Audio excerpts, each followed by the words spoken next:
system. So, this is the one piece that is going to be in place to protect the astronauts should something happen to go wrong in the first few minutes of launch.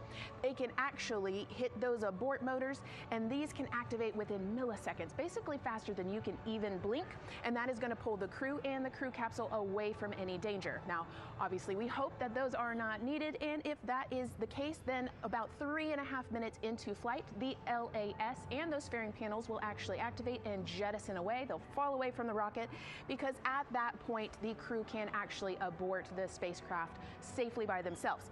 Now, we've talked a lot about the crew capsule right here. This is where they are going to spend the duration of their flight. We're going to talk a lot more about that one in just a little bit, but for now, let me jump down here to the service module. This is the one, we're going to think of this as the powerhouse for the spacecraft. It's pretty much going to provide them with almost everything that they need for the entire mission.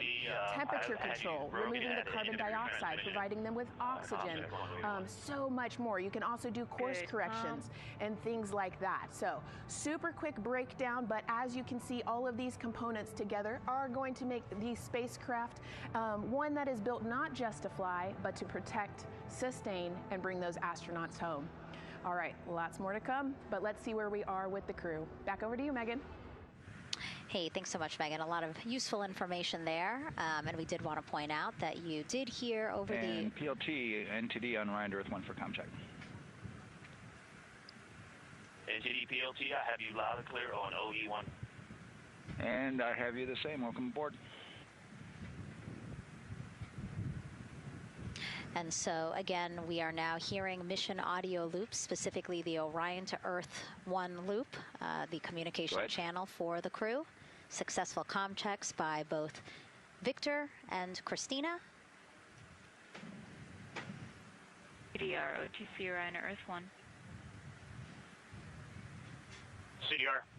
Yes, sir. Configure ARS to shoot mode per EPROC 10.1.1. Crew ingress and vehicle pre-launch config, step 1.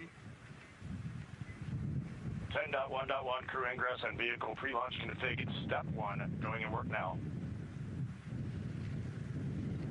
And so see, now we are privy to some of the countdown procedures that the team is asking for the crew to do. Yeah, so they're going to work through some of these procedures and finish the ingress portion, as you heard in that procedure. So this is where the crew is going to start building their nest, if you will, running some procedures, getting the capsule ready for humans to be on board. And now look at the clock, 3 hours, 30 minutes and counting until the opening of our 2-hour launch window, and we are pretty good on time. We are as we are expecting in terms of when ingress will be wrapping up soon. And so now let's bring Gary Jordan, again, our commentator inside of Mission Control at Houston. Gary, let's check in with you about mission preparations. Hey, Megan, thank you. Yes, we're following along here in Mission Control Houston. OTC copies. And we'll stand by for those comm checks.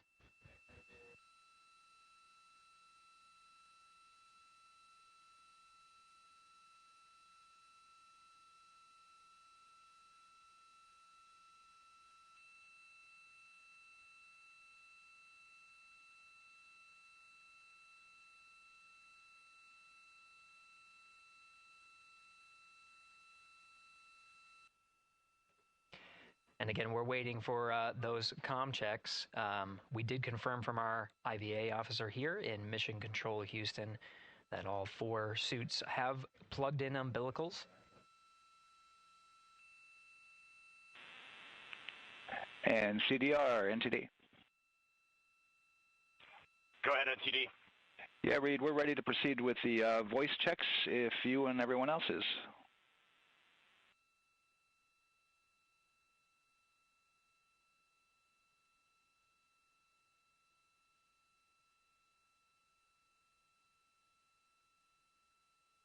NTD, Integrity Crew is ready for voice checks.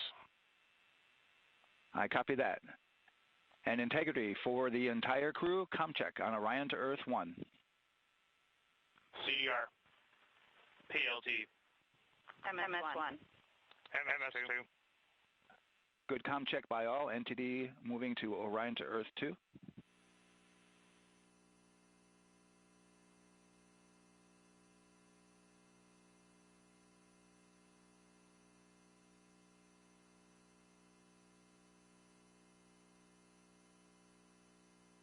CDR. PLT. MMS1. MMS2.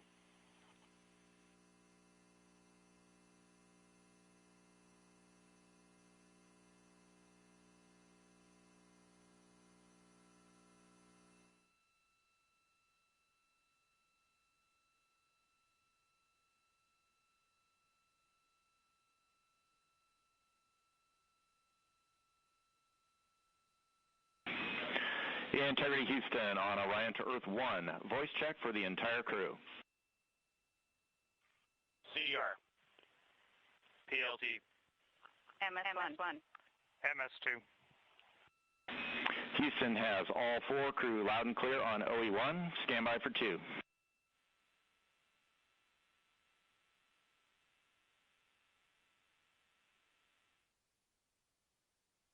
Your initial word was broken.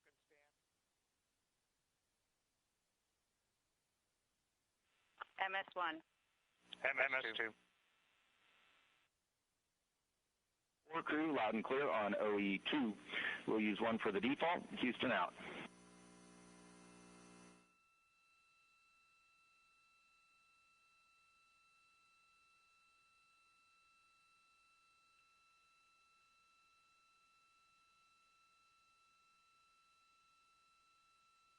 And CDR, NTD? CDR. Yeah, we're going to go ahead and we're going to clear a couple of those messages on your screen here. Just want to give you a heads up that you'll see that. Copy all.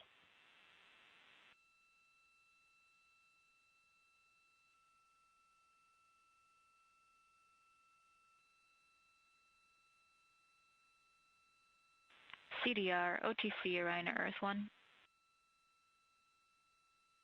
CDR. Yes, sir. Perform crew suit leak checks per 10.1.1. Crew ingress and vehicle pre-launch config steps 2 through 4. Annunciation of LCC O-ARS-001 will occur. 10.1.1 crew ingress and vehicle pre-launch config steps 2 through 4. Going in work now.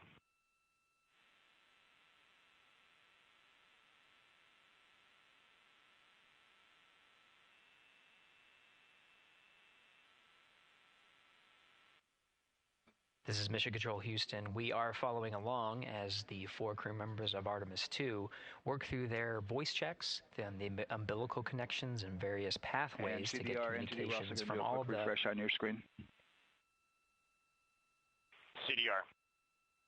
Yes, sir. We're going to look to do a quick refresh on your screen if you guys are okay with that. Hey, firm, just let us know when we can continue in 10.1.1. We'll go hands off.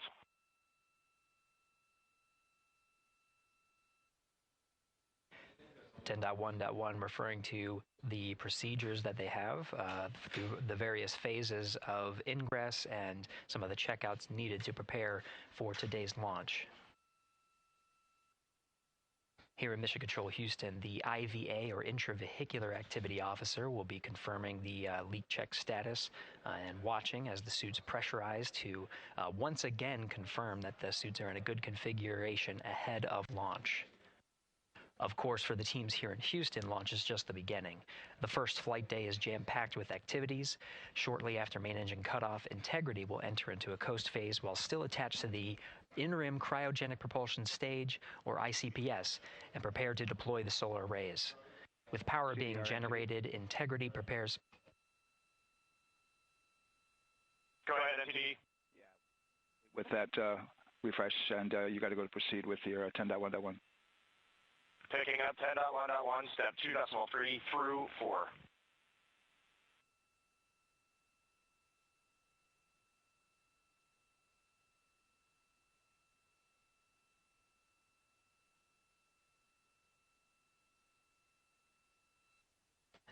Picking up the procedures, the crew again working through the various steps to prepare for launch, standing by for suit.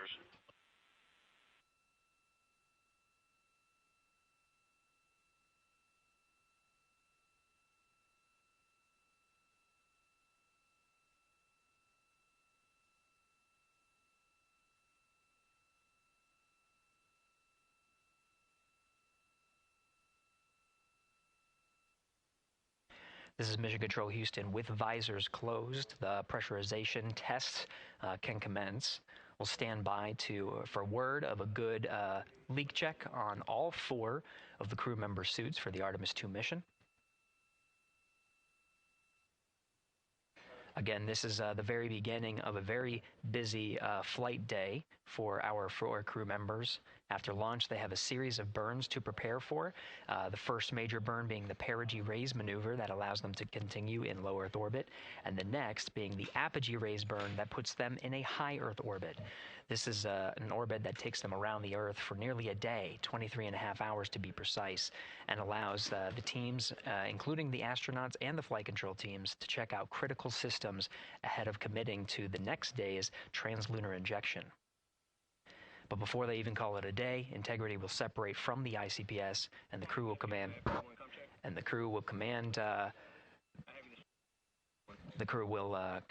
the Orion capsule to separate from the ICPS and turn around and approach the upper stage, but not dock. This is to test Orion's in-space maneuvering capabilities and provide further confidence in docking to another lunar space vehicle like the Human Landing System that will be part of the Artemis III mission ahead of future moon landings.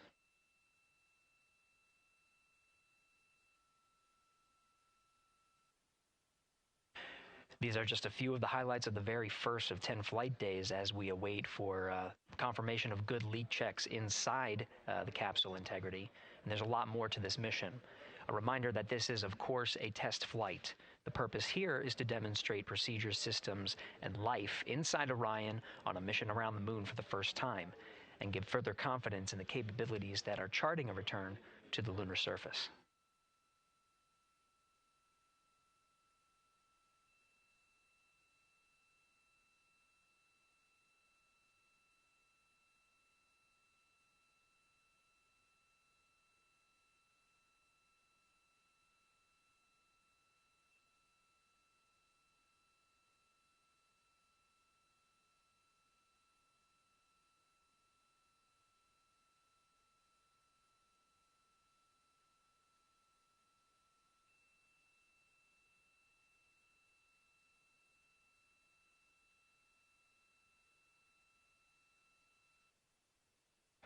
You may be able to see from this view the suits themselves inflating. This is, again, a pressure check, verifying that the suits are leak-free ahead of the Ascent portion of today's flight. How you see the crew now with visors down will be the configuration of their Ascent all the way through core stage separation about a little more than 8 minutes after booster ignition.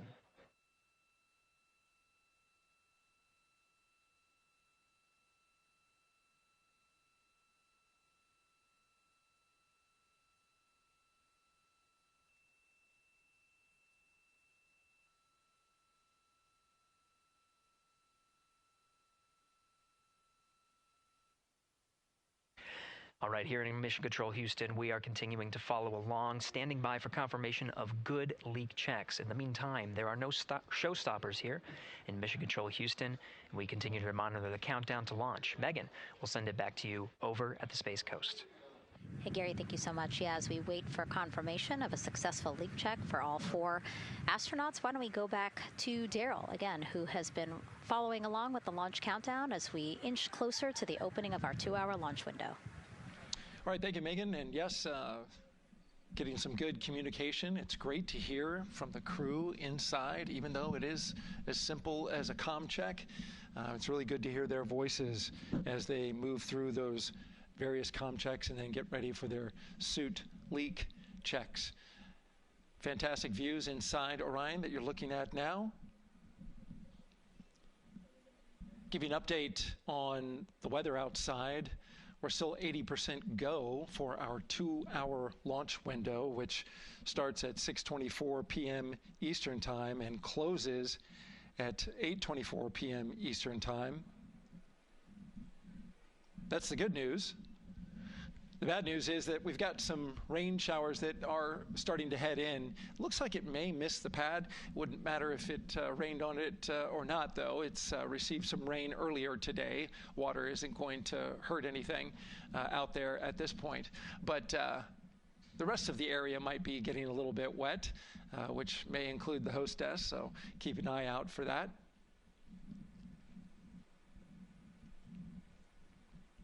As we're watching with the astronauts inside the Orion Integrity spacecraft, you'll be hearing more and more from them, especially Christina Cook, who is mission specialist #1. She not only is going to be making history. All crew, visors open, suit loop leak check complete. OTC. Okay, there you heard the suit leak check complete. They check those suits for leaks in astronaut crew quarters. They check them again inside the spacecraft. As you can see, the closeout crew, our astronaut support person moving around, turned off the camera, and so now we're looking from outside the Orion spacecraft looking towards, oh no, let's see, get oriented here. Well, there we go. Back inside, we've got the view. But basically what I was saying about Christina Cook is that she will have the role of reading. CM is ready for closeout, performing video sweep using drag-on camera. OTC.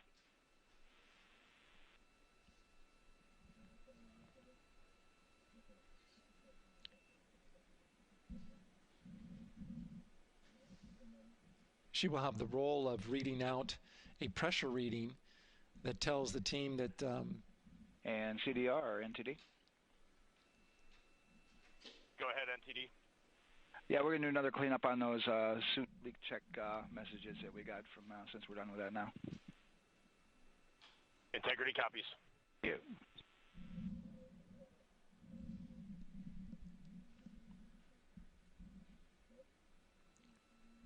And that's communication going between Orion Commander Reed Wiseman and NASA Test Director Jeff Spaulding.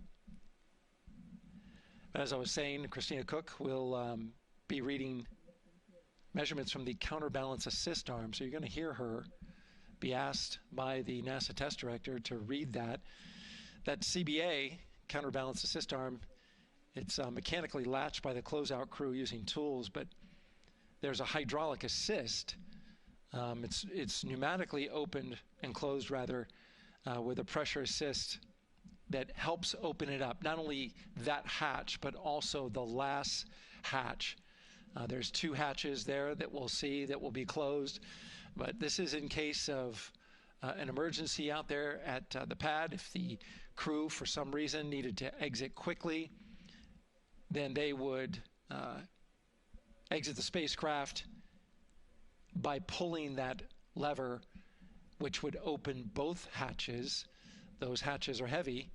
The Orion hatch is hundreds of pounds. HHD cameras 1 and 2 both set to record.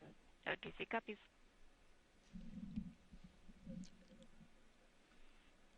And just an update on the launch countdown, continuing to monitor the team's communications here in Firing Room 1.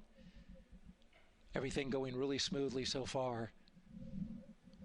We don't have any significant open constraints to launch at this time, so we continue counting down. And for now, we'll send it back to the host desk with Megan and Nicole. Thank you so much, Daryl.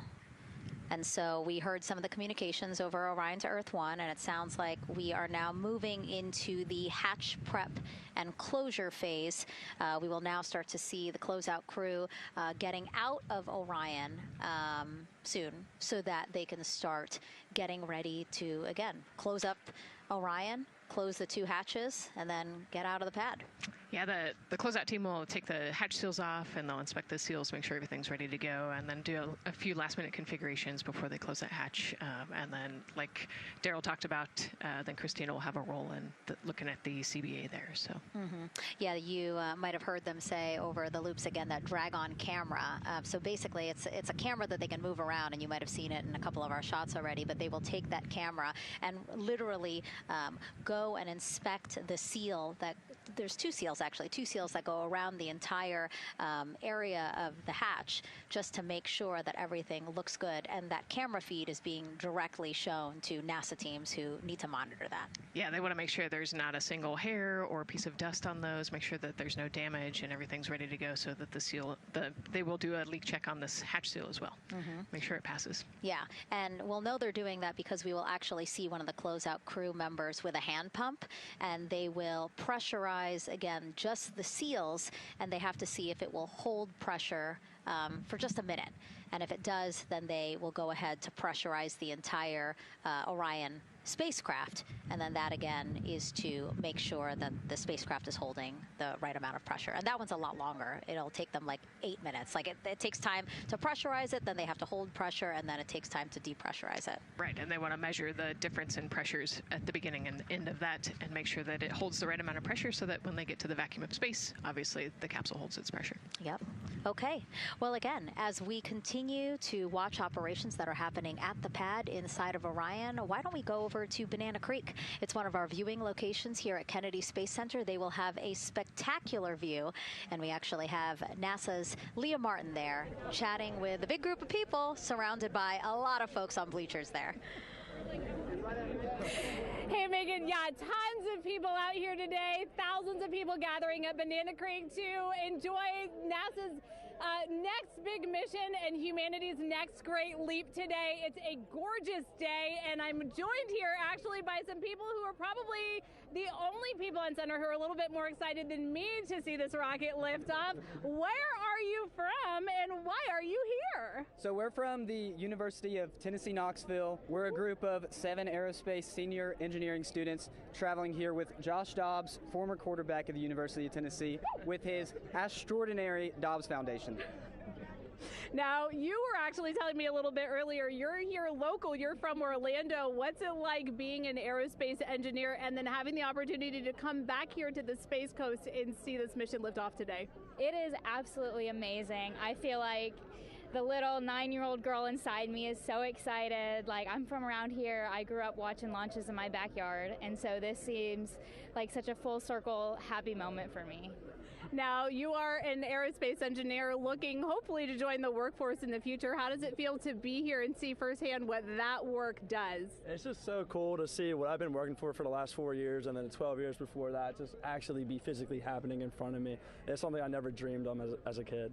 And I'm actually joined here by the pastronaut himself, Mr. Josh Dobbs. Now, you have a history with NASA as well. You did an externship here. And how did that kind of play into your passion for aerospace and then the foundation that actually provided this opportunity for these students today? 100%. So I spent a month here around the Artemis I mission, which was a tremendous opportunity to learn about the space program and also what's next. And so to be back here for Artemis II, and unfortunately, Artemis 1 went in the middle of the season, so it's surreal to be here for Artemis 2. And with my foundation, like, the goal is to be able to take advantage of the opportunities that I've had and pass them along to the future of the industry, and give them the opportunity to see what all their hard work can accumulate into. So it's an honor to be here. We're really appreciative of all the engineers and all the hard work that's gone into this moment, and we're excited to watch history happen today. Absolutely, and as a group, I think if you guys had one well wish for the team today, what would you say? I think we can all join together and maybe say, go Artemis? Go Artemis. That was a fun interview, and again, just so neat to see all the people who are here. I mean, still hours before liftoff. Not even hours before liftoff, but hours before a 2-hour launch window. So people just really committed to being here and seeing it in person. Yeah, you can see the Banana Creek is already buzzing back there behind Leah. You could hear the chatter in the background. It's an exciting time. Yeah, you could tell that it's a lot louder than we noticed because we just have very good mics, but you know, she's obviously yelling over a huge crowd there. So super fun, super exciting, and yes, I hope that we all get to see liftoff here shortly. Okay, so as we know, Victor, Reed, Christina, and Jeremy will have their hands full during their mission.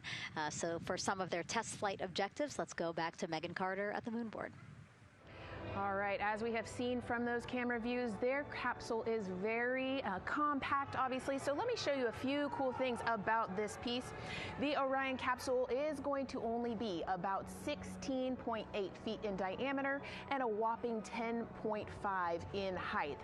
Think of it about the same cubic feet as 2 minivans. So obviously every piece of that capsule has been planned with purpose. And a really great example of that is going to be these seats that we have seen that live view of. Now these seats are going to be out for launch, re-entry, and splashdown, but in between they are stored in between to give them more room for daily activities and things like that. While they are on board, obviously they are going to have a lot of things to do. One of those is going to be to manually fly Orion, as we've discussed, but they also have several other objectives as well. And they are going to be doing lots of system checkouts, checking out the service module, making sure everything is working correctly.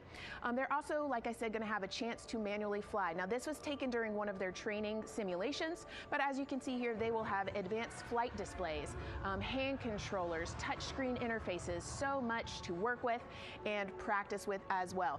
Now, while on board, they will also have the ability to eat those shelf-stable meals that are designed specifically for microgravity. I think I saw somewhere that one of their meals is going to be mac and cheese and brisket, so that makes the Southern in me very happy. All right, but they are going to have also some time to look at some things like power and propulsion. They will have 3 key propulsion systems that are going to help power Orion as well. And speaking of power, I want to bring you back to the service module real quick because I wanted to point out these 4 solar panels.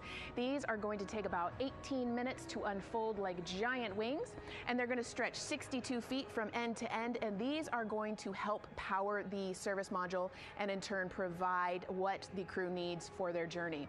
So as you can see, Spacecraft is built specifically for what we need and to guide them and get them home safely. All right, back over to you, Megan. Thank you so much, Megan.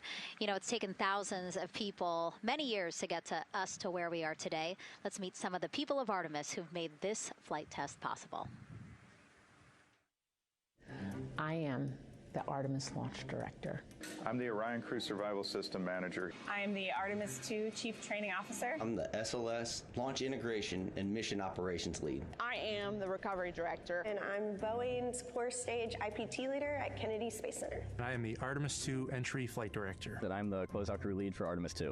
Our job is to design the spacesuits that the crew will wear for the Artemis II mission. The team here at Johnson Space Center in the Orion Crew Survival Systems Lab does pretty much everything involved with processing the suits, designing the suits, qualifying the suits, testing them for the Orion mission. The role of the Chief Training Officer is to manage both the planning and the development of how we are going to train our astronauts and run our simulations for our flight control team for the mission, and then go implement that plan. Recovery team is responsible for 3 things. So recovery is what we call our nominal recovery situation, where we go recover the crew and the capsule at their designated landing site. Rescue is in case we do need to rescue the crew or they landed somewhere else that we did not plan. And then the retrieval is us getting the capsule if they did land somewhere where we did not expect them to.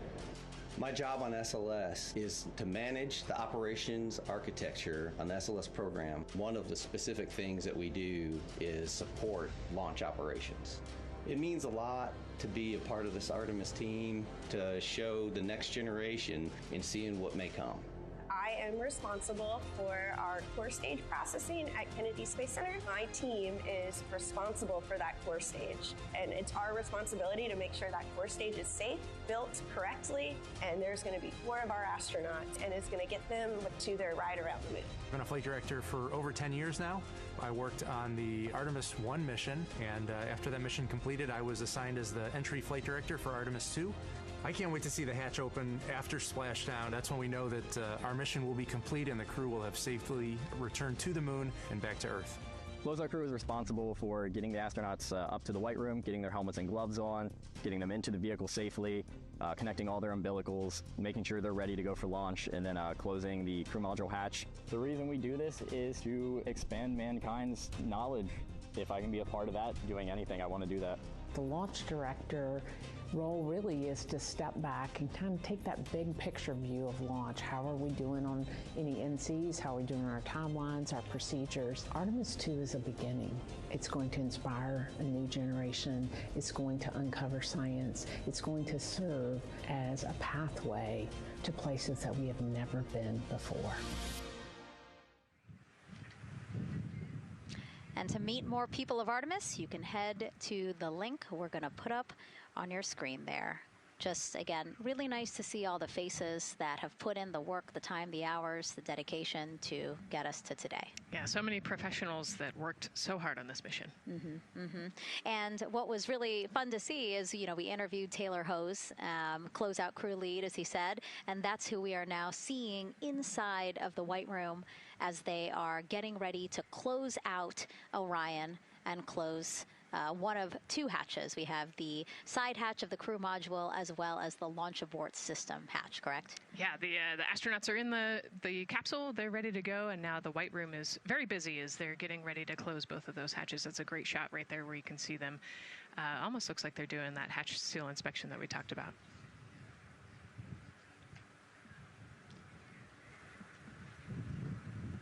And so, Nicole, as we continue to see them get ready to close that smaller hatch, again, the crew module side hatch, let's take some questions now.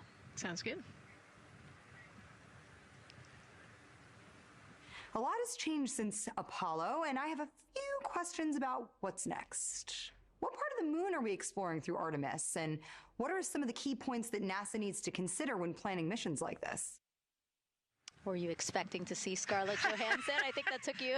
Yeah, I mean, took you aback. We've talked about this, but everybody has an interest in this mission. You know, it's humanity trying to explore and go back to the moon. And I love this question. You know, what part of the moon are we going to? You know, eventually we want to get to the polar regions, the South Pole specifically.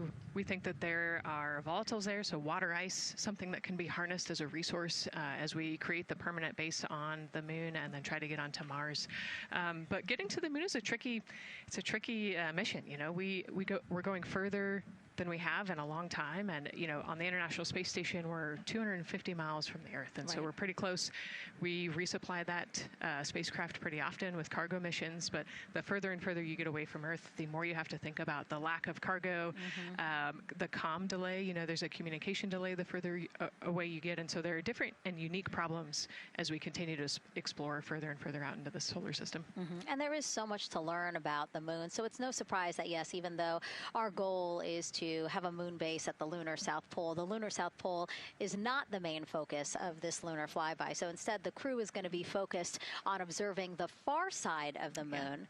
So this is actually an animation of what teams expect the moon to look like if the crew launches today. So this is, of course, the side that faces the moon, and this is the far side of the moon, which when, again, the crew does their lunar flyby on flight day 6, we are expecting this will be their view.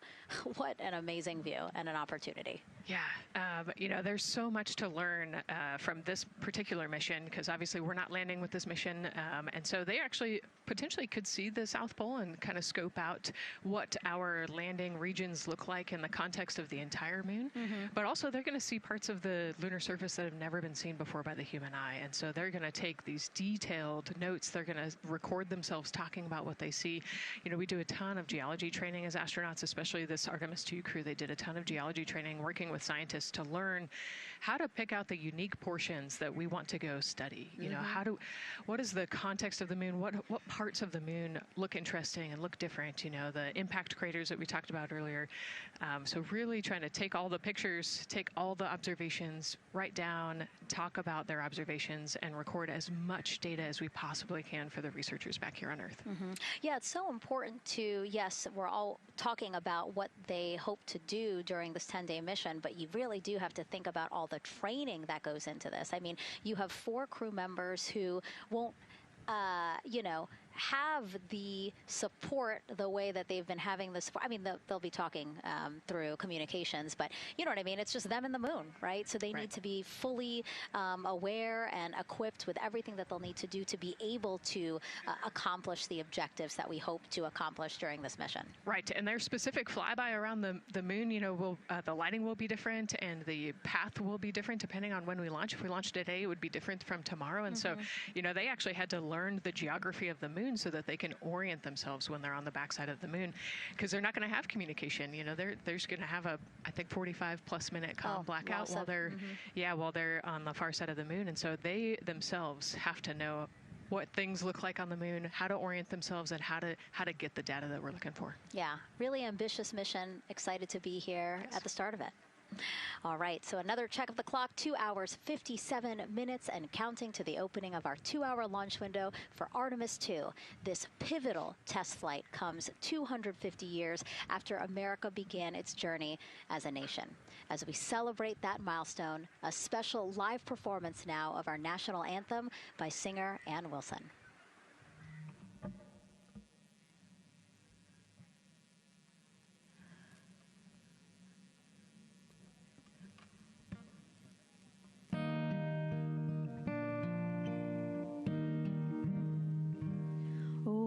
Say, can you see by the dawn's early light what so proudly we held at the twilight's last gleaming, whose broad stripes and bright stars through the perilous fight, o'er the ramparts we watched, were so gallantly streaming, and the rocket's red glare, the bombs bursting in air, gave proof through the night that our flag was still there. Oh, say does that star-spangled banner yet wave o'er the land of the free and the home of the brave.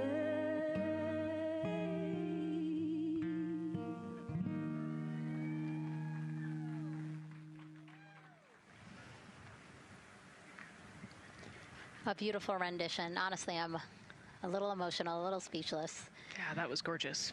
Yeah.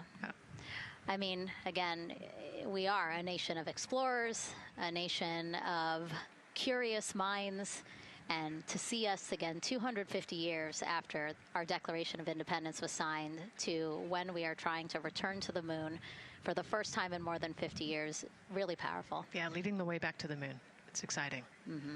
And that's so important to us. You know, we do want to be the leaders in exploration, but we definitely know we can't do that alone. You know, we often hear NASA leadership say that, you know, this is not something one nation can do. This is something that is a collaboration of nations, and that's why we have European countries. We also have Canada, again, joining us on this ambitious test flight. Yeah, of course, you know, it goes back to the old proverb, if you want to go fast, you go alone. If you want to go far, you go together. And we want to go far. We want to get onto Mars eventually, and so we're going to get to the moon first, and you can't do that alone. So thank you again, singer Ann Wilson, for that beautiful rendition, again reminding us of what it is we are trying to accomplish for all, by all. We are now back inside the White Room with the closeout crew. Again, backup astronaut Andre Douglas, number 2 there, just outside in the White Room, which is right outside Orion there, with the crew seated comfortably inside. As you can see, they've dimmed the lights a little bit. The crew has the opportunity to set the ambiance, if you will. They were given the opportunity to adjust the lighting as they see fit, again, just so that they can get comfortable. It's kind of like when we are on a plane and you get the opportunity to... Sure, yeah, you don't want the bright lights in your eyes. Also, you want to be able to see the screens well, or see the, the tablet on Jeremy's knee well, so they're going to adjust the lighting to what makes sense for the mission.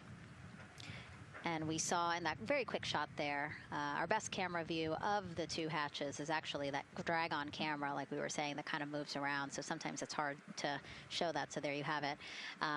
You can see that the closeout crew has closed the side hatch. And so right now, that's a panel that they have to close out in order to then close the next hatch, which is the launch abort system hatch. And so, Nicole, can you just quickly, again, talk to people about the two hatches, again, crew module first, and then the launch abort system hatch? Yeah, so the crew module hatch is the one they're working on right now. They just got closed. You can see he's torquing those bolts down.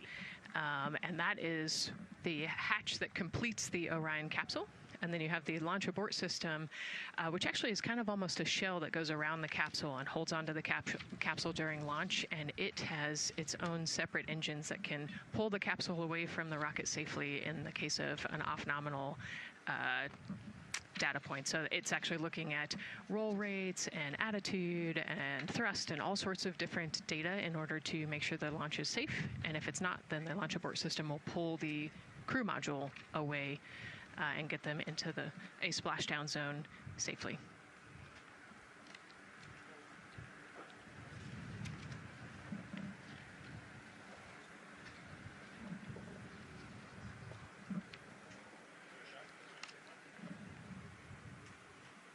And as we wait for the crew to complete closing that side hatch of the crew module, let's head over back to Banana Creek, where we have Leah Martin standing by with the person who designed this mission's zero gravity indicator, named RISE. It was second grader Lucas Yee from California. Hey, Leah. Hey, Megan. Yes, of the many special guests we have with us today, I think one of our most exciting guests is Lucas, who's joining us, like you said, all the way from California. He and his family actually worked this as a group project to design the zero gravity indicator. Lucas, can you tell us a little bit about your design? Yeah. So you named him RISE. Can you tell me why you picked that name?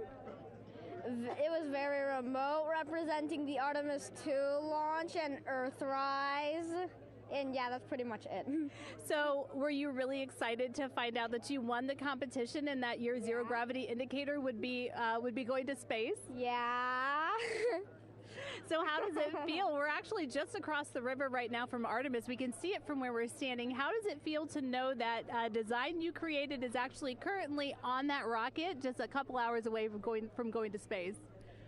Really, really, really, really, really, really, really surprised and very happy. And very happy. Now, Mom, you were telling me on the way over here that it was kind of hitting you what was happening. Tell me a little bit about that. It's definitely very surreal to be here in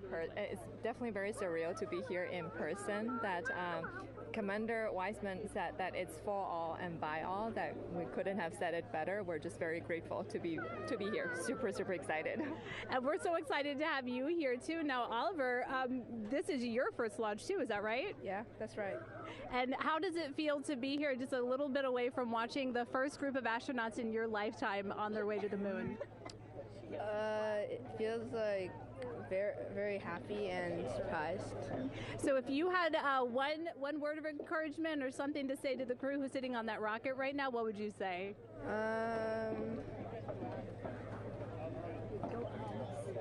What? Go Artemis. Go Artemis. Go Artemis. Thanks so much, Megan. I would say have a nice trip.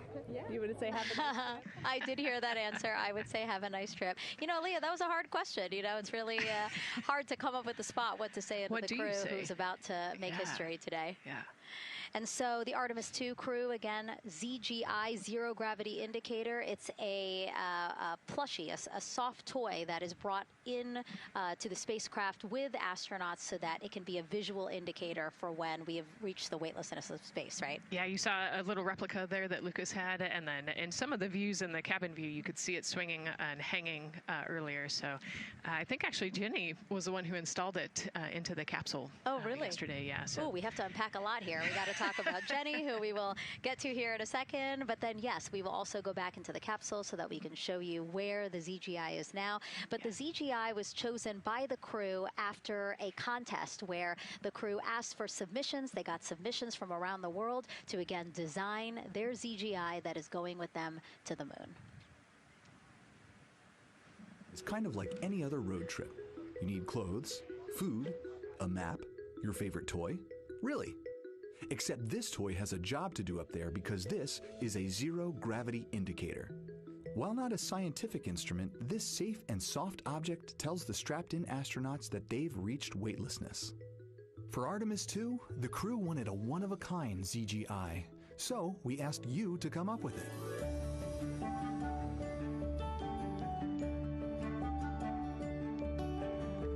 Thanks everyone for sending in your entries from around the world. Over 2,600 of you submitted.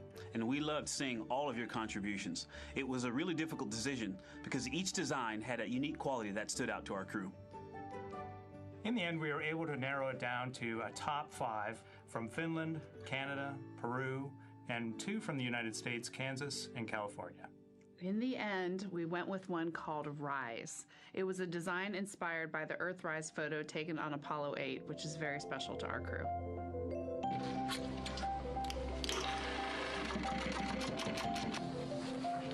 With the winner chosen, next came the task of bringing it to life here in the Thermal Blanket Lab at NASA's Goddard Space Flight Center. This lab specializes in custom materials to protect sensitive spacecraft equipment and is perfect for creating a ZGI that meets the rigorous safety standards of NASA. Because you have to be concerned with whether the thread's going to outgas or if it will hold up, if it's flame retardant. This is the Rise ZGI doll. All I have left to do is to close the opening here and hand sew the hat on, make sure its stuffing is stuffed in there, and we have our pocket here for the SD card. And on that tiny SD card will be millions of names submitted to virtually join the crew aboard Orion. Got Rise. Not the real one, obviously, but this is a replica. I mean, so clever for Lucas and his family to design. Yeah, I love that he replicated the famous picture that we all love of Earthrise, and then I love that the bill represents the space in between the moon and Earth. It's just such a cute and wonderful way to represent this mission. Yeah, and again, Earthrise, very important to this crew. It harkens back to the picture that was taken by the Apollo 8 crew where they saw Earthrise, and so very appropriate since, again, now here we are going to see Earthrise again with this mission. Yep. So yeah, so this is little Rise here. And then you heard in that video that there is an SD card that is zipped inside with the real ZGI with the crew. So get this, more than 5 million people submitted their names as part of NASA's Send Your Name to Space campaign. And actually, Christina said that her niece and nephew's names are inside that SD card. How cool is that? Her nieces and nephews are going to go with her. Yeah. Love this. Love that people are engaging in such a cool way. And actually, if we take a look back inside of Orion, we can actually see the actual ZGI inside with the crew. As we said, the purpose of a zero gravity indicator is to show when we've reached the weightlessness of space. Now, I know that it's probably dark in there because, as we said, the crew decided to just dim it a little bit for them. But here again, as we see, Reed on your left, Victor on your right. Below Victor, or next to Victor, again, because they're on their back, it's a little weird. It's a little hard to explain their orientation. But between basically Victor and Christina is where Jenny Gibbons has placed the zero gravity indicator. And Jenny, who, again, Nicole just brought up, Jenny is one of the backup crew members. So we mentioned how Andre is the backup crew member for the NASA astronauts. Jenny is the backup crew member for Jeremy. Yeah, Jenny's one of our Canadian astronauts, and yeah, so she's been also helping with preparations for today and helping get the white room ready, get the capsule ready, and she's actually going to be a Capcom for Artemis II as well. Yeah, she's from Calgary, Alberta, completed astronaut training in 2020, mechanical engineer, combustion scientist, and actually before becoming an astronaut, she was an assistant professor. So again, another very well-accomplished person on the team. And I know the Artemis II crew has really enjoyed working alongside both Andre and Jenny. Yeah, actually, Jenny was our EBQ mentor when I went through our Ascent initial training, so she helped us with all of our spacewalk training, which was kind of cool as well. Okay, and there we have Andre again, number 2, with the rest of the closeout crew team there. Why don't we get another check with Daryl and see how the launch countdown is going.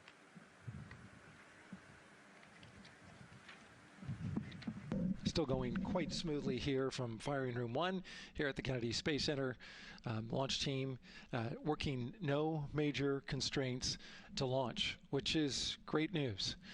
We did get an update on a weather balloon that the launch weather officer and his team released. This is an important weather balloon released right around the 3-hour mark. And what it told us is that winds are around 10 to 11 knots in the upper parts of the atmosphere. That's important information for the launch abort system should the astronauts need the LAS.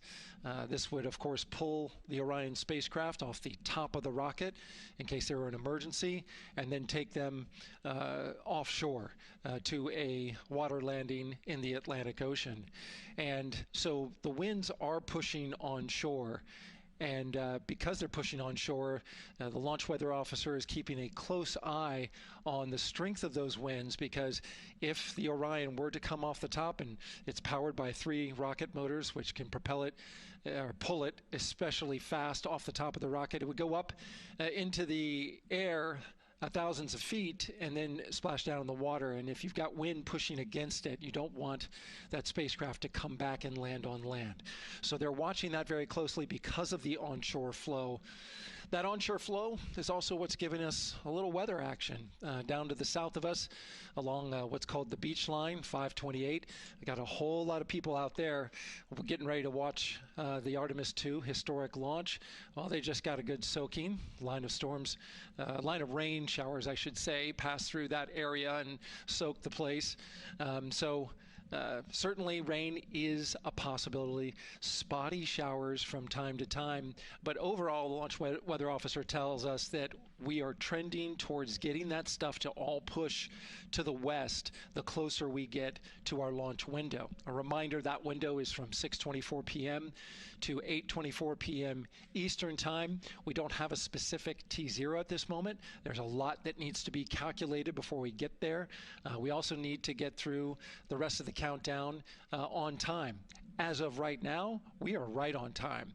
The launch countdown is going exactly as planned. That's not something that we saw certainly in Artemis I. There was a lot of flexing in the timeline during those 3 launch attempts back in 2022.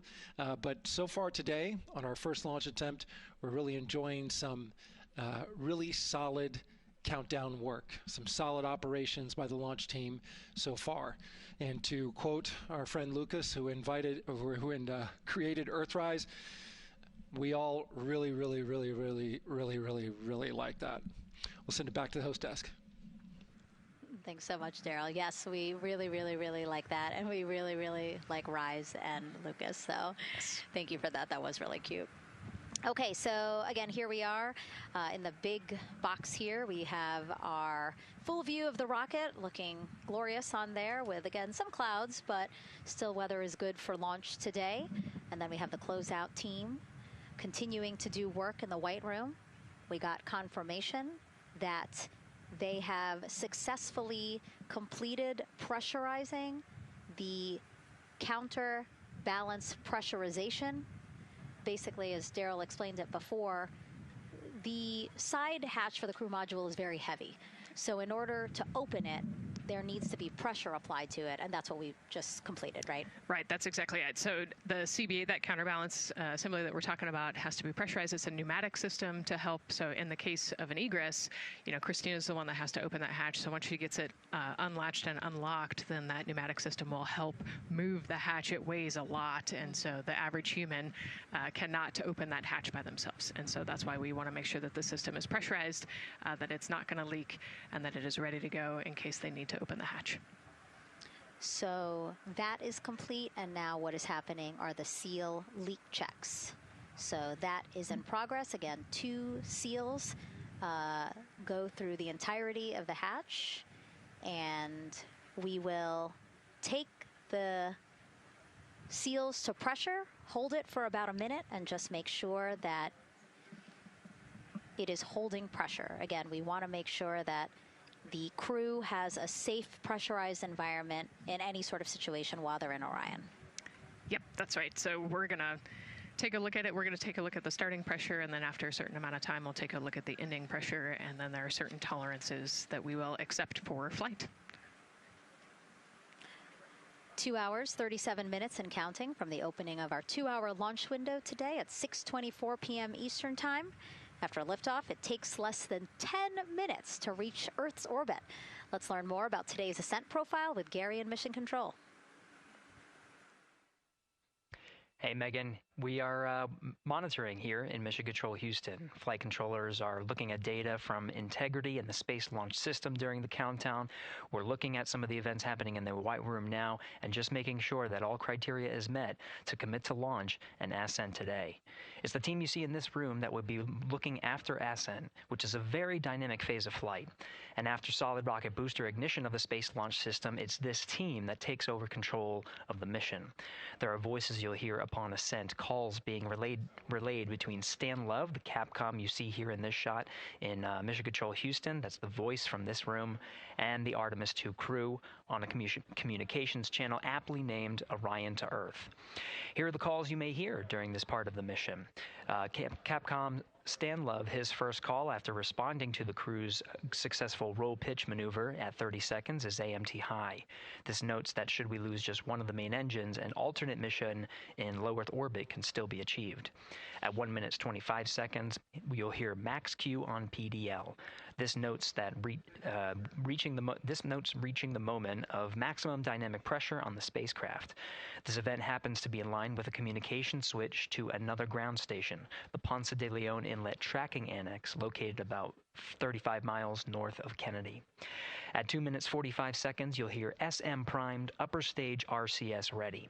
This means that the European Service Module propulsion system that's prepared for the next phase of aborts after the launch abort system jettisons, and the reaction control thrusters on the inner rim cryogenic propulsion stage that enable pointing and maneuvering are ready. At 3 minutes 50 seconds, you'll hear voice check on TDRS at the Kármán line. At this point, the launch abort system has jettisoned and revealed the Orion capsule underneath. This check verifies that the now exposed Orion antennas have a good signal over the tracking and data relay tracking and data relay satellites, which is part of a geosynchronous satellite network and the same assets that are used aboard the International Space Station. This communication switch happens to be at the Kármán line, a widely recognized boundary about 62 miles, statute miles, or 100 kilometers above the Earth's surface, where the air is too thin for conventional aircraft to fly and marks the point where our astronauts leave Earth and enter space. At 5 minutes 16 seconds, you'll hear the call 3-engine press. This notes that if one of the 4 main engines on the SLS core stage were to fail, 3 engines can carry the crew to a nominal main engine cutoff and proceed with the expected mission timeline. This is an important call that gives more assurance of continuing today's moon mission. At 7 minutes, you'll hear expect nominal shutdown. You'll hear this call should the main engine performance be as expected up to this point. Shutdown plans can vary and may impact G-forces experienced by the crew or future burn plans, but a nominal shutdown is more indicative of continuing the mission on the expected timeline. At 7 minutes 30 seconds, you'll hear AOA open. This notes crossing into a new abort profile. At this point, an abort would use Orion engines to escape the core stage, and the altitude and velocity are enough to make it 1 lap around the Earth and aim for a splashdown in the Pacific Ocean instead of the Atlantic. And then, of course, shortly after 8 minutes, you'll hear nominal MECO. You won't hear MECO right away. Teams here wait until the core stage has separated and the trajectory is confirmed as expected before that call to the crew. Now, this ascent profile is approximate, as there may be calls that move a few seconds depending on the trajectory, and of course these are the calls and times for a nominal trajectory. Teams in this room have been training extensively to prepare for any and all scenarios, and they are confident and ready to take this crew into space today. In today's pre-brief, the flight director, Judd Freeling, expressed his confidence to the team, citing the hundreds of simulations to prepare for this very moment. These are the calls you'll hear during Ascent less than 3 hours from now, but now we'll turn our attention to the countdown to launch and send it back to you, Megan, at the Space Coast. Thanks so much, Gary. Now, one of today's 4 astronauts, of course, Canadian Space Agency astronaut Jeremy Hansen.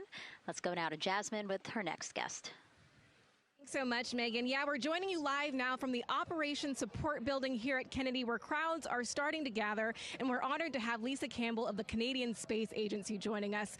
Lisa, Jeremy Hansen is about to make history as the first Canadian to venture to the moon. What does that milestone mean for your agency?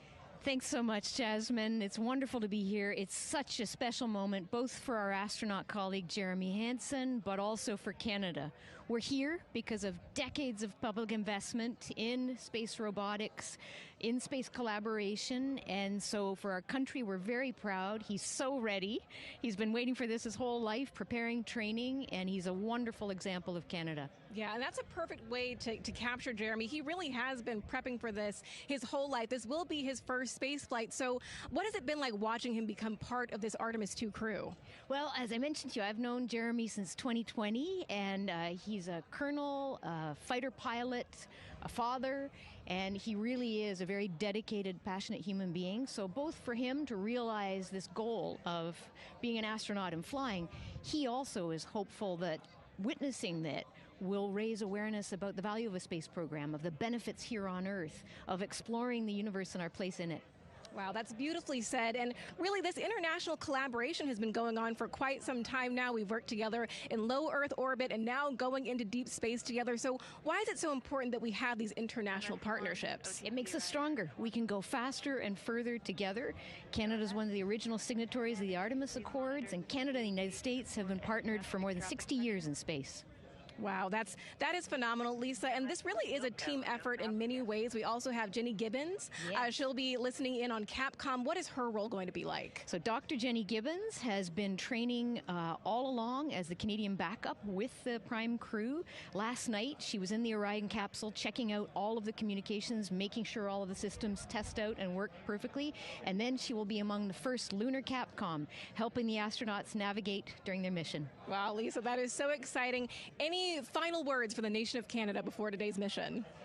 We are so proud, so excited, and we can't wait to welcome Jeremy home. Oh, fantastic. Lisa Campbell, thank you so much for being here today. Thank you, Jasmine. Of course. And with that, let's get back to NASA's Megan Cruz. And right now, Orion Earth 1. Go ahead. Ma'am, TBA press has been completed. Did you see any drop in pressure? And MS1, we saw just a little bit. It is just over 2,600 now. Copy. Thank you, ma'am. Again, a call out to mission specialist Christina Cook. Again, it was her responsibility to monitor the pressure on the counterbalance system that will help open the side hatch. And she did report a drop in pressure, but it seems like it's within nominal limits. Right. They might have had a small drop, but we have a starting pressure and an ending pressure, and as long as the difference isn't too high, then we will take that. And the engineers know exactly what they're looking at for in terms of that delta pressure.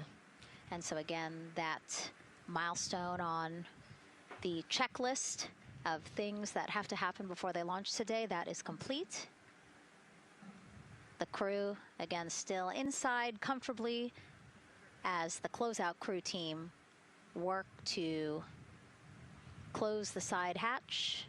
Again, a separate seal leak check, followed by a full cabin leak check, and then they will close the last abort system hatch. lots to do still in the White Room and marching down the countdown timeline well. And so Bill, again, number 3 there, he is holding a silver flex hose. That hose is what will be connected to Orion in order to do that cabin leak check. So again, it does seem like we continue to march down through the milestones in this countdown.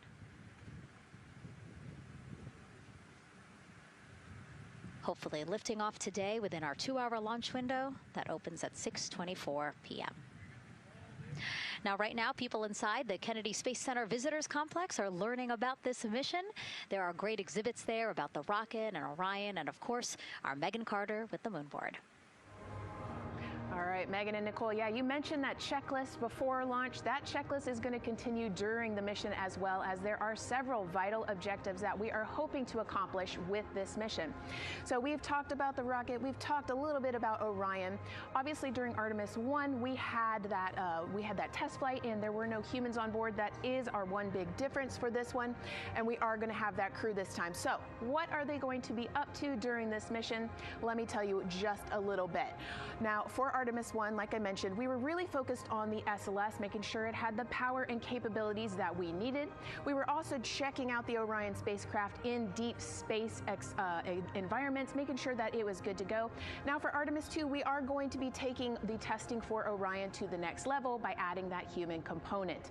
So those test objectives are going to start even before launch. Like you mentioned, they are out there making their way through that checklist.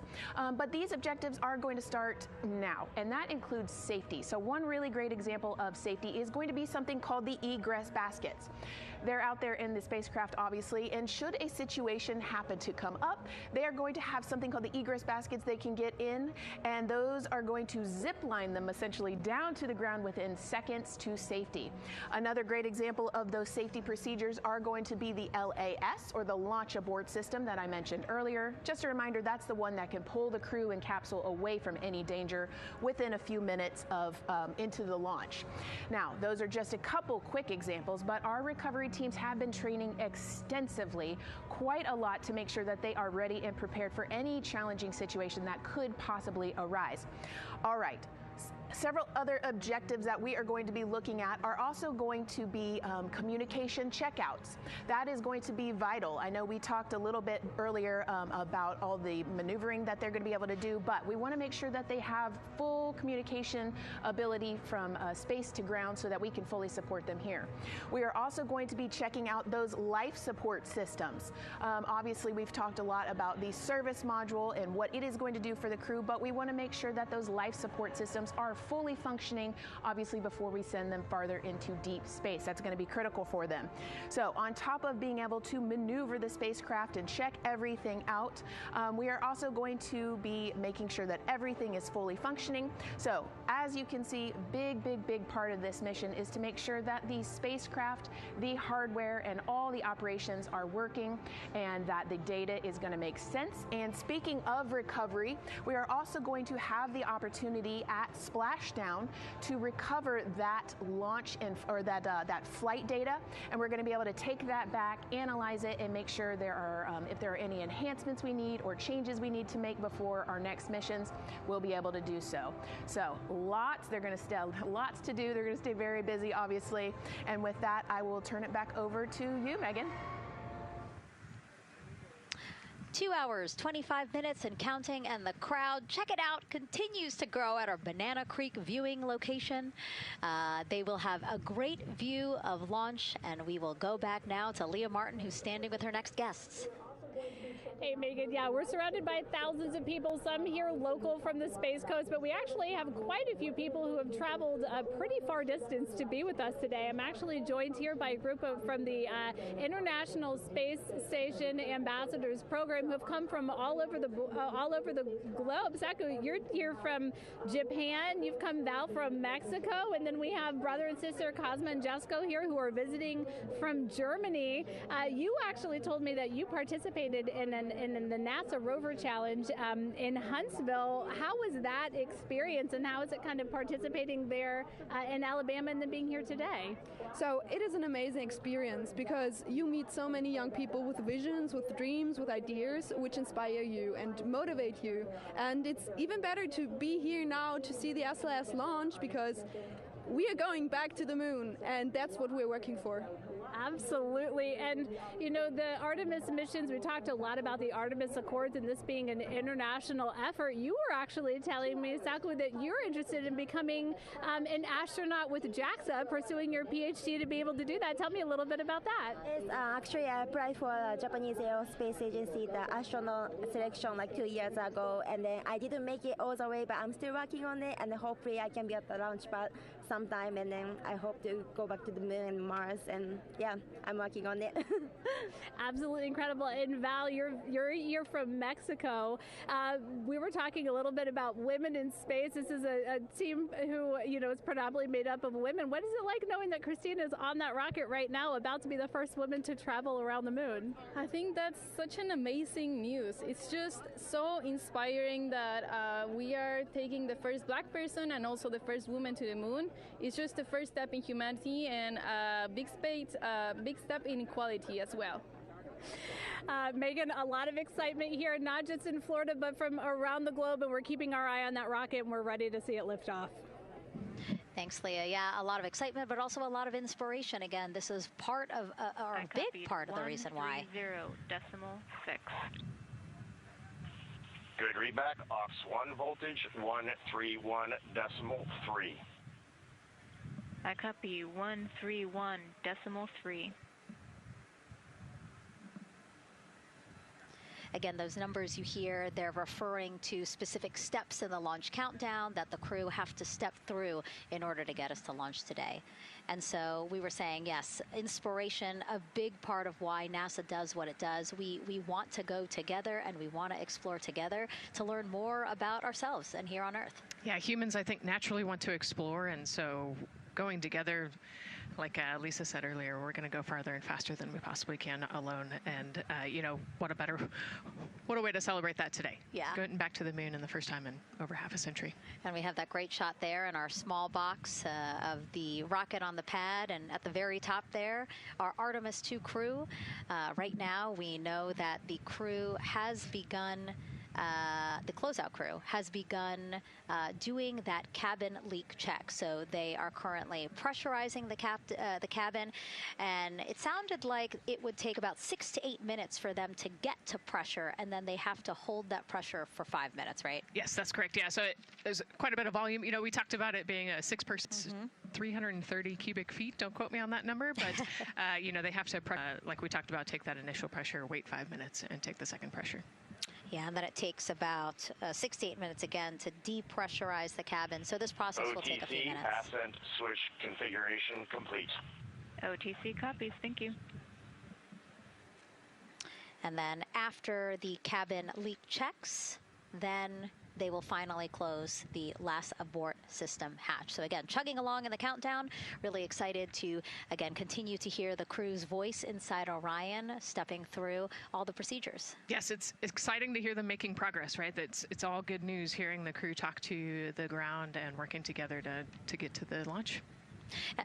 And what I think is really cool is that this is the first time NASA is going to have astronauts in low Earth orbit, but also in deep space at the moon. So here's a message from some of the crew aboard the International Space Station right now. Hello, Megan, and a big hello to everyone around the world counting down together to the launch of this historic flight test. If we weren't in microgravity, we would also be on the edge of our seats. Here on the International Space Station, all of us are honored to have the chance to wish our fellow explorers Godspeed. Throughout human history, the moon has sparked our imagination, curiosity, and wonder. With our return to the moon, we're not only going to be learning about its history, the history of our solar system and of our planet, but also about our place in the cosmos. We are so proud of the Artemis team and so excited for what you will see and learn on behalf of all of humanity during your trip around the moon. As we push the boundaries of exploration and expand our knowledge with scientific discovery, we advance our collective civilization together as one.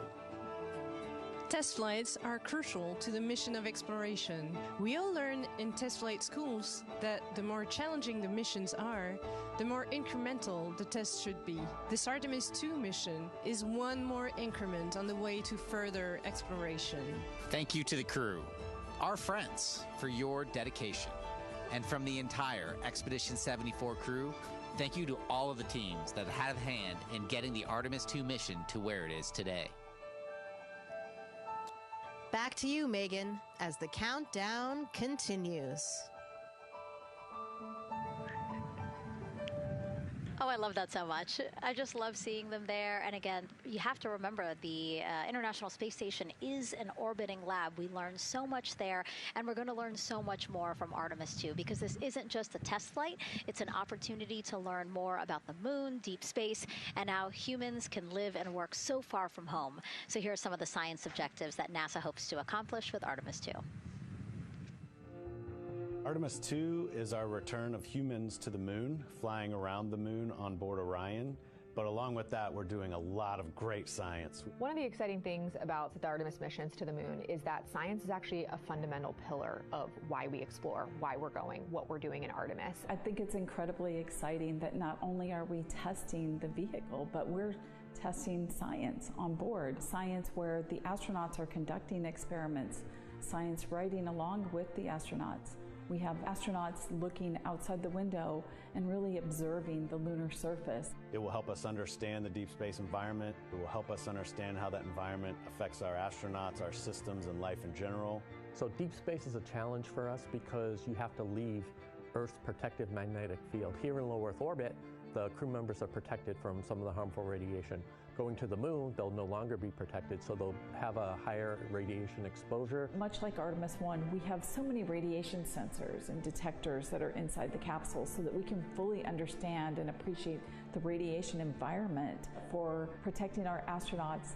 In my hand here, I'm holding a tissue chip model. This is the exact design that's going to be flying alongside the astronauts.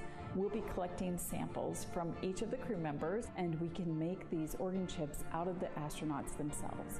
So every crew member will have their own avatar on board, and then upon return, we can evaluate that deep space radiation environment and what that compares to the astronaut themselves. Not only are they going to help change the course of medicine for the astronauts, but revolutionizing that on Earth as well. We're looking at sleep, we're looking at team dynamics, we're looking at how you interact with the environment. We're also looking at the immune system, so what are the biomarkers? We're using saliva as a method to study hormones and different things in your body that may change during a mission like this. And then finally, how do we function after microgravity, being close to the moon, then returning to Earth. Which will ultimately help us achieve our goal of getting humans to Mars. And then on top of that, we have an opportunity to look at the moon from deep space on the far side for the first time in over 50 years. Having human eyeballs and brains back around the moon is going to unlock a new generation of lunar science discovery. The human eyeball is capable of taking in so much data in just a split second. They'll be able to tackle impact history, volcanic history. They'll be able to look at how the albedo, or kind of the shade and hue of the moon and the color of the moon, can tell us something about how that terrain evolved over time. We're integrating science in ways that have never been integrated into human exploration before. We have a front room mission control flight controller position called the Science Officer. We have a brand new science back room where it's basically our brain trust of lunar scientists and geologists supporting the crews of the future. And Artemis II will allow us to really test how this works so that future missions are really set up for success. We'll also be deploying some CubeSats. They're small shoebox-sized spacecraft of their own. They're each provided by another country, one of our partners. As they conduct their research, they'll complement what we are doing at the moon with Orion. It is so incredibly exciting to be a part of this mission. It has been, really one of the privileges of a lifetime. I can see the work I'm doing benefit crew members right now and benefit the crew members in the future. So it's incredibly exciting and it's very rewarding. As this rocket launches humanity off of the Earth, we'll be setting the stage through our science to prepare humanity to leave Earth and explore the solar system. And what we learned during this and future Artemis missions to the moon will eventually get us to Mars. Here's Jasmine Hopkins again, now with Nikki Fox, Associate Administrator of NASA's Science Mission Directorate. Thanks so much, Megan. Yes, we're back on the balcony now, joined by Dr. Nikki Fox. Nikki, in this nearly 10-day mission, we are covering a lot of science from CubeSats to tissue chips. What are you most looking forward to learning? Oh my goodness. I think for me, the most exciting thing is actually being able to interact with the crew while they are flying, doing this historic journey on the far side of the moon. They are going to be seeing pieces of the moon that no human eyes have seen before, which is really spectacular. It's going to be an interesting trajectory. Some of it is in darkness. Then at the terminator, so in darkness, they'll be able to look for like impact flashes and things when micrometeorites pummel that poor moon. And then at the terminator, they can see shadows and interesting things, which kind of gives you depth perception. And then, of course, in the sunlit, picking out everyone's favorite craters. Also, if we launch today or tomorrow, they will see a total solar eclipse from the Orion capsule. How cool is that? That is very cool. We are thrilled for this Artemis II crew to be able to see the moon in a way that we've never seen before. What is so unique about that far side? Why are we going there? I mean, honestly, it's just, it is unique. It's very different to the near side of the moon. The actual sort of terrain, the morphology, it's very, very different. And so it will be very exciting to see that as we're going past that. Absolutely. And Nikki, you know, we are performing a lot of science at the moon this year, actually, not just Artemis II. Can you speak to the commercial lunar landers we're planning to send? Yes, we are very, very proud of our commercial partners as they take our payloads for us to the lunar surface. And very excited. Next one up is Blue Origin's Blue Moon Mark 1 going. It's got some science on it. It's got the scalps that went on the Blue Ghost. So we'll be able to sort of look at that plume as it's coming down onto the lunar surface, and then also the laser retroreflector that will be the array that's up there too. So even on that first test flight, packing it with science as much as we can. Wow, Nikki, so much science. It's hard to keep track of everything. But the unique thing about Artemis II is we're sending crew. Can you speak to the importance of the human element of science? Absolutely. I mean, we can program, like we do with our beautiful rovers on Mars, we can program them to do certain things, and it's what we think we need them to do. When you have an astronaut up there, they can make that sort of like really unique split-second decision. The thing I'm most looking forward to is when they think they're going to be looking here, is hearing one of them say, "Oh my goodness, look over there." And I think that's just incredible about how we do that.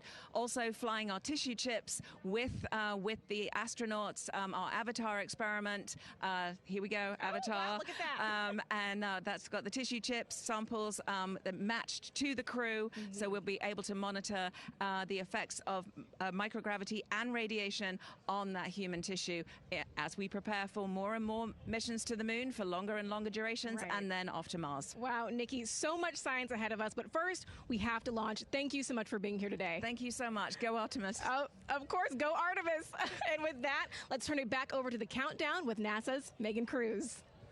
Nikki is so fun. She has so much energy and so much passion about the science. And again, yeah, it's just so important to remember that so much science is happening with this mission. It's not just to test out the hardware and the life support systems. Yeah, you saw the science video, and then we talked to Nikki.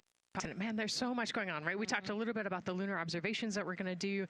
And then, she talked about, made a really great point about, the human eye can pick things out that a camera or a robot can't necessarily pick out. And so that's why we're sending humans. But also, we're not just doing the lunar observations. The Avatar, that's a really cool experiment. They took blood samples from the crew, and then they used those stem cells to make bone marrow and create those little Avatar chips, which is feels like scientific, sci-fi movie stuff. But, we're going to look at radiation. We're going to look at all sorts of different scientific experiments. We got the little CubeSats. We're going to go look at space weather. Lots going on. Yeah, even collecting some of the astronauts' saliva. You can learn a lot about the body through the saliva. So just really a lot in a small amount of time in a small capsule. Yeah, scientific discovery. That's why we go back to the moon. Yeah. And so, again, her energy just so Oh my God, I can't find the words. So wonderful. Awesome. I don't know why I couldn't find the word. So anyway, yeah, just really, again, thank you, Dr. Nikki Fox and Jasmine. And so, Nicole, what about answering more questions? Let's do it. Okay, great. First one, what was the word I was trying to get at? No, I'm kidding. Let's have the first question up on the screen now.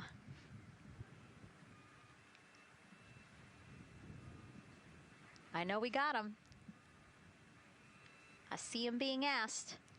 And CDR OTC Orion Earth 1. Go. For your awareness, scrubber cycling is about to be restarted. Integrity copies.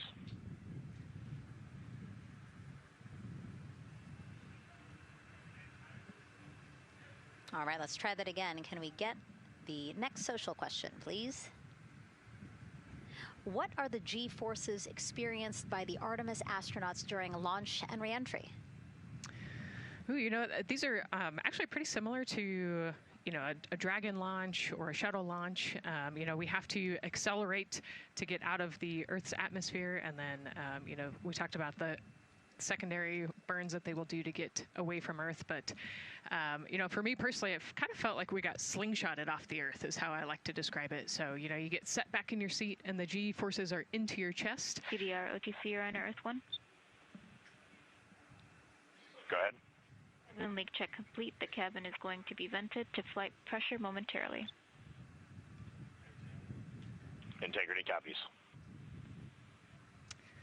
That's fantastic news. Yeah. Again, so the spacecraft is holding pressure as expected, and so now they will depressurize it, which will take about 6 to 8 minutes. Exciting. Yes. Yeah. Go ahead, Nicole. Like we talked about, continuing to march towards the launch. Yeah, so the G-forces are into your chest, and it's kind of a slow build, and you can get all the way up to 4.5 Gs into the chest during the launch, and often they have to back off on the thrust a little bit so that you don't get too high in the G-forces, and especially as we go through kind of max Q or that max aerodynamic force, so as they get through the thicker parts of the atmosphere. And then very similar G-forces on the way home, so slow, steady build up to about 4.5 Gs as the rocket actually decelerates. You know, you heard in one of the packages, when they come back, they're going to be going 7 miles a second. Gosh, that's and incredible. So you have to slow down somehow, and to do that, you have to actually, you know, when you brake in a car, you feel those G-forces, and so for the astronauts, it'll just be, again, into the chest based on the orientation. Great. Thank you so much for that answer, Nicole, and for that question. We're going to continue to try to take as many as possible. Again, you know how to send them to us at NASA Artemis. But now we again have another question for you, for our audience. We want to know, what part of Artemis II are you most excited for? Liftoff, Earth views from Orion, lunar flyby, or splashdown? Tell us again on NASA's Instagram or Twitch accounts, and we'll share your answers a little later in the broadcast. That's a tough one. I don't know what my answer would be. I know. I don't know either. I'm excited for it all, but that's a cop-out. All right, now let's head back over to Banana Creek. Again, the crowds there, really excited. People coming from all over the country, from around the world. Why don't we get another check with Leah Martin to see who she's caught up with now. Well, Megan, we were a little while ago talking to some students from around the globe. Today, we're actually talking to some local students who are from right here, locally, Merritt Island in Titusville. We talk a lot about the Artemis generation and about the students who are going to become the next generation of dreamers, of engineers, of scientists and technologists. And I'm actually standing with a group of those students here today. Our local high school has actually implemented a really neat new program in the spirit of being able to create these pipelines for employment and engagement. Can you tell me a little bit about what Merritt Island High School is doing? Sure. Well, this is a new program, first of its kind here at Florida, and basically what we're studying is astronautics and aviation, kind of blended the two together. We have flight simulators in our lab, but students are also learning about engineering, aerospace engineering, and we're trying to make all kinds of pathways available for them, trying to give them opportunities to see which pathway they might want to be interested in. So, yeah, just a great opportunity for them to learn about space. We just finished doing a whole model rocket build where the students took CAD software, developed their own rockets, put them together, and launched them right from our school. So it was very exciting. incredible. And then another local high school, Titusville, you guys also have a similar but slightly different program. Yes, we do space mechatronics with advanced manufacturing, preparing students to build and manufacture things to automate, do automation to build things on Mars and things like that, or locally too. Now, you told me that you're actually trying to figure out a little bit what you want to do when you're done. You're a freshman in high school. What things are you learning in your class here that are really kind of tweaking your interest in the aeronautics field? So we're building a lot of things with like metal and how we're supposed to do it on the rockets. We're also doing computer programming, which would help with NASA and like programming and coding. Absolutely. And you were actually telling me that I think were telling me that you're interested in becoming a pilot. We talked a little bit about the pilot who is on board the rocket right now. How is this program preparing you for your future? I mean, it's teaching me everything that I know about aviation, and it's really inspiring that I get to learn it in a classroom, like locally as well. It's amazing. I love it. And then you were also telling me you're taking this class. What's the most interesting thing you've learned? I really like the whole design part of it, like actually like engineering, like because I want to be an engineer. Engineering the products we use when we build stuff, that's definitely my favorite part, learning how to use those kind of softwares. Absolutely. Well, Megan, when they're seasoned NASA employees, you'll be able to say that you saw them here first when they were still in high school. Back to you at the desk. I can also say that they have fans. Nicole Ayers here. As soon as that girl said that she wants to be a pilot, Nicole went, yeah, why is that something that's so thrilling for you to hear? I mean, I love when kids in high school have goals and they set their goals high and they want to go do something. You know, the kid who wanted to be an engineer or a pilot, like, I love that. You know, find something that you're passionate about, go work hard at it, and go get good at it. Yeah, and speaking of passion, I mean, we definitely have a whole bunch of people here passionate about what NASA is doing here. Again, the lawn behind us just filled with media from around the world, making sure that they can help tell our story to everyone who is interested in hearing it. So back here in Florida, of course, we have NASA leadership also keeping a close eye on launch operations. Let's go now to Jasmine Hopkins, who is standing by with Lori Glaze, Acting Associate Administrator of NASA's Exploration Systems Development. Thanks so much, Megan. Yeah, we're honored to welcome Dr. Lori Glaze to the balcony now. Lori, this is our very first time having crew on an Artemis mission. How does that feel, and how does that change our overall approach to the mission? It's a really good question, and it really came home today when we were watching the crew walk out, and then we saw them get into their van and go out to the pad, and we've been watching them getting into the crew module. And so we've really put an enormous amount of rigor into assuring the safety of our crew. One of the most important things on this mission, different from Artemis I, is we now have environmental controls and life support systems. One of the most important things we're going to do on this mission is test those out and make sure that we can keep our crew healthy and safe throughout their mission. We also on this mission have an activated launch abort system, which we had the system for Artemis I, but it wasn't active. But we definitely had that active on this mission. We want the ability, again, if something goes wrong, to be able to have that ability to abort and get them back to the ground again, safe. Absolutely, Lori. I mean, as you're driving home, safety is paramount here at NASA, and your program is responsible for all of these Artemis elements. We have the Space Launch System, Orion, ground system. So how do you get everybody cohesively on the same page for a day like launch? And that's a great question, and it's really been wonderful to watch our teams working together. We have the ground systems, which are kind of the bookends of our mission. The ground systems help prepare us to get the rocket ready to take off. They're doing all of the loading of the tanks right now and getting the crew into Orion. And then at the back end, they'll be there to recover the crew when they land in the ocean. But they know that their job is to make sure that that rocket is ready to go and that the crew module is ready to go.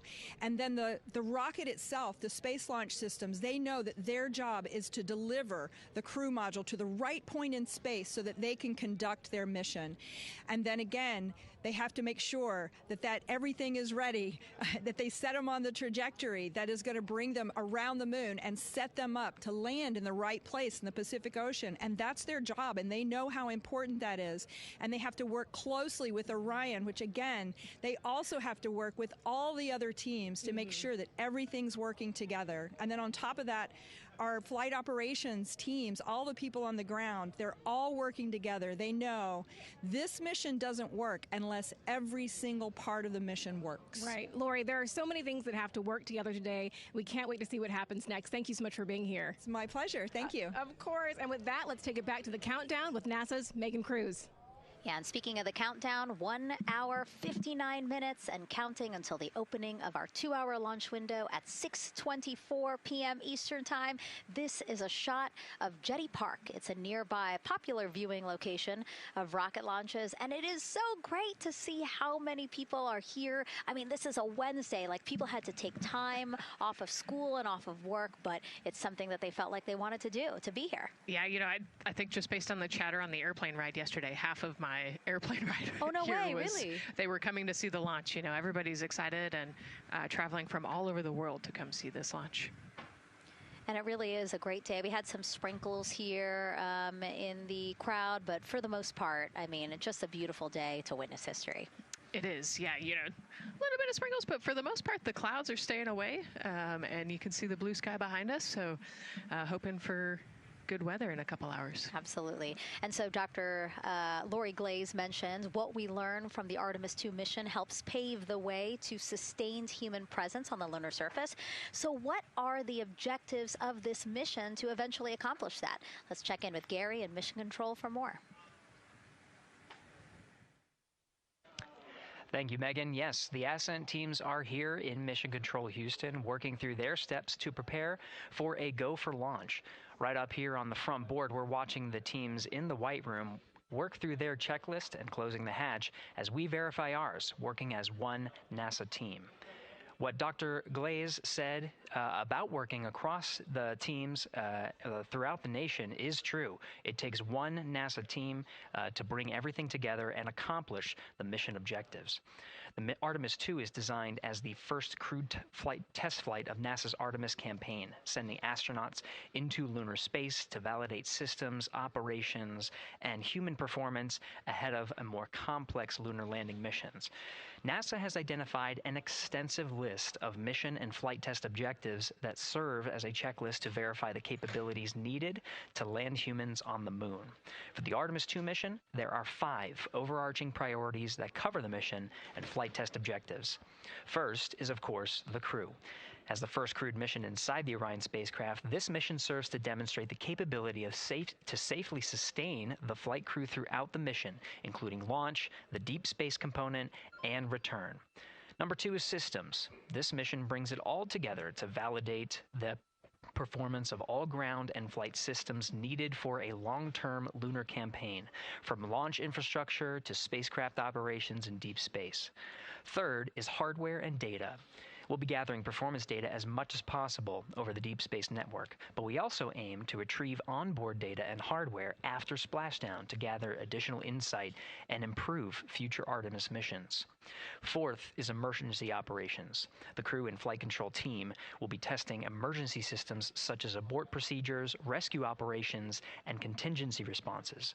During the flight, astronauts will rehearse a number of these procedures to ensure that in the event of a real emergency, the planned procedures and operations are sound.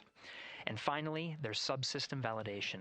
Engineers will be verifying subsystems across the board to ensure reliability across life support, propulsion, avionics, and navigation systems aboard the Orion spacecraft. Human spaceflight is a complicated endeavor that requires precision and confidence across all disciplines. You may hear the phrase, human spaceflight is the greatest team sport, a few times in today's coverage, and it's absolutely true.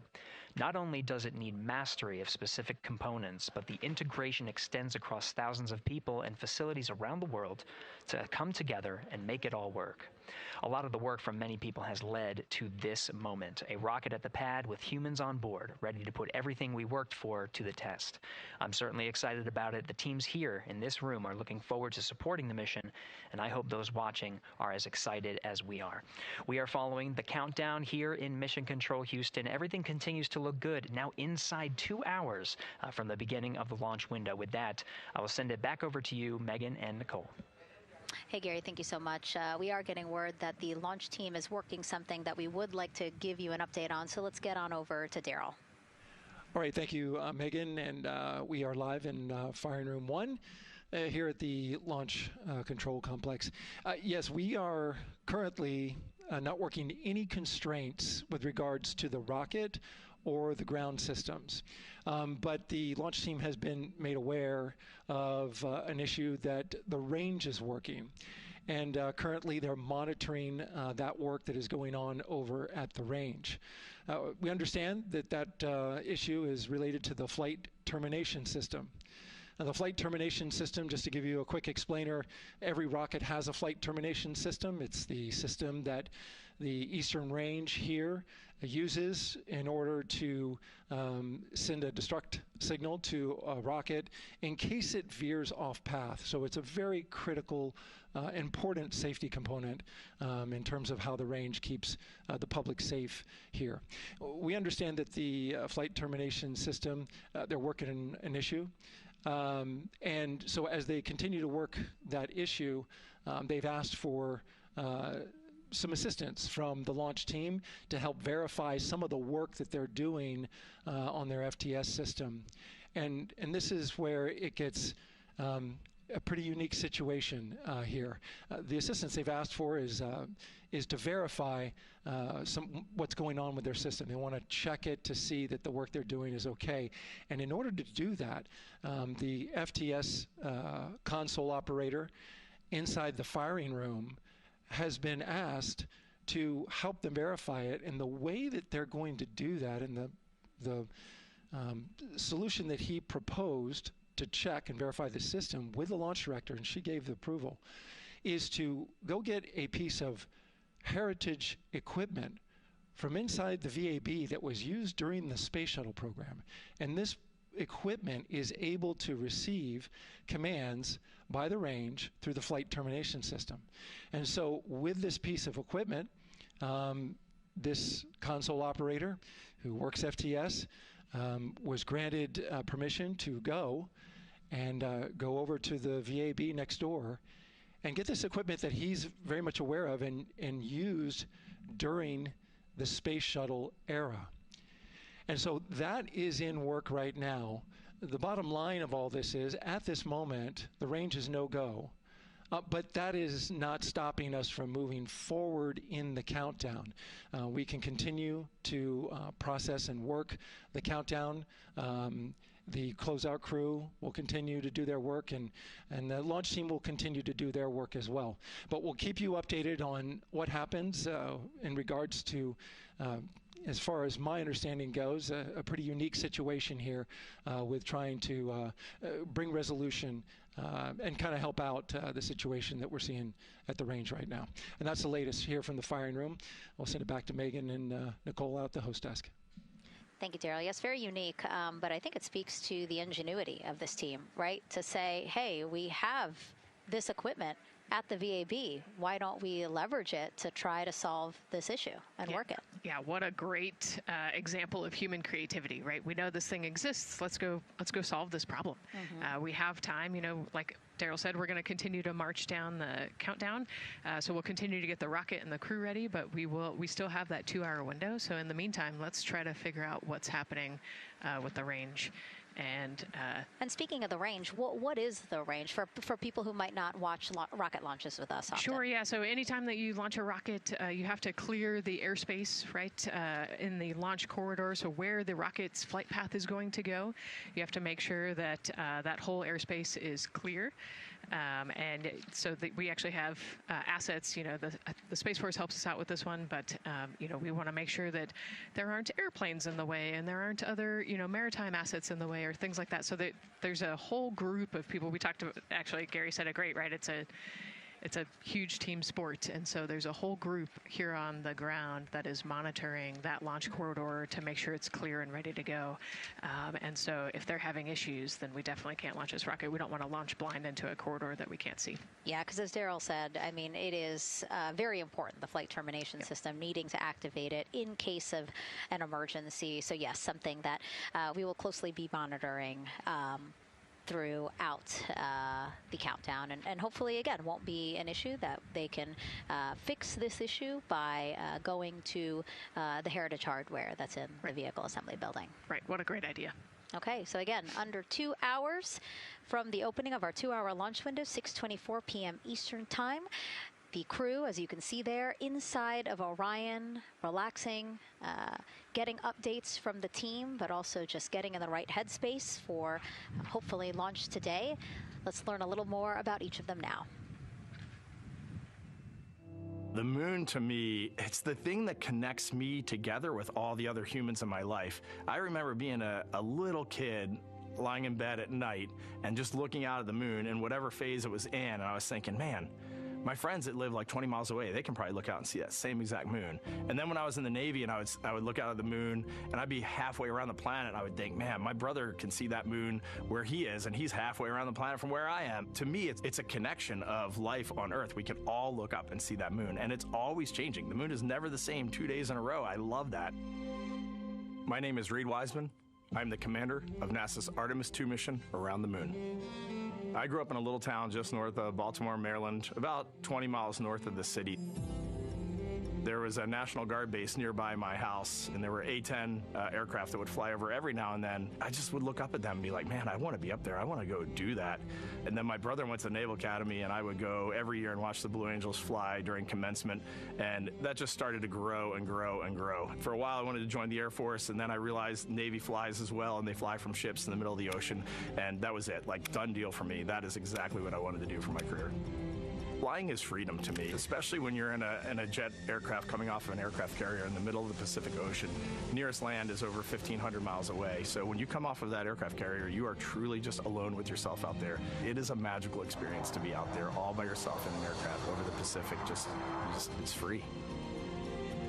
I think anybody who accomplishes something that they set their mind out to, there's no one thing that does it for them. It's a combination of everything. I mean, the way my parents raised me, the way my brother and I, the way our relationship developed over time, my friends, being in the marching band, going to college, setting my own course, learning how to live on my own, being mentored along the way, being, kept on the path to success, but being given the freedom to, make excursions and fail every now and then and regroup and carry on. I think all those things come together in the end to get you where you are.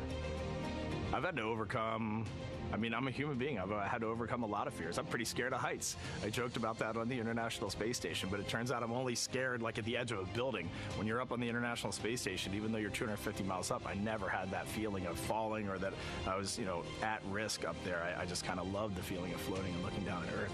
There have been challenges all throughout my life. By far, the biggest challenge was losing my wife in 2020 to cancer and now raising 2 daughters who are grown up now, but that's been the biggest challenge by far I've ever had to face. It is not easy. Being an only parent, trying to work a full-time job, and raising 2 kids is something that I think about every single day. I'm very proud of the work I've done. I haven't always done it well, but I've always shown up and tried as hard as I possibly can. I do wonder what it's going to be like when we are really far from Earth and can see it. The sensation of being so far away from everything that you know. I had that sensation on the space station the first time I got to sit in the cupola for a really long time. So I can only imagine what that's going to be like from 200,000 plus miles away. My name is Victor Glover, and I'm the pilot for NASA's Artemis II mission around the moon. When I was in 4th grade, I was 10 years old. And that's when the Challenger accident happened. And it helped me understand how the general public felt about the astronaut corps, right? Like, these are the people that we want to be. And that just gave me an easy thing to strive toward. The biggest fear that I've had to overcome in my life is doubting myself. Going to college when no one in my family had gone to college was a huge risk. I had more confidence in my athletic ability than in my academic abilities. I could play football with those college students that I saw on TV, but my classmates that I saw in the lab and around the University Union, I didn't know if I had what they had. I think addressing that self-doubt was a part of, swinging for the fence and trying to go get an engineering degree, not just go to college, but get an engineering degree and then go do something challenging and technical like flying. Apollo is known for sending humans to the moon. Artemis has an opportunity to continue the Apollo story, but I actually think it's important for this story to stand on its own. Artemis is a new program, and we're trying to do new things. And it's great to compare and contrast. When you look at our spaceship, you can see parts that were designed, built, and integrated in another country. When you look at our crew, you see that our crew is international. There are also men and women. And I just think that comparing and contrasting makes the story even richer. The piloting role specifically, I will have an hour and a half or so where I get to fly the spacecraft by hand. We haven't flown that many spaceships. And so the ability to fly one actually in space on a test mission is just a really unique opportunity. I can't tell you how I'm going to feel when we fly by the moon and see the moon up close and the Earth from 250,000 miles away, but I don't use the word excited because I'm focused. You know, what we do, this is very serious and it's very risky, and we are all intimately familiar with that risk. And so if we go out there and we're successful and we can pass that baton on to Artemis II, that's something to really be excited about. I tell a story, which is one that my dad told me before the Apollo missions when he was just a very little boy.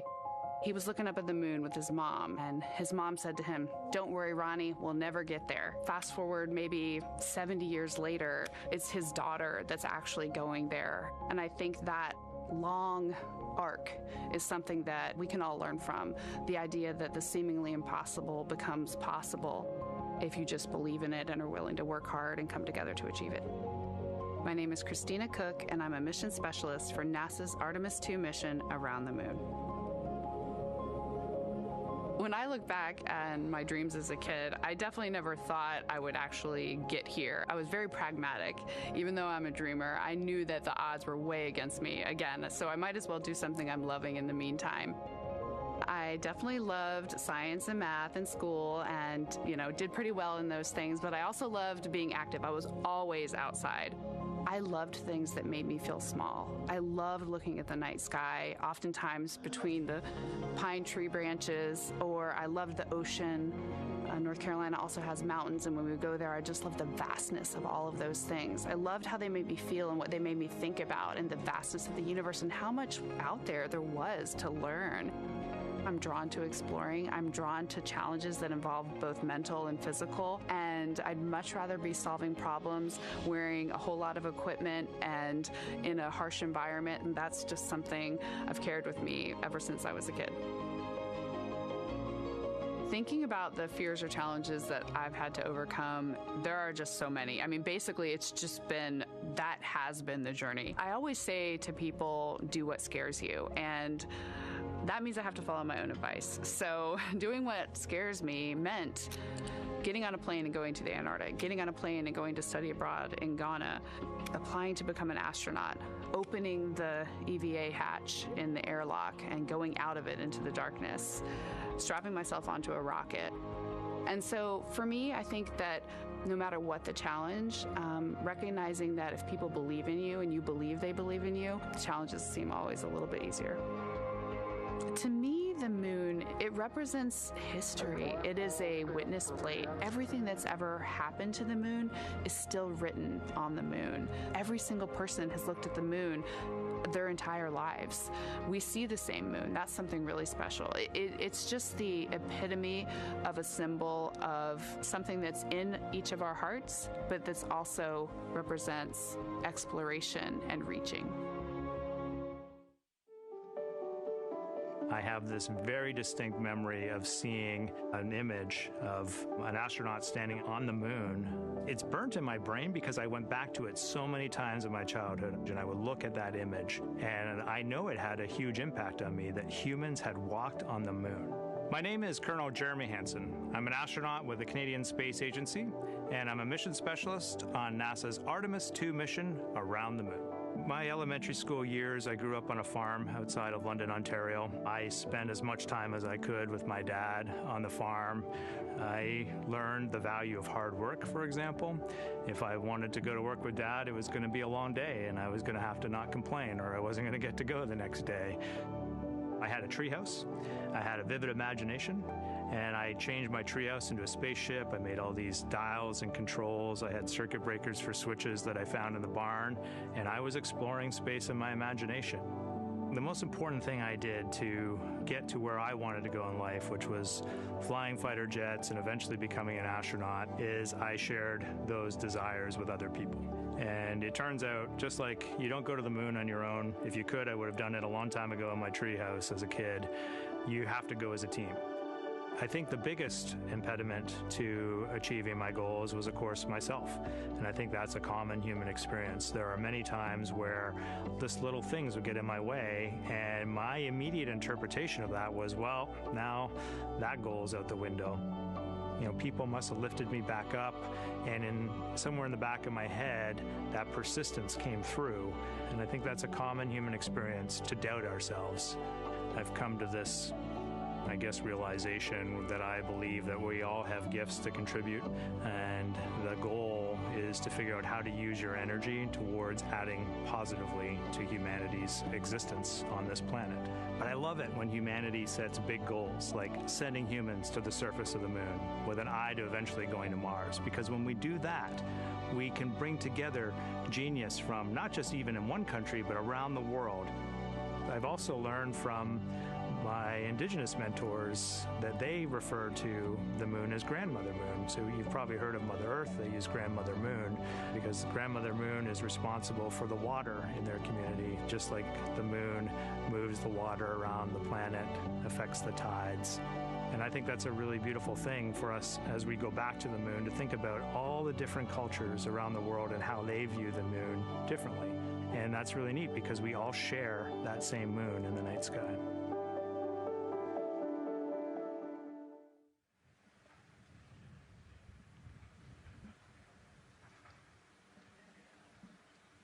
One hour, 38 minutes and counting until the opening of the Artemis II launch window today, 6:24 p.m. Eastern Time.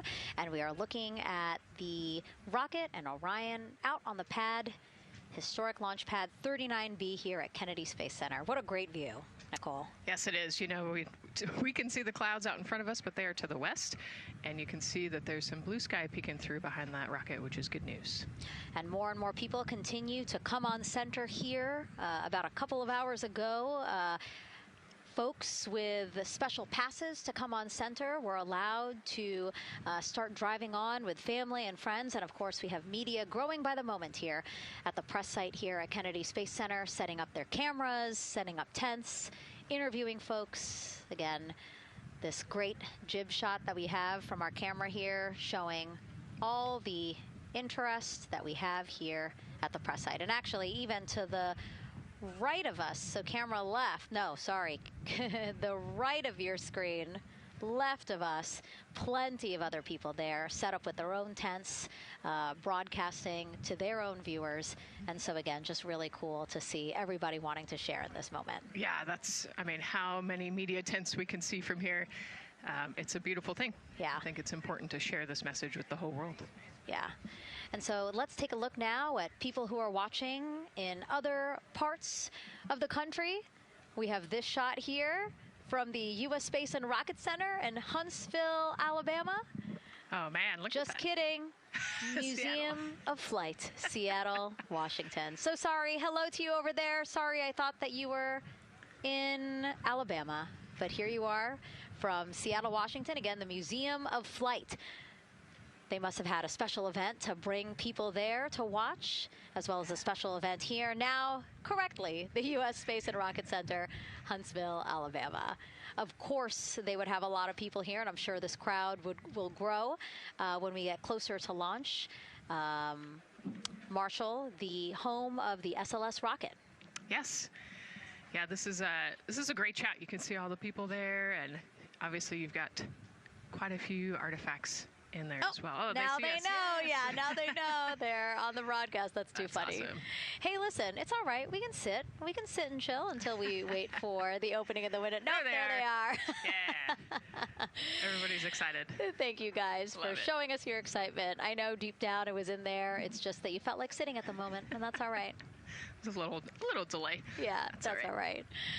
Well, thanks so much to those supporting these watch parties and bringing them to us live here. Actually, our video paths are taking quite a circuitous route to be able to bring those live views in from Seattle as well as Alabama, but we're glad that we can be able to share it with you in the broadcast now. And so why are we going to the moon? Why does NASA want to build a moon base there? Here's Megan Carter again with our moon board. All right, thank you, Megan. Yeah, so we are right around that hour-and-a-half mark, hopefully for that launch. It's going to be very exciting. So they are going to have a few days to be around the low Earth orbit, and then they'll be heading on to the moon. So yes, let's talk what will be happening. Why are we going to the moon? So obviously this is not going to be a landing, as we've discussed. They are going to be coming with 4,000 to 6,000 feet around the moon's surface, and this is going to connect us directly to our past. Those Apollo missions did have 6 lunar landings, and the Artemis campaign is looking to build on that past by going back to the moon, staying longer, and then going farther. So how are we going to do that, and why? We have obviously talked a little bit about that lunar South Pole, and we are focused specifically on the far side of the moon for this one for a specific reason. You might have guessed we're going to be looking for some resources especially, and that's going to be water or water ice. That is going to be giving us some really critical pieces for future missions. And as you can see here, we have identified 9 potential landing zones. So this is going to be a critical objective for our crew. Depending on when they launch, it will determine what is going to be visible, but we do have these 9 landing zones right here around the Shackleton crater. And as you can see here, a lot of that area is deep and dark, and that is where we are going to be looking for that water ice, because that is obviously going to give us not just water to drink, but as we know, that can actually be converted into our propellant potentially, that hydrogen and oxygen. So that is going to make the moon a critical place for that moon base, because we want to think of it essentially as a backpacking trip. If you have your tent and your hiking boots and your camping stove and all your gear, you don't want to take that out and be on the trail for the first day and then try everything out. You're going to test things out a little bit closer to home before you go out on that adventure. And that kind of goes for us as well. So the moon is going to be critical for us in the future steps towards our lunar landings, and then also for going farther on to Mars in the future. It's going to set us up for that deep space exploration, and we can't wait to see what they see once they get to that flyby. But for now, we are, like I said, getting closer. So I'm going to turn it back over to you, Megan. Exciting stuff. Again, the idea of accomplishing a moon base, like as we've been saying, sometimes things just seem like science fiction, and it's amazing that we're making it science fact. Yes, yeah, we're going back. We're going to scout it out, and then on the future Artemis missions, we're going to put boots back on the moon for the first time in over half a century.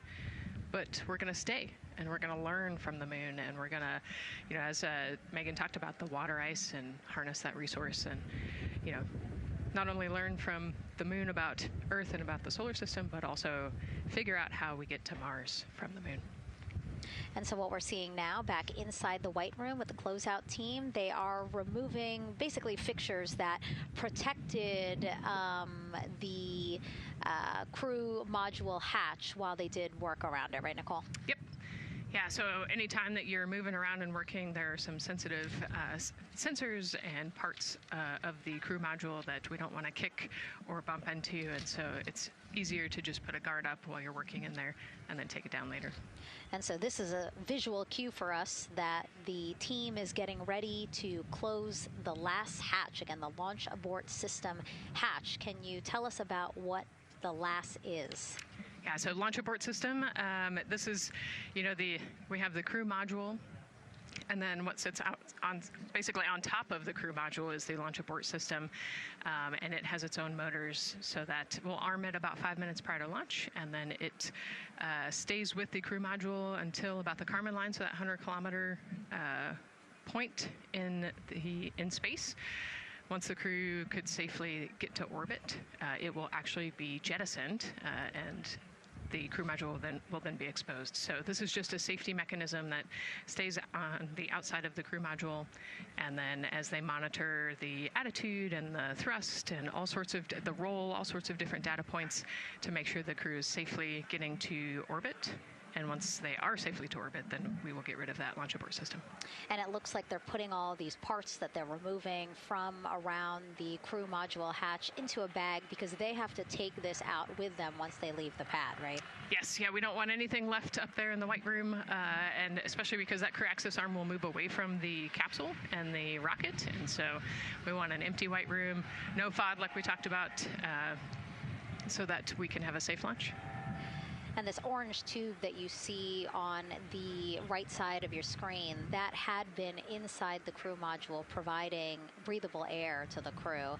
And now again, with the crew module closed and them getting ready to close the second hatch, that has been removed and is out of the way. So again, the closeout crew can continue to do their work. Yeah, that's just a duct to provide some cooling air and some breathing air to the crew and the closeout crew while they're in there. That's actually a good point, yeah. And so as we continue to watch the crew prepare to close the launch abort system hatch, why don't we take a look at the crew's mission patch? Now, crews have designed their official mission patches since the Gemini 5 launch in 1965. Reed, Victor, Christina, and Jeremy, they really wanted to play on the abbreviation of Artemis II to all, signifying not only the second major flight of the Artemis program, but also a mission to explore for all, by all. The crew chose the iconic Earthrise photo for a reason. It was taken by the Apollo 8 crew in 1968, the first crew to ever fly around the moon. The mission was to prove teams then were ready to land on the moon the same way Artemis II hopes to fly around the moon ahead of a lunar landing with Artemis IV. This time, as we've been saying throughout the broadcast, to stay on the moon and pave the way to Mars. Yeah, we talk about incremental steps, right? And so Artemis II is very similar to Apollo 8 in terms of that increment. They're going to fly around the moon and set up the rest of the Artemis program for landing on the moon, but also with a nod towards the fact that we do this for all humanity. And I love the thoughtfulness and how much they, how much importance they put on their patch design. Another camera angle of inside the Orion spacecraft. I was going to say, we might be able to see Rise, but I think it's right behind Reed's foot there. And so to orient people again, so basically we have Christina in your upper right hand, Christina in your upper left hand corner. Then you have Jeremy below her. And then the feet you're seeing, those are Reed's feet. And then next to him, the upper right hand corner, that is Victor, who's unfortunately hidden by Reed's feet, but again, that is the orientation of the crew inside Orion right now. Now, earlier this week, the crew got to stick their patch on a wall just outside the suit-up room. We can play that video there now. You can see that crews have been doing this as part of a pre-flight tradition again. Wow, Reed just making sure that thing won't come up. It's flat. And so now Victor is signing there, followed by Christina, and then Jeremy. That's a fun tradition, and your patch is up there too. It is, yeah, ours is on the left-hand side there. Yeah, it's a fun tradition. This is a really fun day too. They did this a couple days ago, but it's just another step that makes it a little bit more real that you're going to be launching soon.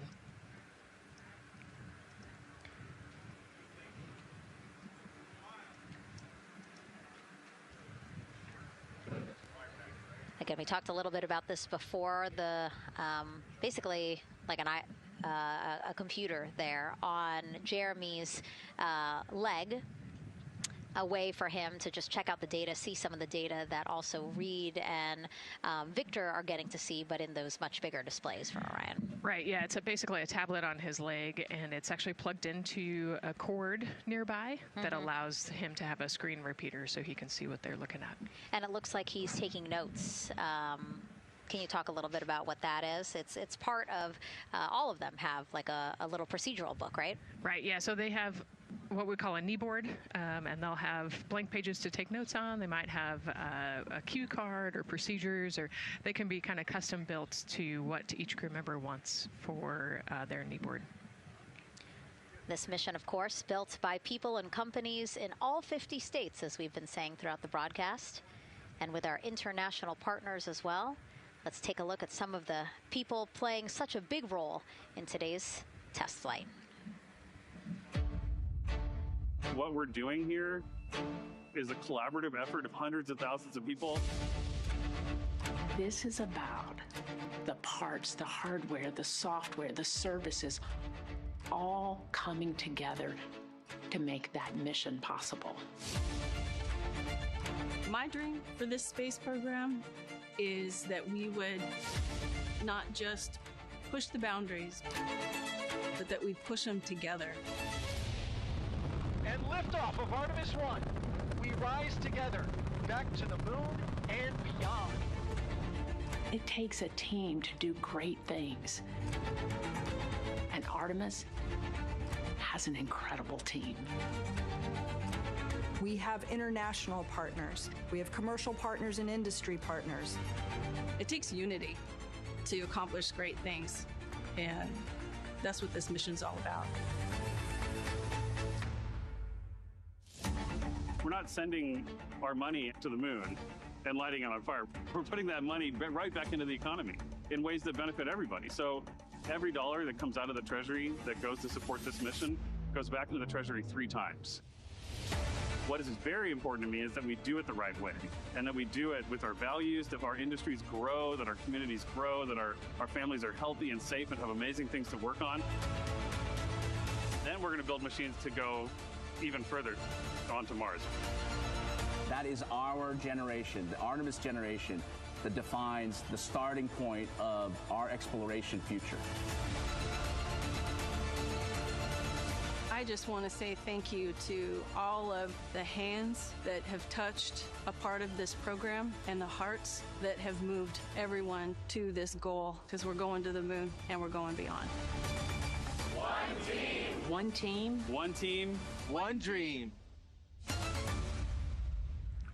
What I really like about that package is, again, just reminding people that this is spurring so many jobs across the country. Yeah, across the country and across the world, right? The whole world has a part of this. The Artemis Accords are signed by over 40, 50 different countries. And so, yeah, we're taking all of the taxpayers' money and we're putting it right back into the jobs here in the U.S. And the money, too. You know, when we have more disposable income because we have good paying jobs, that's money that goes back into our economy as disposable income. So really, it is just an ecosystem that NASA is proud to be a part of. Right. Not only is it about the money and the economy, right, but it's also about the science and what we're going to learn and exploration. You know, on top of all of those things, we benefit the economy as well. Obviously, Nicole is a wealth of knowledge. We're very lucky to have her. We're going to be tapping into that knowledge throughout the broadcast, and we have been for now close to 4 hours. So thank you, Nicole. I hope you're holding up okay. Yeah, I'm loving it out here. It's been great. Let's learn a little bit more about Nicole. Her first mission to space was actually last March. She launched from here at Kennedy Space Center as pilot of NASA's SpaceX Crew 10 mission to the International Space Station. And what a beautiful launch that was. She spent 148 days in space conducting science experiments that could benefit us on Earth. For example, one studied the physics of liquids, which could help researchers deliver medicines more effectively. She also conducted an almost 6-hour spacewalk to help upgrade the orbiting lab's power system. Nicole is a lieutenant colonel in the U.S. Air Force and flew one of its most advanced aircraft. She was born in San Diego, California, and is a twin. That's a cute photo of the two of you. Oh, that one too. Young explorers, yeah. Yes, yes. That's so great to just see how far you've come. Again, I think that speaks to what we've been saying. Like, you know, just if you're passionate about something, go for it and see where that takes you. Yeah, I think that's a great example. You know, I was a serious little kid with really high goals, and just kept working hard and never got bumped off the path and ended up here. I think it's a testament to the human, like we talked about, if you're willing to work hard, be a good team player, you can really get anywhere you want in life. And that's what I love to talk about. Christina has mentioned similar things. And so it's been kind of a theme for the day. Yeah, definitely a theme for the day, a theme for the team. The team has said the same, the crew has said the same sort of things. So absolutely, Nicole, thank you so much for being here. And hopefully only a little bit more until launch today. Hopefully. So today's Artemis II test flight will mark only the 7th time NASA astronauts will launch on a new NASA spacecraft designed for crew. And then controlling the flight will be Mission Control in Houston. Our Gary Jordan is inside with flight controllers. Hey, Gary. Hey, Megan, you are right. This is a significant milestone, and we may be putting the names of a few more astronauts in the history books today. The Artemis II crew is set to launch today will join a select list of humans to fly in a spacecraft for the very first time. And Artemis II, like missions before it, is a test mission. During Ascent, the crew and the teams here in the room are prepared for a variety of scenarios. Some of these will be called out directly by Capcom's Stan Love during Ascent, and some are a little more subtle. These calls can be split into 2 categories: alternate main engine cutoff or MECO targets and aborts. First, there are 2 alternate MECO targets, or AMTs. These note milestones to give flight control teams and astronauts an idea of what would happen after that moment should the core stage lose one of the main engines. First is AMT low. You won't hear it called out by the crew or Capcom since this happens right at liftoff. If the core stage loses one engine at this moment, an abort once around option could be made at main engine cutoff, meaning the crew could target a splashdown in the Pacific. The second is AMT high, which would be called out by Capcom's Stan Love around 22 seconds. After this moment, if the core stage loses an engine, we can still pursue an alternate mission in low Earth orbit to accomplish some of the test objectives. And at about 5 minutes, 16 seconds into the flight, you'll hear the call 3-engine press. This is a good moment. After this point, if the core stage loses an engine, we can still make a nominal main engine cutoff and pursue a moon mission as expected. Again, these MECO targets give the flight control teams and crew an idea of what lies ahead should one main engine be lost, but assumes we are otherwise continuing to a main engine cutoff target. This differs from an abort, where the Orion capsule separates from the Space Launch System prior to the planned separation time. There are abort options at every moment that integrity is attached to the Space Launch System, from the pad to more than 3 hours into the mission. During the first 8 or so minutes of powered flight, there are 3 abort options. First is the use of the launch abort system, which you see at the very top of the rocket and here in the White Room where the hatch is open and teams are working to close it. This particular abort capability can be used from here at the pad through roughly 3 minutes and 22 seconds into the flight. Next is an untargeted abort splashdown, or UAS. This uses Orion's service module engines to escape the SLS and becomes available immediately after the launch abort system jettisons. Third is an abort once around, or AOA. You'll hear Capcom Stan Love call AOA open around 7 minutes 30 seconds into the flight. This also uses the service module engines, but the burn profile is a bit different to aim for a splashdown in the Pacific after one trip around the Earth. NASA's expedited recovery teams are staged off the coast of San Diego to get to the crew and integrity quickly for this abort option. An AOA option continues to be available until solar arrays are deployed on the Orion service module a little more than 30 minutes into the mission. At this point, an abort to orbit, or ATO option, becomes available until separation from the upper stage around 3 hours and 23 minutes. Mission profiles can vary depending on when an ATO is executed in that window, but with power being drawn from solar arrays, it buys more time for astronauts and flight control teams to make decisions and stay in Earth orbit, return for a splashdown, or continue to the moon. The Artemis II crew and flight control teams are well trained on all of these scenarios, and the calls you'll hear to the crew on Orion to Earth may help them be in a ready state for whatever challenge may come their way. At this time, we're not tracking any significant issues here in mission control in Houston, Texas. That would be showstoppers for today's launch. We're continuing to, of course, monitor the countdown along the way and make sure all systems are go for when we reach T0. With that, I'll send it back to you, Megan. at the Kennedy Space All Center. right, we are ready for another reading if you are ready over there. Yes, sir. CBA is steady at 2,600 PSI. All right, copy that. And you know, the more times we ask you to do that, the closer we get to launch, so that's a good thing. Copy. You heard it there from NASA Test Director Jeff Spaulding. The more that they keep on asking her how the pressure is holding in the counterbalance assembly mechanism is a good thing, because it means we are getting closer to launch. So that's amazing news over the loops that we just heard on Orion to Earth 1. Again, that communication channel with the crew.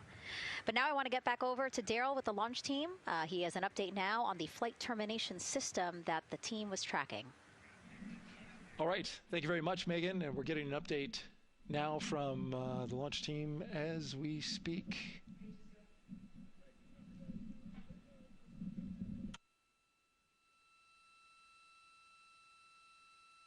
All right, stand by 1 second.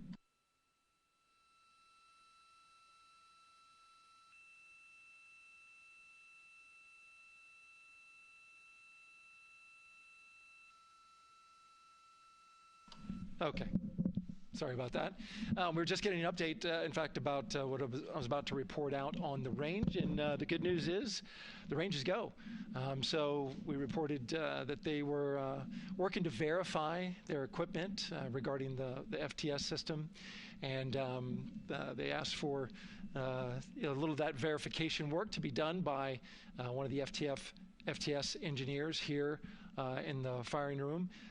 He went out to the VAB to get some legacy hardware to help out with it.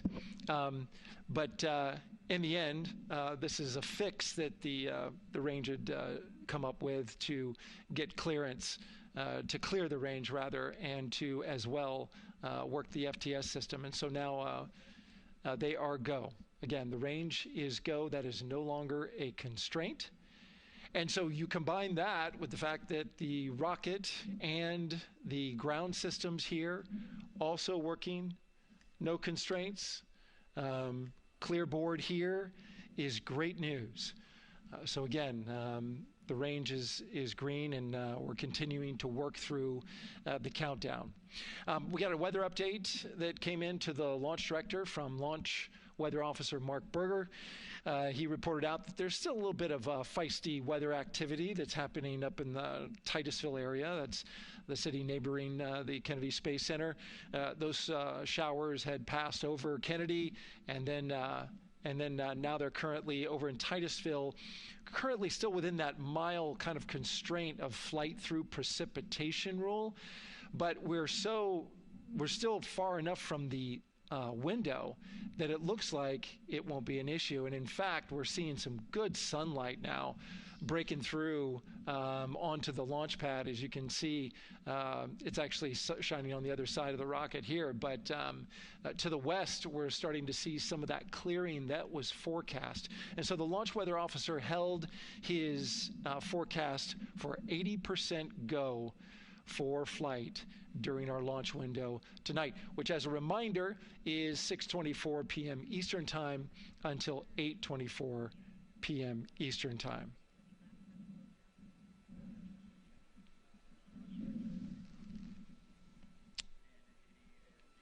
And we're also hearing that the last hatch closure, as you can see in the bottom corner of your screen, they're starting to work on that. That's the launch abort system hatch. There are two hatches, the crew hatch and the launch abort system hatch, and the closeout crew that you see right there, right on time with their work as they go to shut. And you can see it in motion right now, that launch abort system hatch. That's the latest from the firing room. We'll send it back to the host desk. Thank you so much, Daryl. Great news all around. And yes, we did just see them close the last hatch. And now we are looking at a live view of Banana Creek. Lots of people there, I'm sure, relieved to hear that that issue with the flight termination system has been resolved. And we are go for launch. Go for launch from the range. Go for weather. And go from all of them, I would imagine. Yes, it's got to be exciting. The crowd is building. And as Daryl said, you can start to see the sun poking out here, and we can see all the clouds are moving north and moving away from us. So it's all good news. And so as we know, we have our Leah Martin down there at the Banana Creek viewing location, and she's standing by with some other guests. Hey, Megan, I don't know if you heard that huge cheer just now. If you heard a big rumble, as soon as Daryl said that the range was clear for launch, everybody clapped. It was super excited as we get to do some final countdowns. Standing next to me, I have Hudson and Maddox, the son of brothers here. And I asked you a little bit earlier, how excited are you to be here for launch? What did you say? I'm very excited. It's our mom's birthday, and, you know, not a better way to celebrate right now. I asked you on a scale of 1 to 10, how excited are you? Would you say? 11. Yeah, 11. I'm very excited. Super excited. Yeah. So, Megan, we've been watching the launch broadcast here and hearing some of the questions that you and Nicole have been asking and answering. And I actually wanted to ask these two kids, if you could take a 10-day trip around the moon and take 3 people with you, who'd you take with you? Well, I'd take my dad and my mom. And, I mean, I don't know. Probably my best friend. I'd just say one of my friends, you know. Oh, one of your friends. So brother got left out. Who would you take? That was just what I was thinking. My dad and my mom and my best friend. That's a pretty good answer. Your brother can get his own trip to space, right? Yeah. So I'm actually joined here also by Dad. Now, you were sharing with me that a lot of the work that you've been doing over the last several months has been prepping the launch teams, our engineering teams, our ground systems teams to get ready for launch, to be mindful and to be in this moment. How does it feel to be standing here knowing that the people you've worked so closely with are doing what they're passionate about, or doing what they were born to do, moments away from launching this rocket? I mean, this is an exceptionally happy moment for us and all of us and the people that are, you know, about to take off on this historic trip here. And I'm grateful to know that we've helped in some way, shape, or form to help them stay steady and calm, you know, in such an exciting time within the agency. And so to just be here and witness it and know that, you know, they've got some tools to help them stay calm and steady is everything to us. So. Fantastic. Well, Megan, we are standing by ready to go, and we're ready to cheer this team on. Thanks so much, guys. And yes, Leo, we did hear that cheer. That was very exciting. I think the vibe over there is they're celebrating, they're having fun. And here, once they heard that we're go for launch, everybody had to run back to the camera and work.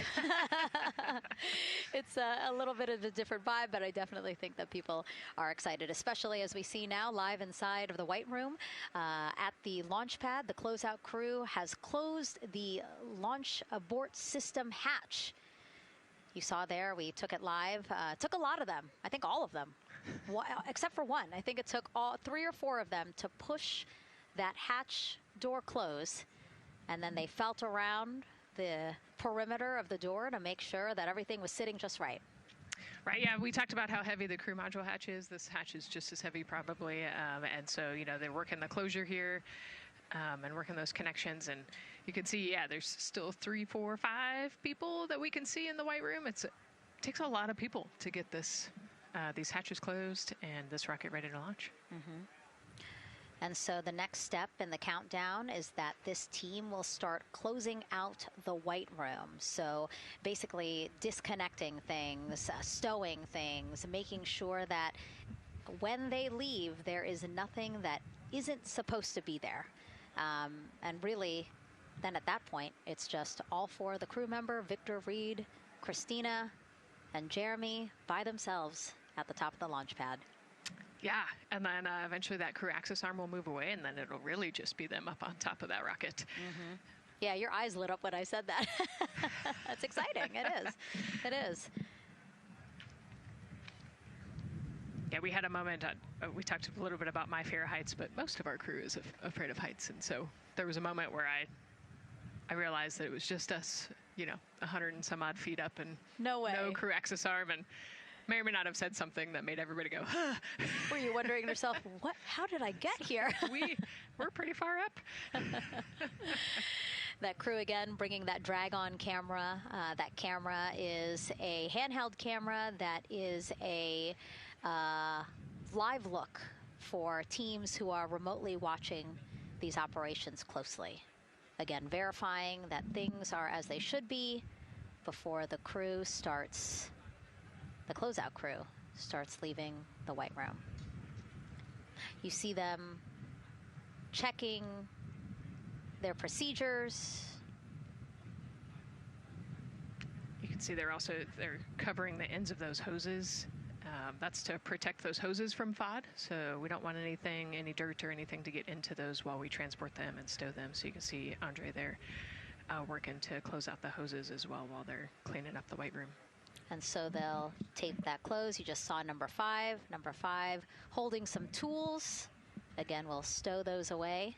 You have to account for everything. Obviously, you know, they did have tools out. They did have procedures, paper, notes out. Like, all of that has to go. Yes, and you can even see on number 3's hat, he's got a string that's connected to his suit there. That's, again, just to make sure that we don't lose anything. If, you know, gust of wind or you get knocked or something, you don't want to lose a single thing in the White Room. So everything is tethered, everything is accounted for, and everything is protected. The crew now, another live view of them inside Orion. Jeremy, Christina, and Reed and Victor on the right side of your screen. What do you think they're thinking right now, Nicole? Oh man, just over an hour to launch. You know, there's probably a little bit of a lull right now, monitoring some systems, but you can see Reed's got his feet crossed. So I think just trying to relax and, you know, pass the time by maybe thinking through the items that they're going to monitor through the launch, you know, the different jobs that each of them have throughout the launch. And once they get to orbit, you know, this first day on orbit is actually really busy for them. They've got, you know, 2 burns that they have to monitor. They've got to get the system set up, and they've got to get the cabin set up. So there's a lot going on in the next 24 hours for this crew. I think they've got a couple sections where they get to take a nap, but I don't think they get a full night's rest for quite some time. So, yeah, you know, going through what's next. And so as we say that, I mean, imagine what it would be like to live in a spacecraft for 10 days. Let's take a look at what life will be like in Orion. Artemis II is our first crewed mission back to the moon since the Apollo program. A lot of the focus of Artemis II is really checking out systems to be sure that we're ready and well positioned for continued human exploration.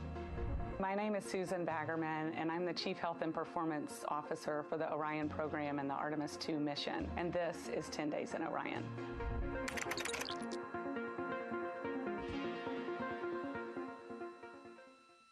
For this mission, the crew will launch in the Orion spacecraft on top of the Space Launch System rocket, or the SLS rocket.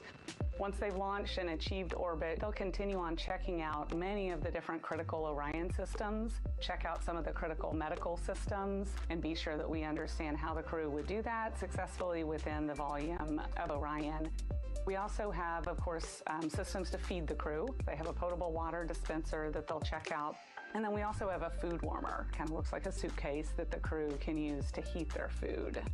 They're also going to check out the flywheel system. We'll have the crew perform some initial exercises. Part of that is to ensure that the flywheel is actually working, but part of it is actually to be sure that our environmental control systems are actually working. For sleeping, the crew will sleep in sleeping bags. Some crew members like to be very tightly bound up, and some like to float very free.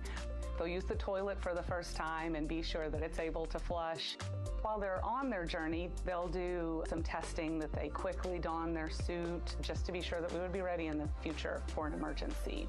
They'll also check out our radiation shelter. If we were to have a solar particle event, we would be asking them to take stowage out of the stowage bay and put it in some specific locations on the vehicle, basically for it to serve as shielding.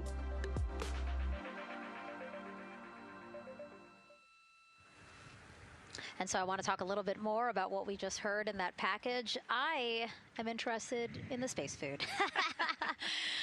So Reed, Victor, Christina, and Jeremy have a pretty big menu to choose from, so that's really cool. We're actually going to pull up a graphic now that kind of shows you some of the food that they're going to have with them on their 10-day journey around the moon. We know of more than 10 types of beverages. There's coffee, a mango peach smoothie, apple cider, lemonade. So those all sound delicious. And now I've just remembered I haven't eaten lunch.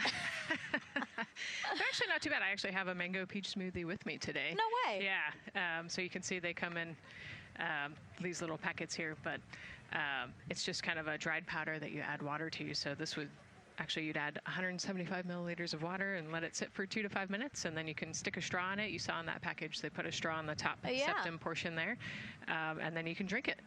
And so this is the packaging. This is food that you brought up with you, or that you had while you were at the ISS. Yes. Yeah. Actually, this is all food that we have available to us on the standard, what we call the standard menu on the space station. And so, actually, the graphic there showed quite a bit of the standard menu that they're going to take with them. So, yeah, let's pull space it back food up, is space food. Yeah,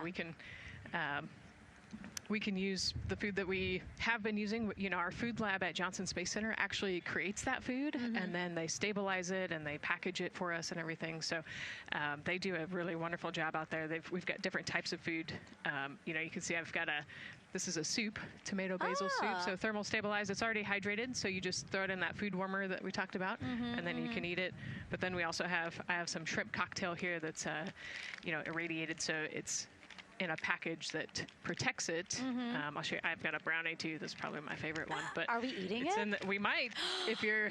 Yes. Look, see, they want us to eat. I don't know what happened, but it worked out. With what we were saying here. So it's in an outer package to help protect it against, you know, radiation, and then it's in this inner package. And so this cosmic brownie, actually, the trick, Ann McLean, my crewmate, taught me. The trick is you got to put this in the food warmer and get it nice and warm, and then you can get it. But so what we do is we just take scissors and you open it up, and then it comes right out. So these brownies are nice because they don't have a ton of crumbs, and so you can actually just eat it pretty easily in space. You know, if you imagine, that would not happen in space.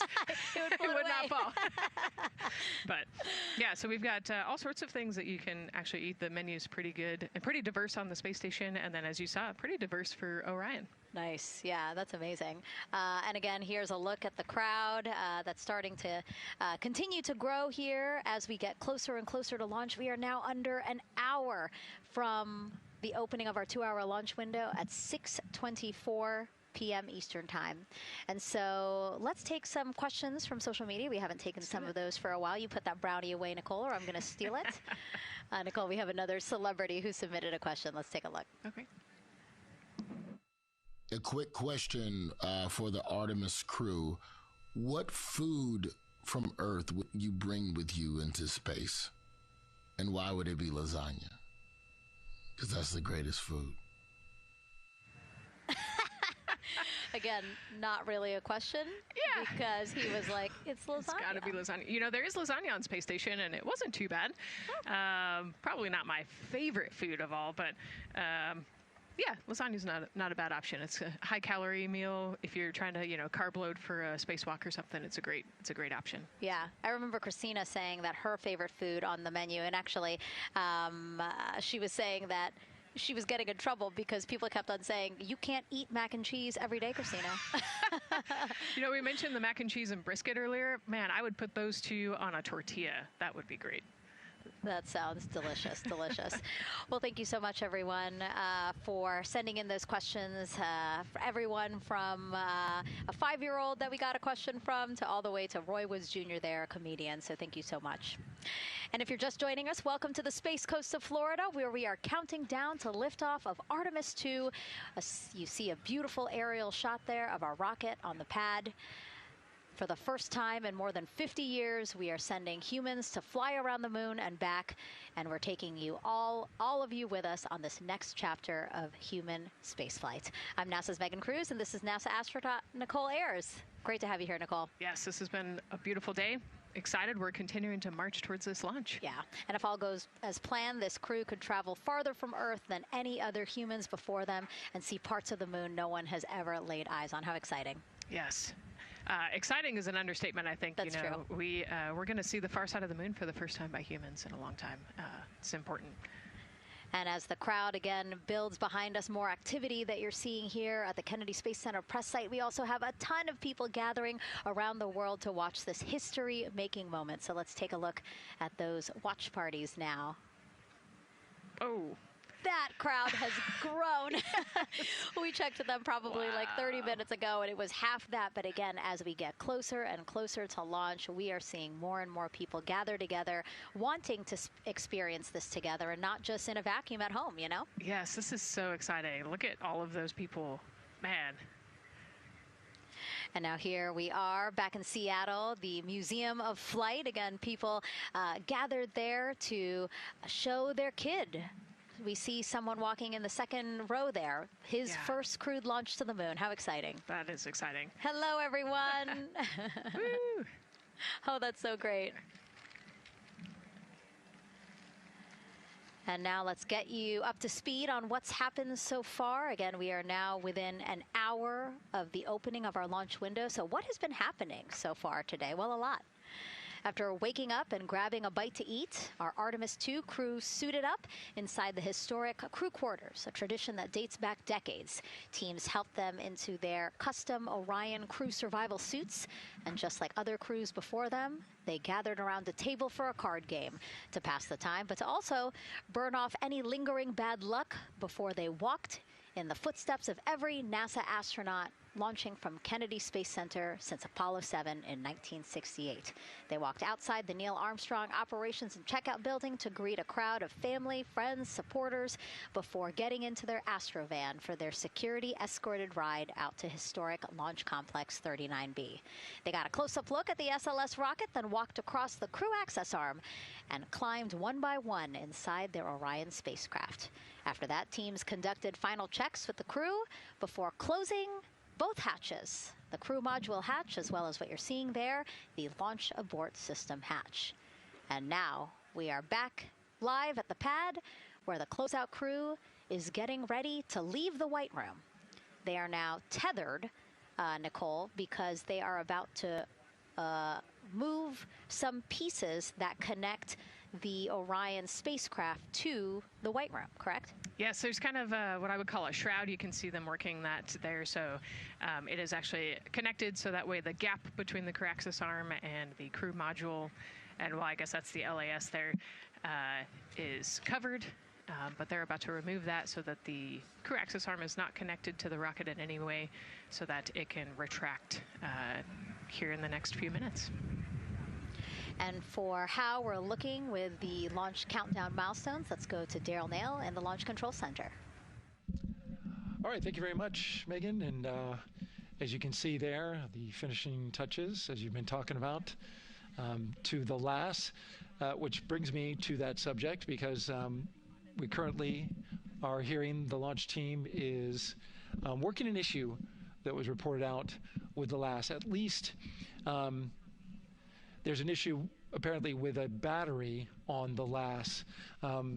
The engineer who is in charge of the launch abort system sits on console here, reported that a temperature for one of the two LAS batteries is out of range, and although it's not a constraint for launch right now, it would be when that temperature is checked inside of T-minus 6 minutes, which is inside of terminal count. So right now the team is working some troubleshooting on this issue.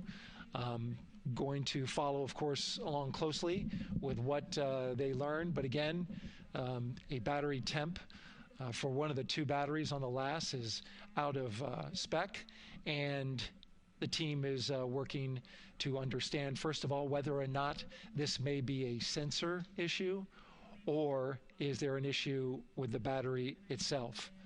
So again, looking into it, troubleshooting and researching as we speak. With regards to the weather, we did get some good news there. Launch Weather Officer Mark Berger reporting to the launch director that the weather chances have now improved for the window. We are up to 90% go, which is great news. Again, 90% go. That is up from the 80% that we started when we had the first weather forecasts come out officially 3 days ago. And so that is great. And for anybody who's here in the launch area knows that is certainly viewable. They can see that by just looking up. So we're getting some good clearing as forecast.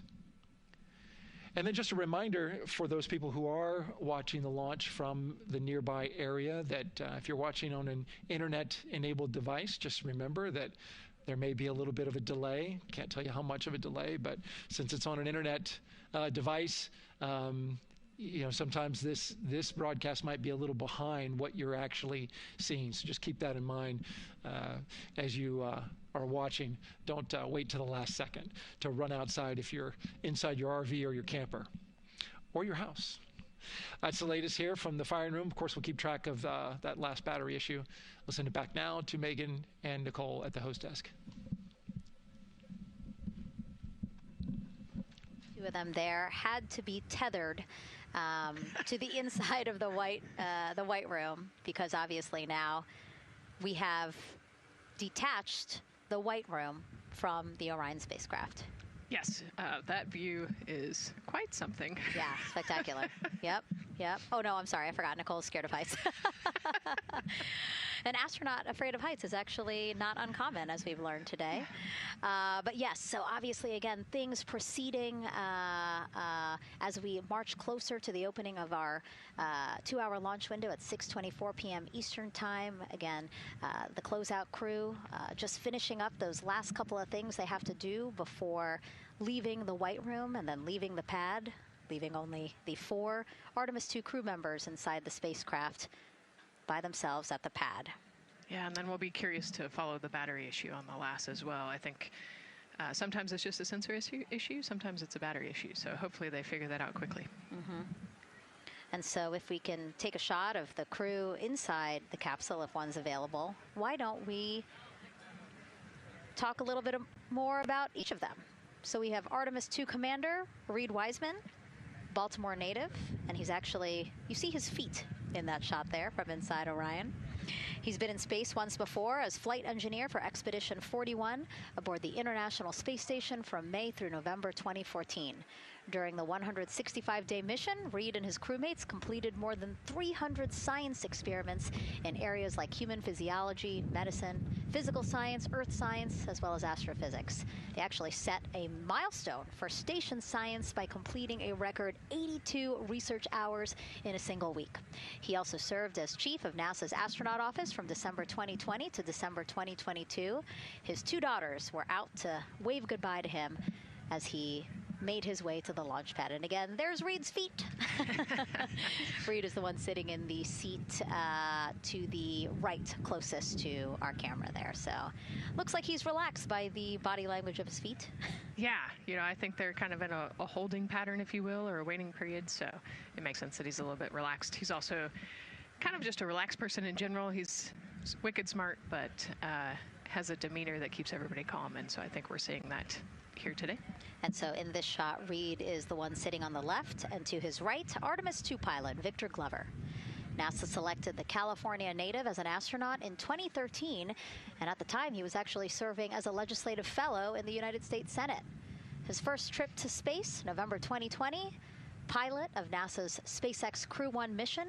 That was the first operational mission of NASA's Commercial Crew program, which resumed launching American rockets from American soil to the International Space Station since the end of the shuttle program.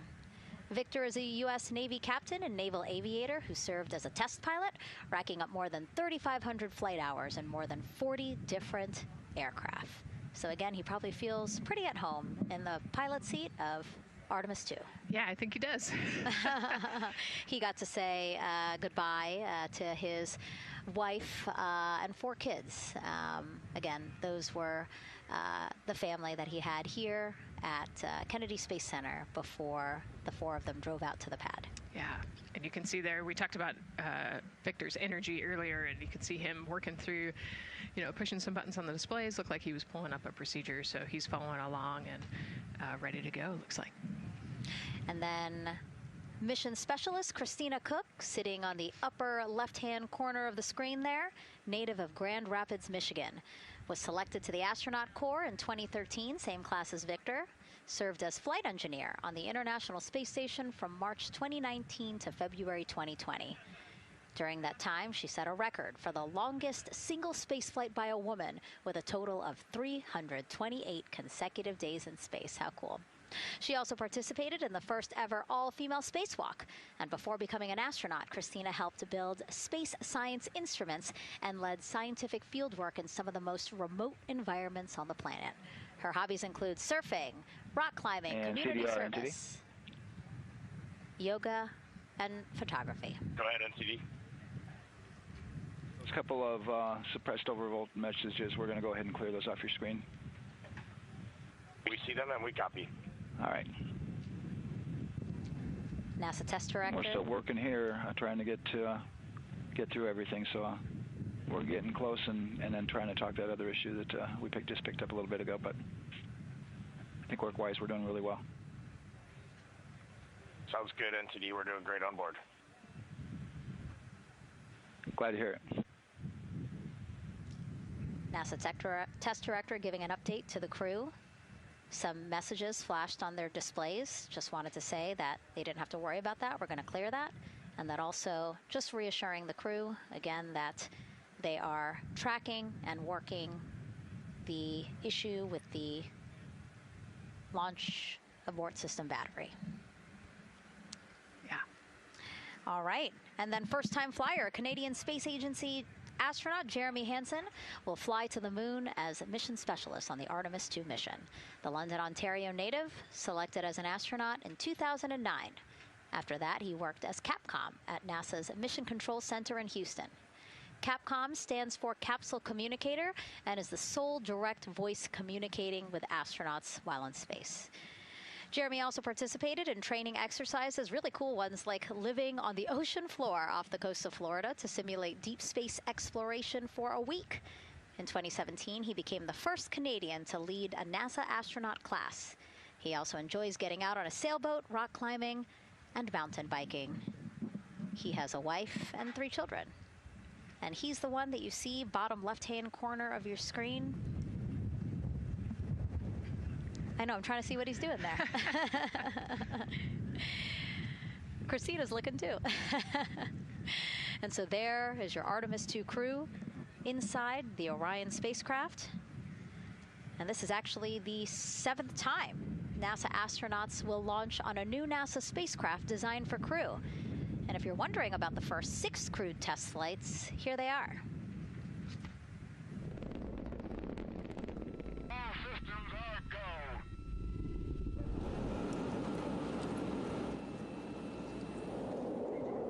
Gemini 3, Gus Grissom, John Young, March 23, 1965. Apollo 7, Wally Schirra, Don Isley, Walt Cunningham, October 11, 1968. Space Transportation System, or STS-1, John Young, Robert Crippen, April 12, 1981. Then NASA's SpaceX Demo 2, Doug Hurley, Bob Behnken, May 30th, 2020, followed by NASA's Boeing crew flight tests. Butch Wilmore, Sonny Williams, June 5th, 2024. And now, Artemis II with Reed, Victor, Christina, and Jeremy. It is really surprising, honestly, to hear that through all these decades, through all these launches we've had, this is only our 7th new vehicle that we're testing for crew. Yeah, you know, we have so many different missions that we think about and we talk about, but really 7 vehicles that we've tested and that we're flying. You know, I like to think of spaceflight really as a permanent test, right? We have, you know, hundreds of missions or so. You know, an airplane that gets tested and then flown has thousands of data points. And so really spaceflight is always going to be in the test field. And I think it's important to remember that, especially as we put humans on rockets that we never have before, or for the 7th time we start a new vehicle and a new mission. Just getting word now that White Room closeouts are complete. And so the closeout crew is preparing to leave the pad. It's exciting stuff. We are making good time, and the closeout crew is doing really well. 41 minutes, 43 seconds and counting until the opening of our window. And Artemis II is a 10-day mission that will send the 4-person crew on a journey around the moon and back to Earth. It will be a critical step towards future lunar and Mars missions.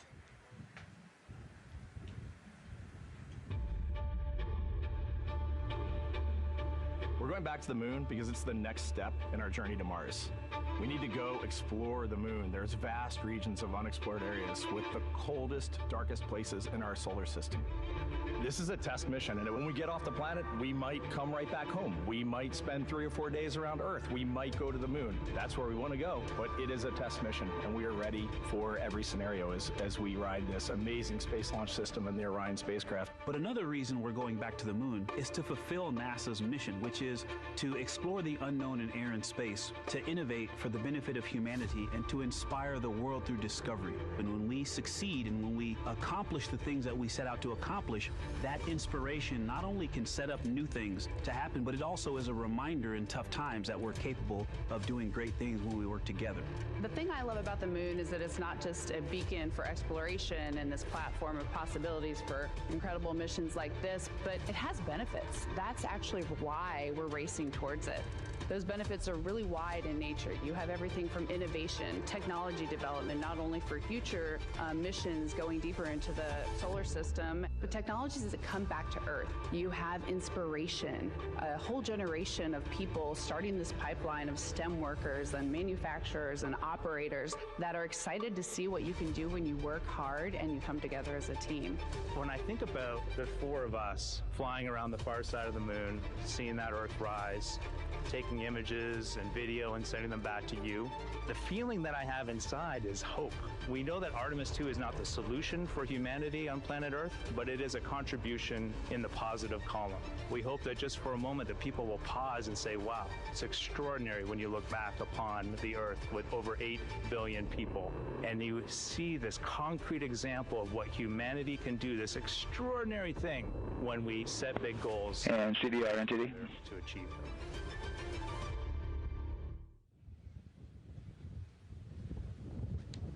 And so Mission Control Houston will control the flight of Orion after a liftoff here at Kennedy Space Center. Here's Gary Jordan, who's embedded with that team. Gary, you might have to pause because we did just hear a call out to the commander in Orion. Will do, Megan. I think that was Commander Reed Wiseman responding to prepare for some of the next steps. We are now holding at the T-minus 10-minute hold. Expected a 30-minute hold. So we are well on the countdown. We are well on the timeline to meet this L- time and launch towards the beginning of the window, but continuing to track progress along the way. Again, I'm here with the Artemis II flight control teams in Mission Control Houston. The team in the room behind me has been monitoring the countdown and verifying their own mission-specific launch criteria of the Space Launch System, the Orion spacecraft integrity, and its crew. During the final poll before launch, if all looks good from each of the flight controllers in this room, Flight Director Judd Freeling will report a go for launch from Houston Flight. Upon liftoff, teams here take control of the mission and communicate with the crew while they fly on the Space Launch System. This phase of flight is highly dynamic, and each console position has a dedicated and important role of looking after critical systems. You'll hear calls from Capcom and NASA astronaut Stan Love in this room to the Artemis II crew as milestones are reached during the more than 8 minutes of powered flight on the core stage. Liftoff and Ascent are just the beginning. This room will be staffed around the clock over the next 10 days to oversee every moment of the mission through splashdown. Here from the Johnson Space Center, we'll be streaming the mission live 24/7 so anyone can follow the crew's journey, take peeks inside the spacecraft, and share the experience of a lunar flyby with astronauts looking down at the moon's surface. Teams here have been rehearsing tirelessly in simulations to throw every conceivable and inconceivable scenario their way. We are ready and eager to begin the Artemis II mission. Still milestones to come as we continue the countdown, but we'll be right back with you during the Ascent phase of today's flight. With that, Megan, I will send it back over to you at the Space Coast. So much, Gary. Under 37 minutes until the opening of our 2-hour launch window, 6:24 p.m. Eastern. I've never been more excited for a time. But why don't we send it back over to Megan Carter with the Moon Board to learn more about what happens after Ascent. Absolutely. I am definitely also getting excited. Things feel like they're starting to pick up a little pace here. A lot is about to happen within the first 10 minutes of launch, but what happens after those first 10 minutes? Let me take you over here to my mission map so we can kind of jump ahead and let me explain a few things. So, our main engine cutoff is going to stand for MECO, and that is essentially where the rocket's job is done, and it is then going to turn the propulsion duties over to our ICPS. That stands for Interim Cryogenic Propulsion Stage. Don't try and say that too many times fast, but the ICPS is going to be right here, and that's our in-space propulsion. About 50 minutes into, after about 50 minutes into launch, it is going to conduct that first burn, and that's going to be the perigee raise maneuver. Essentially what that is going to do is going to raise the spacecraft from a lowest point of Earth just a little bit higher into space, and then they are going to conduct that nice path. It's going to set them on that nice circular path around the Earth. That's when they're going to start to be able to really check out the spacecraft. The Orion spacecraft is going to be able to, like we've talked about, be maneuvered by the crew. They're going to check out those life support systems, and communication checkout's going to be vital at that point as well, obviously. Then they will be conducting that another burn, and that's going to raise them just a little bit higher again. And then they will, it'll be about time for the ICPS to separate, and they will start another lap around the Earth as well. Now, the ICPS, but even after it separates, its job will not be done because they will have the opportunity to conduct something called the Proximity Operations Demonstration. And this is going to be really important for our future lunar missions because the ICPS actually has a target on it, and the crew is going to have the opportunity to manually maneuver these spacecraft like we've mentioned and practice those docking maneuvers. Now, obviously, they will not be docking for this mission, but that is, again, going to be critical for those lunar missions in the future. Now, all right, after that ICPS has separated and they've done that second lap, they're going to conduct 2 more burns. And what these burns are going to do is set them up to the high enough orbit and a fast enough speed in order to conduct the translunar injection. This is going to be that critical moment and that critical milestone where they are going to produce about 6,000 pounds of thrust. And this is that point that is going to take them out of low Earth orbit into deep space, and it's going to set them on that nice path towards that lunar flyby. And I know we have talked a little bit about why this could be a record-breaking flyby and journey to the moon. And with that, I'm going to turn it back over to Megan so she can tell us just why. Yeah, she's talking about the distance record set by the Apollo 13 astronauts in 1970. They were 248,655 miles away from Earth, and this Artemis II crew might surpass that on flight day 6 when they fly around the moon by more than 4,000 miles. Yeah, it's a long ways. It's tough to fathom 250,000 miles from Earth, right? I mean, space, the space station is only 250 miles, and so we're going, I don't want to do the public math, but we're going much further than that. But it's important, right? Because we want to get back to the moon. We want to see the surface. We want to see the far side of the moon. And the way we do that is by breaking distance records. Yeah, and the exact distance record depends on exactly when they launch, like the time, the day. So we'll learn more as we go into this 10-day mission with the Artemis II crew. But here we are, 32 minutes, 50 seconds and counting from the opening of our launch window. Feels really, really surreal here as more and more people come to gather on the press site lawn here at Kennedy Space Center.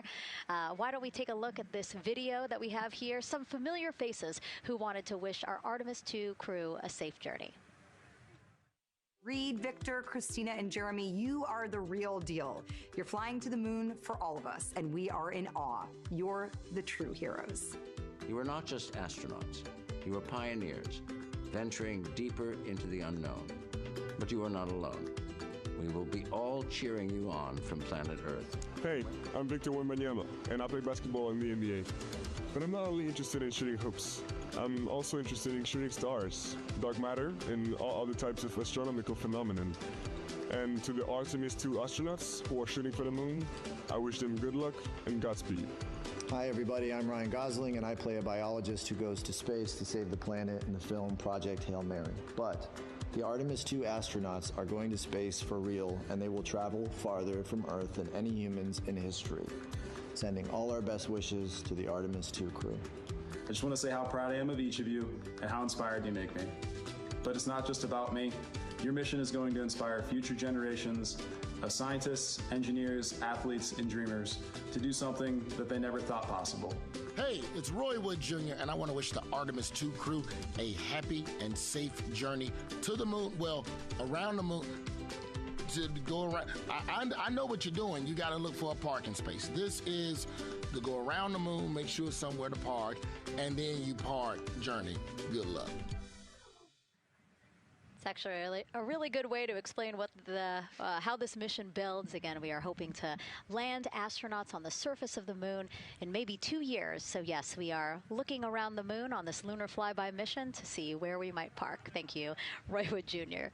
Okay, and as we look at this live view of the rocket on the pad, there is a spectacular place here at Kennedy Space Center to watch launch from, and that's the Banana Creek viewing area. Why don't we go back there where the crowd is excited, and Leah has the best assignment ever, talking to people who are super excited about being here for Artemis II.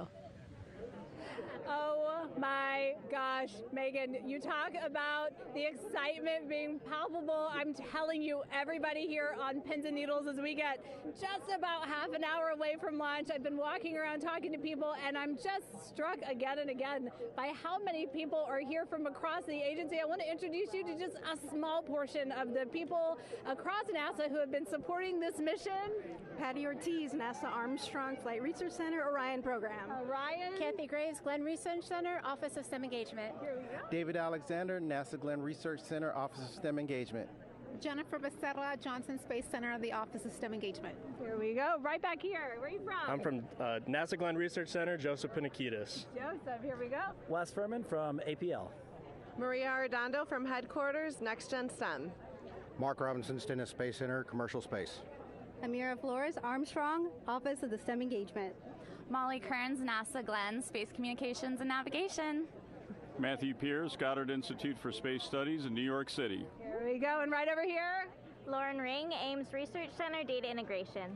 So we're coming together. We're one big NASA team, one big NASA family, and we have one major message before we launch tonight. Okay, guys, what are we going to say? 1, 2, 3, go Army!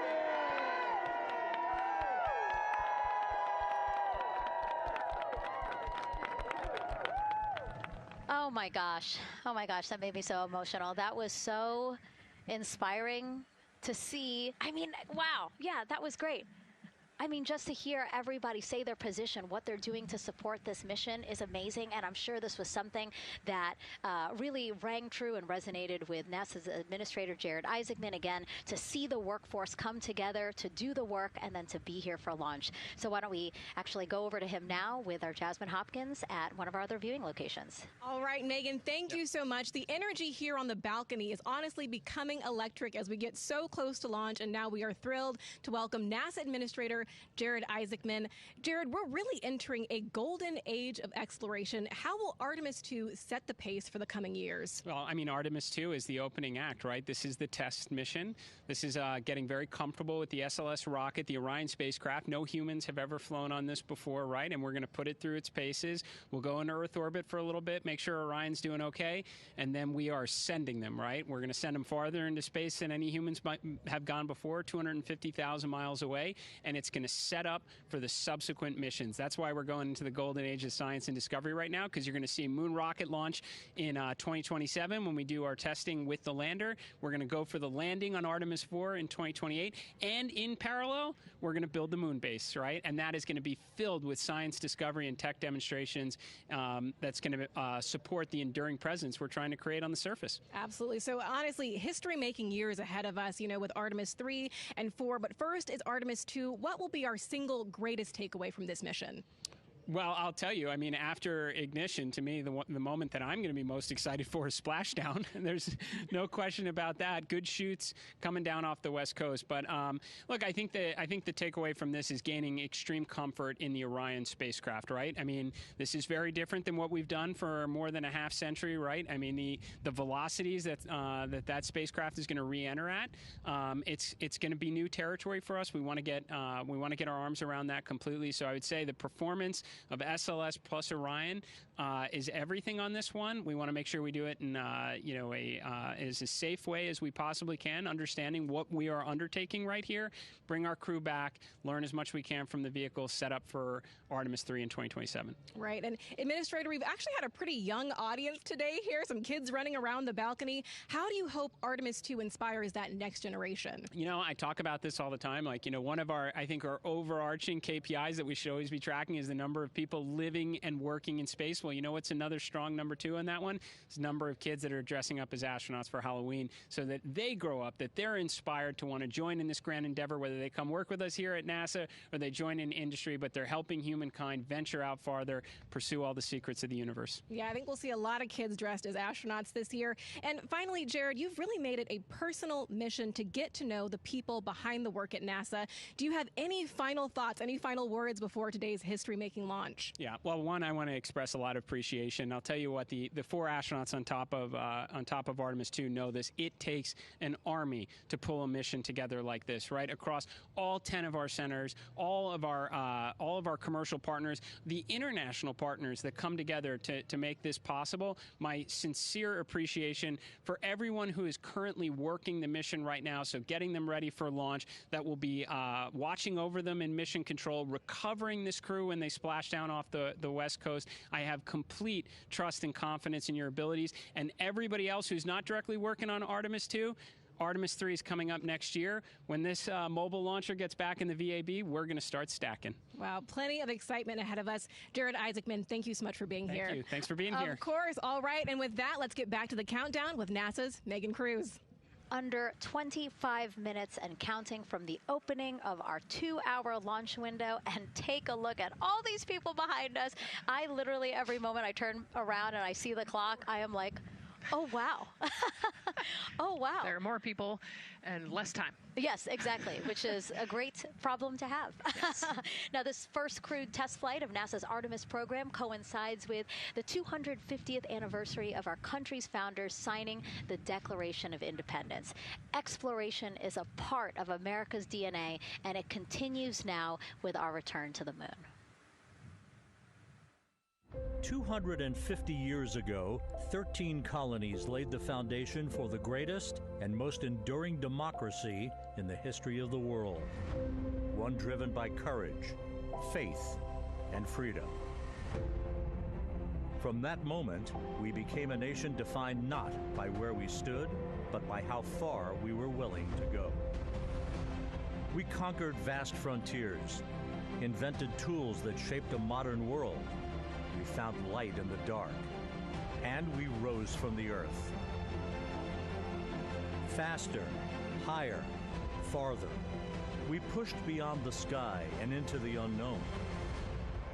We carried our courage into the cosmos, and we planted the American flag on the moon, the defining achievement of American superiority in space. Today, our curiosity stretches farther than ever. American robots search ancient rivers on Mars. New telescopes unfold to glimpse the first stars.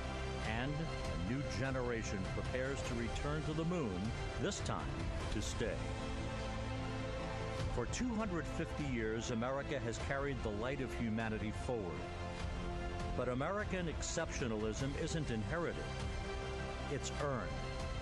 Our greatness comes not only from what we've done, but what we're still determined to discover. Because in every era, across every horizon, America is at its best when it's reaching for something greater. America celebrates 250 years, and we are leading the world into the future.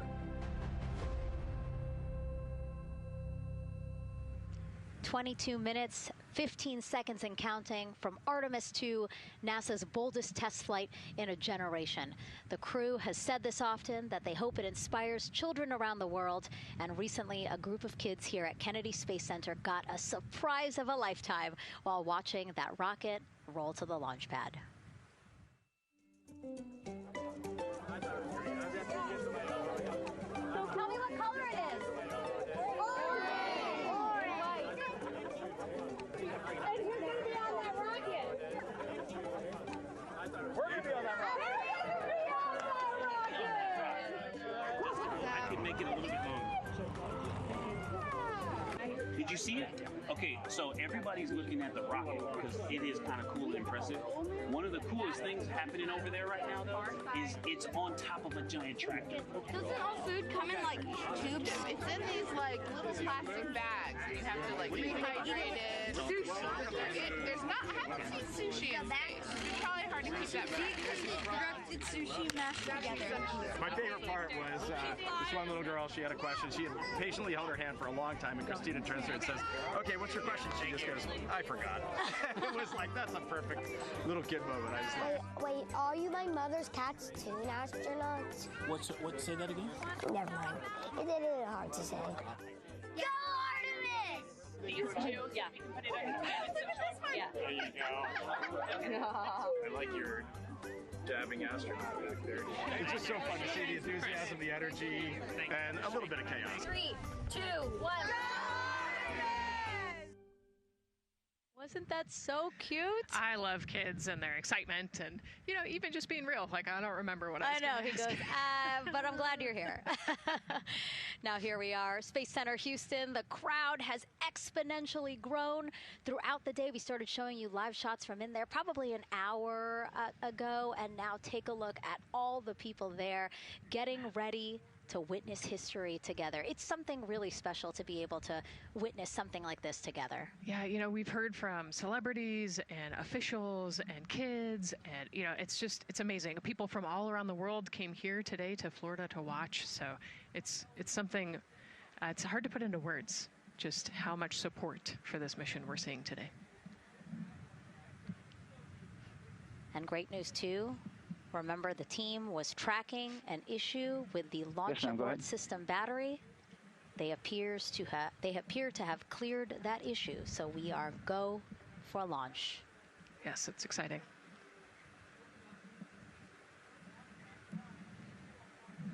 U.S. Space and Rocket Center here, Huntsville, Alabama, waving to the Artemis II crew sitting right there inside Orion. Inside of 20 minutes from the opening of our launch window, and right now we are targeting the top of that launch window, so we could be launching here in about 19 minutes, Nicole. Wow, I don't know if I expected this today. I'm excited, and, you know, I'm glad they were able to clear the problem with the battery on the LAS, and everything has gone really smoothly today. It's been great. The weather cleared up. It's a beautiful day for a launch. And so now, as we are so close to possibly launch now, just what are your final thoughts as we are about to embark on a mission back to the moon, the first time in more than 50 years? Yeah, you know, just so proud of the crew and all of the teams here on the ground that made this happen. You know, they are carrying the torch from the Apollo era into the Artemis era. And, you know, as the crew likes to say, they want to be the shoulders that the next generation. And let's see, GLS, can you help us with that, please?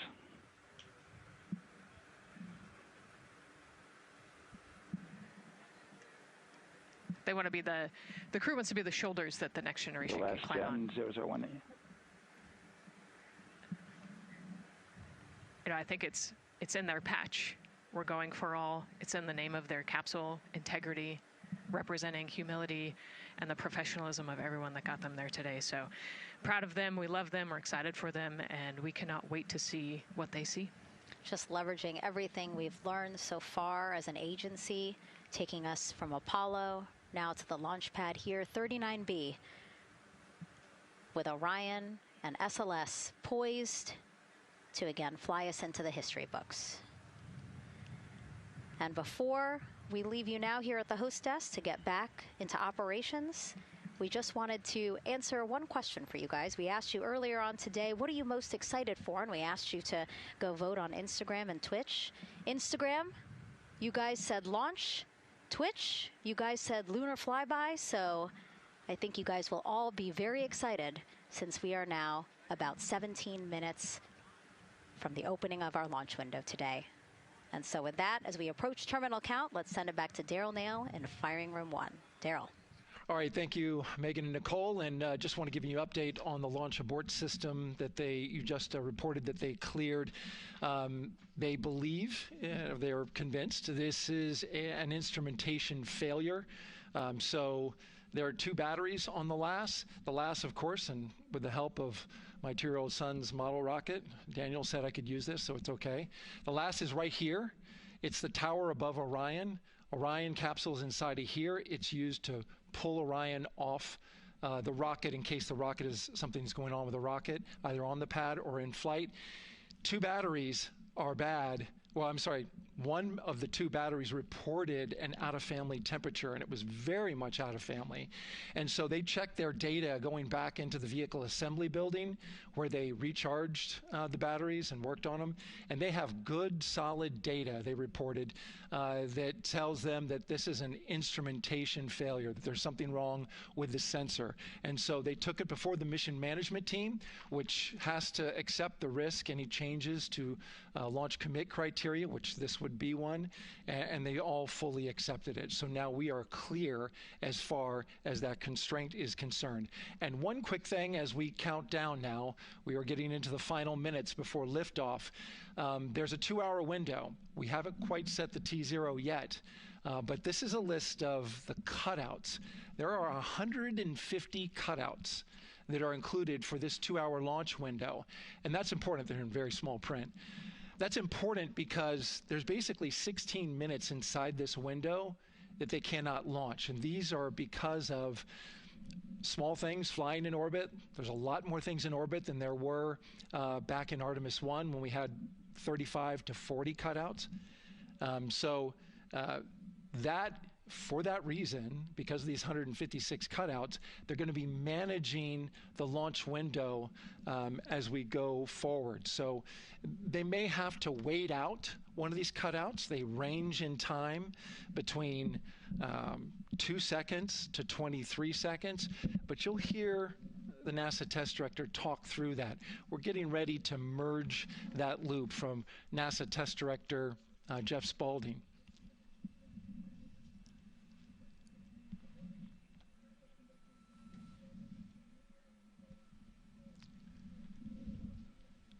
And so now I'm listening to the launch team get ready to merge their operational channel.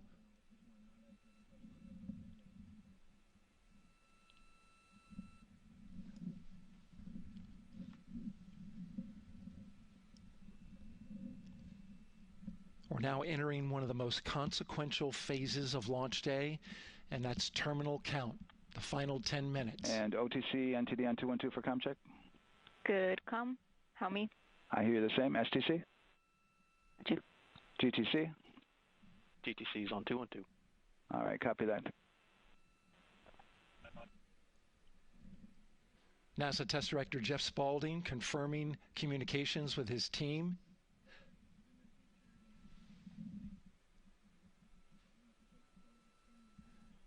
There will be 2 polls that we'll hear. One from Spaulding, the NASA test director, confirming the ground systems and the launch team are ready to proceed. At this point, we have a clear board, no constraints, but we need confirmation from each individual on the NASA test director team. So we'll hear him poll his team. The other poll that we're waiting for is the poll from Launch Director Charlie Blackwell Thompson, who will take that final status from NASA management before giving the go to come out of a hold. And you're seeing the clock count down at L minus 12 minutes. CCL, OTC, Orion, RS1.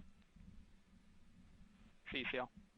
Yes, sir. Reconfigure ARS primary loop ISO valves. Copy, that's in work. And CDR, OTC, Orion to Earth 1. Go. ARS loop ISO valves are being closed at this time. Integrity copies. NGDLP. Go. Yes, I had a discussion with Sea Ice and with MER Manager regarding the observation the Sea Ice had a few minutes ago. They were able to confirm with BCI photos that the condition that they observed has been there since 2025. MER Manager has had a chance to review the findings, and they do not have any constraints from either a Sea Ice or MER Manager perspective. Okay. Copy all. And Launch Director, NTD, you copy? Yes, sir. I copy. That's good news. OTC, CCL 212. OTC. ARS primary loop isolation valve configuration is complete. Copy.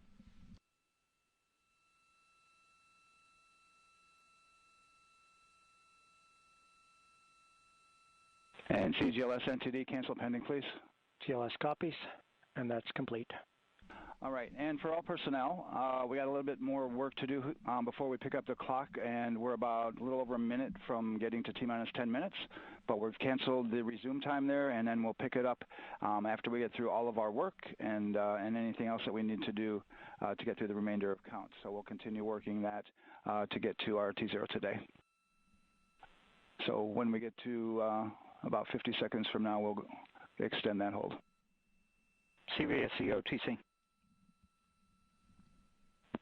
CVSE 400-290, looking to verify that we are configured for Ascent. Yep, give me about 2 more minutes. I'm going to start CMA2 streaming. Copy. NTD, COSE, hold requested. Copy that.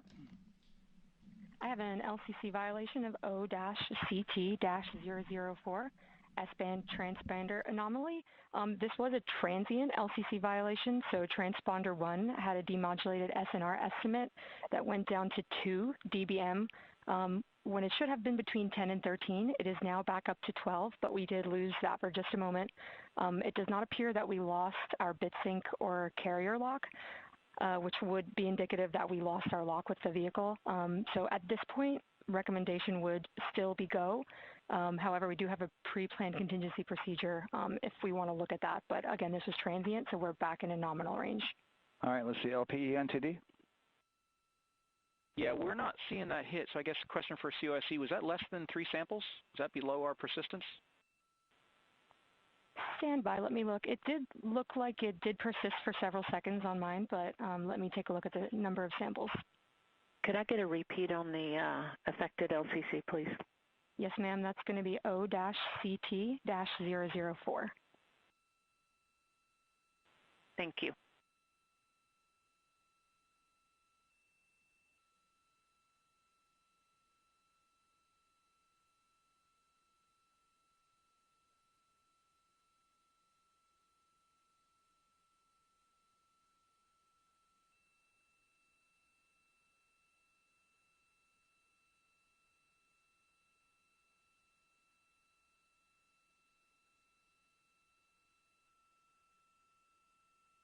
Yeah, us taking a look at the data right here, looks like that was a single sample.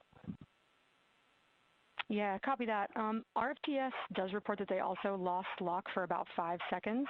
So I would love to ask KUS and see if they also lost lock with the vehicle for any extended amount of period.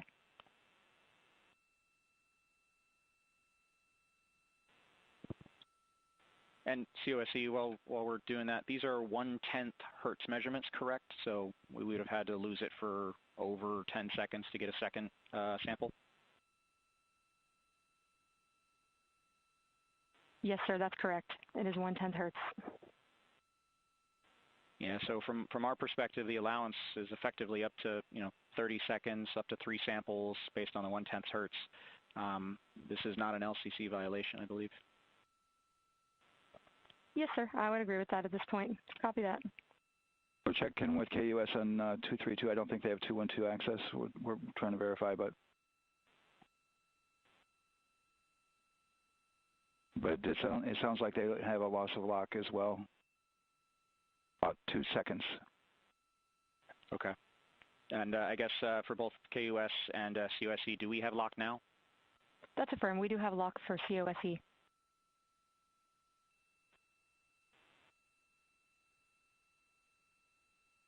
Yeah, so from the integration console perspective, we did have a temporary loss there within the allowable, and per the requirement, let's go.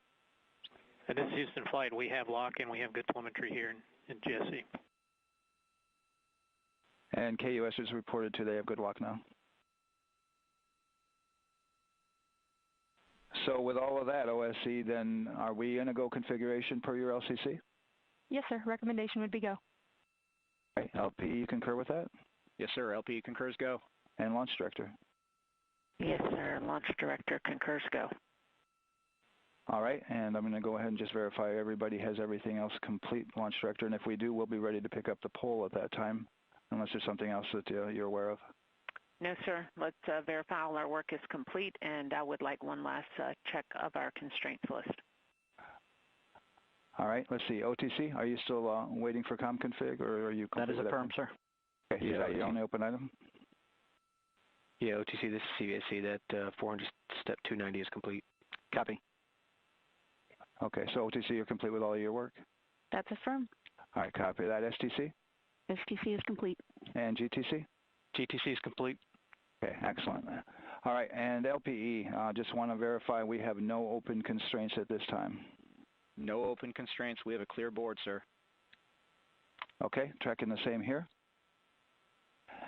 And Launch Director, with that, we are clear and ready to pick up the launch readiness poll with your go. All right, sir. I am go for the poll. All right. And for all personnel, this is the NTD conducting the Artemis II launch readiness check. Verify ready to resume count and go for launch. OTC. GTC is go. STC. STC is go. GTC. C's go. MCO. TO's go. Safety Console. The Safety Console is go. LPE. LPE's go. RTD. RTD's go. Houston Flight. Houston Flight is go. ROC. ROC is go. And CDR. Crew is go. Copy that. Thank you, Reed. And Launch Director, NTD, our launch team is ready to proceed at this time. All right, NTD, I copy all. At this time, I'll perform my poll. Attention on the net. This is the Launch Director performing the final poll for launch, verifying no constraints, and go for launch. EGS, Program Chief Engineer. Artemis Chief Engineers are go. Copy, thank you. EGS, Chief Safety Officer. The Artemis CSOs are go. Copy, thank you. Range Weather. Launch weather is go. Thank you, LWO. And Artemis MMT Chair. MMT's go. Thank you, John.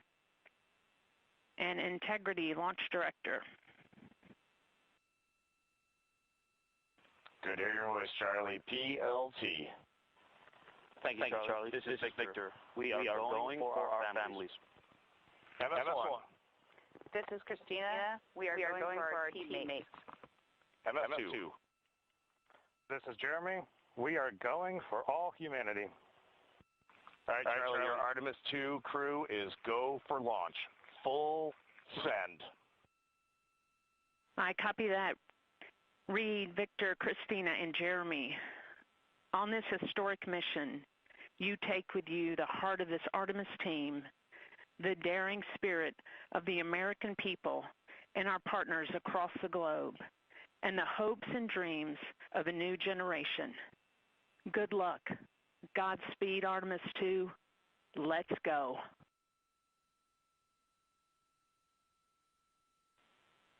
And NTD Launch Director. Go ahead, Launch Director. Yes, sir. You have a go to proceed with countdown. Copy that. I'll put it in work. CDR, NTD. Go. Figure risers and initiate short purge per your EPROC 10.1.1, steps 8 and 9. 10.1.1, 8 and 9 going to work. Copy. CVSC, NTD. Start and verify recordings of our Orion cameras. Copy. Okay. Well, there you heard it. RSR, NTD. RSR. They're getting ready to start terminal count. AR rotation enable at this time, please. It's currently at T-minus 10 minutes.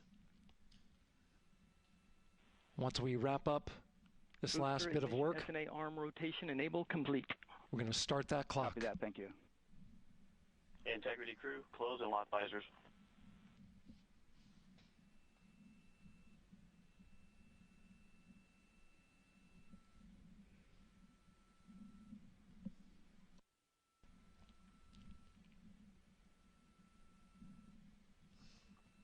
You heard an issue, worked in real time with telemetry lock on the Orion.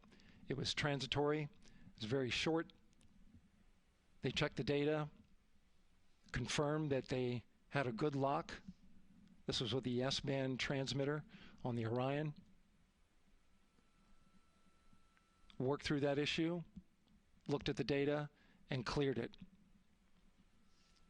All with the world watching. Impressive work by the launch team. So we have a 2-hour window, which starts in just a few minutes at 6:24 p.m. Eastern Time and goes until 8:24 p.m. Eastern Time. And ECL NTD will be waiting for your verification on the short purge. ECL copies. And for all personnel, once we get that short purge verification, we'll verify that we are clear to go, and then we'll proceed with the terminal count.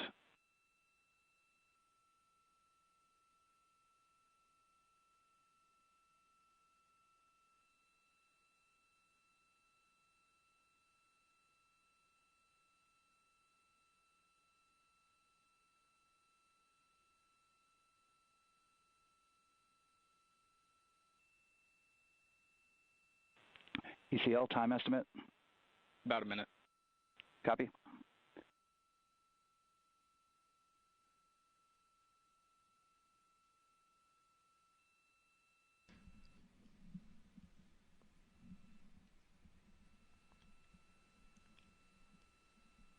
So we're going into the launch window, but not by much, it looks like.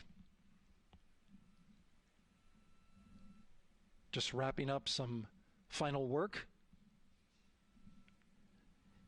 And once that's completed, you'll hear NASA Test Director Jeff Spaulding ask for the ground launch sequencer operator to go ahead and start the clock. The ground launch sequencer is an application software. It runs on top of the launch control system in the firing room, acts like a conductor of an orchestra, executing hundreds of commands in precise order and timing. It's all autonomous. NTD CCL 212, short purge initiation is verified. All right, copy that, and we're verifying our constraints.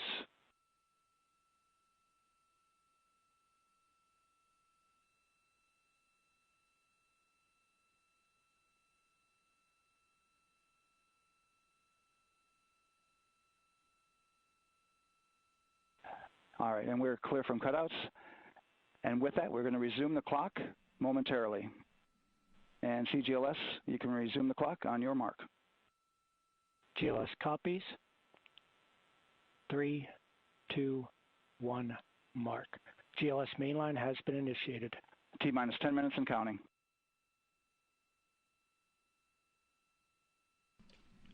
And that begins terminal count. Our new T0 is 6:35 p.m. Eastern Time. 6:35 p.m. Eastern Time. We are now counting down to liftoff of Artemis II.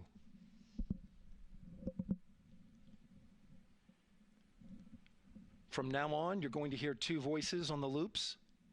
If everything goes nominally, NASA Test Director Jeff Spaulding, who's directly managing the launch team, and Alex Bendelos, the GLS operator who closely monitors the software. He has the ability to stop and restart the countdown.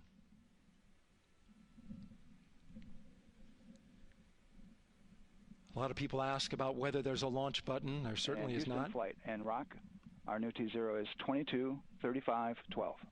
Houston flight copies. Rock copies. 22:35:12. Affirm.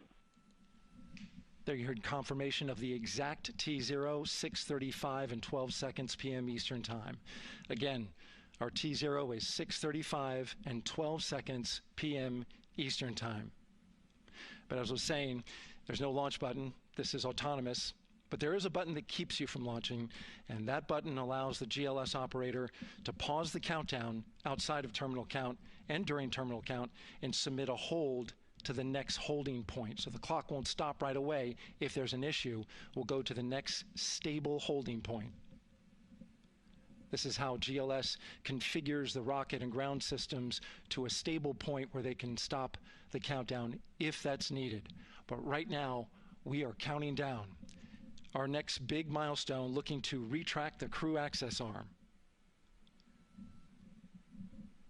GLS is go for crew access arm retract. And there you see the crew access arm moving away.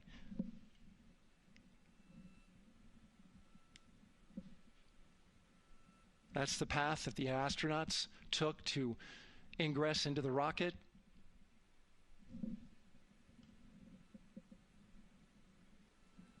Until this point, that was their way off the pad if they needed to evacuate. But now with that arm retracting, the backup transitions to a launch abort system. And they'll begin arming that shortly.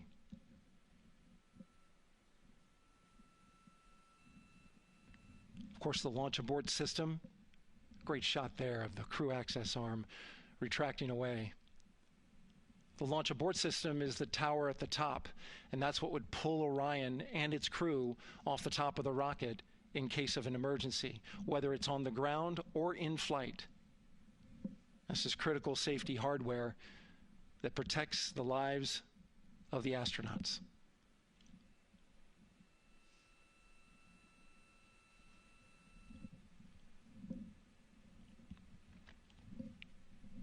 Starting at T-minus 6 minutes, the GLS will start bringing that and other high-energy systems online, starting with core stage pressurization.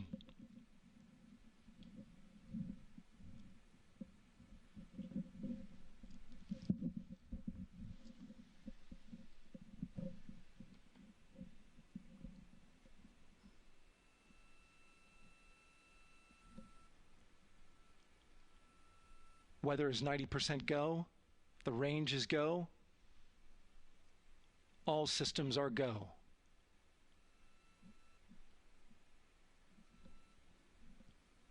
GLS is go for core stage tank pressurization. That means the replenish valve for the liquid hydrogen tank has now closed, and that tank is beginning to pressurize to flight levels because that hydrogen is naturally boiling inside the tank.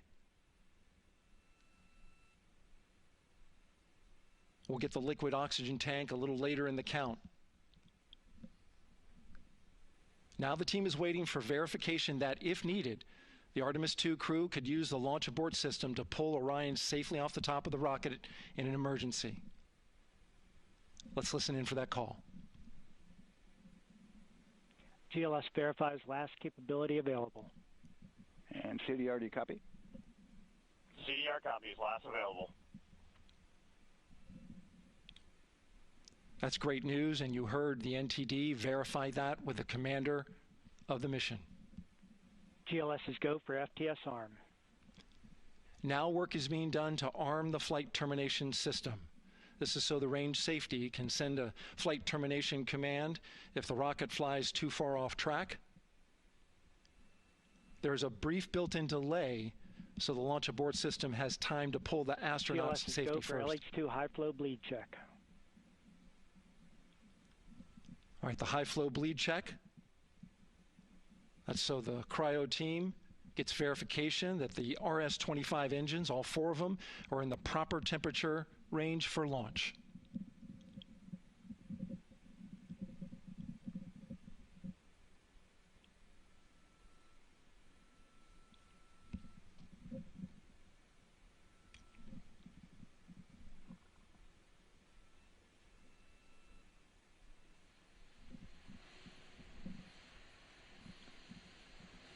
GLS is go for core stage APU start. Core stage APUs start. Those are auxiliary power units, high-speed turbines which provide pressure to hydraulic pumps that steer the RS-25 engines. We're going to see a gimbal test a little later at T-minus 2 minutes and 30 seconds. This is what allows that to happen.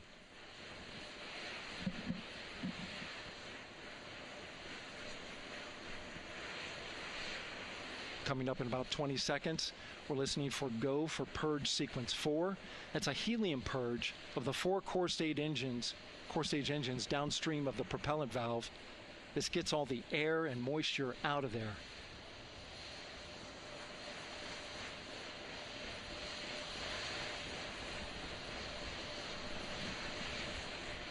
GLS is go for purge sequence 4. Moving through the milestones. All is looking good.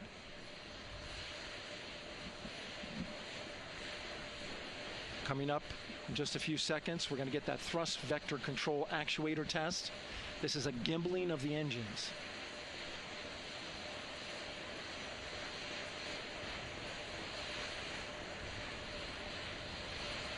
There are the 4 RS-25s, 3 of them Shuttle Heritage, 1 of them built from shuttle parts. And there you see them moving.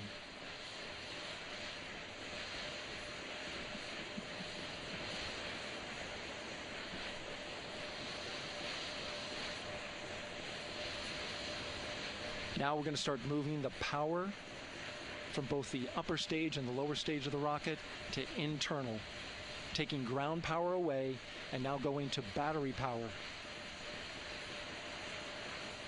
GLS is go for upper stage to internal power. All right, power is removed from the rocket's upper stage, the ICPS, and it's been switched to battery. Same milestone for the lower core stage coming up at T-minus 1 minute and 30 seconds. Right now, the 4-person Artemis II crew is 248,000 miles away from the moon. And if all goes well, they will fly by it in 6 days.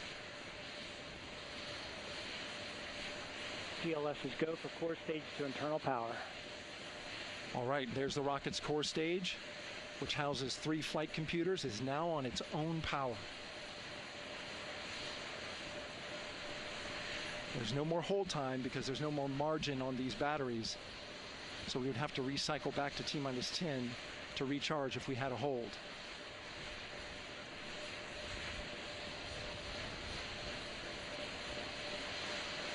One minute.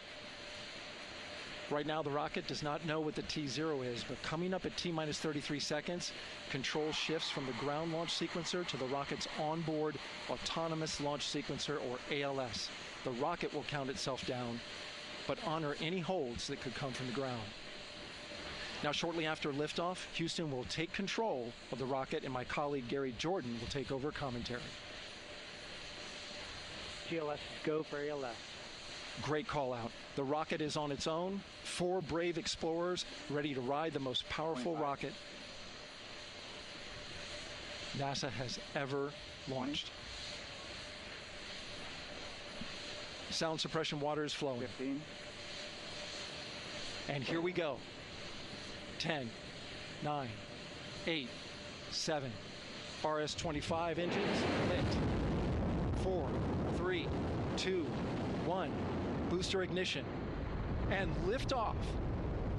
The crew of Artemis II now bound for the moon. Humanity's next great voyage begins. Good roll pitch. Roger, roll pitch. Houston now controlling the flight of Integrity on the Artemis II mission around the moon.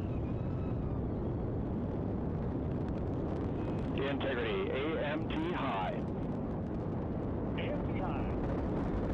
On time passing 30 seconds into the flights. Integrity passes the alternate beacon. Target milestone. Mission Control Houston seeing good performance on the 4 main engines and Space Launch System core stage. Integrity, 3 miles in altitude. Traveling more than 1,200 miles per hour.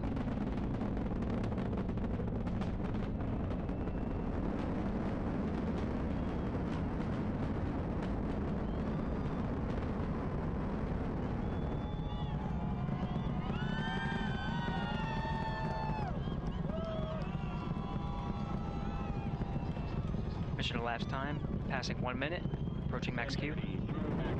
On, Ponce de Leon. Stan, we have you loud and clear on Ponce de Leon. Have you the same? Communication signal transfer confirmed as Integrity and its crew go supersonic.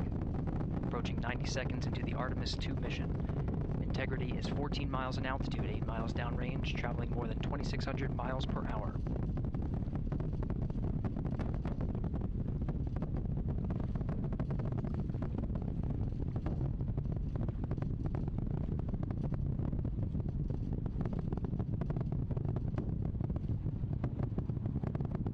Minute 50 seconds of mission elapsed time, standing by for main engine throttle down to 85%, ahead of solid rocket booster separation, expected at the 2-minute 9-second mark. We see throttle down.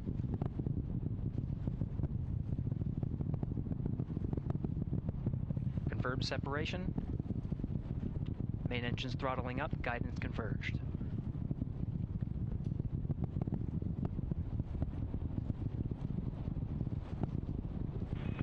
Integrity, guidance converged, performance nominal, upper stage RCS ready. Copy all, Stan. Integrity, SM priming complete. SM priming complete. 2 minutes 45 seconds of mission elapsed time into the Artemis II mission. Thrusters on Integrity and upper stage confirmed in a ready state, ahead of service module fairing separation.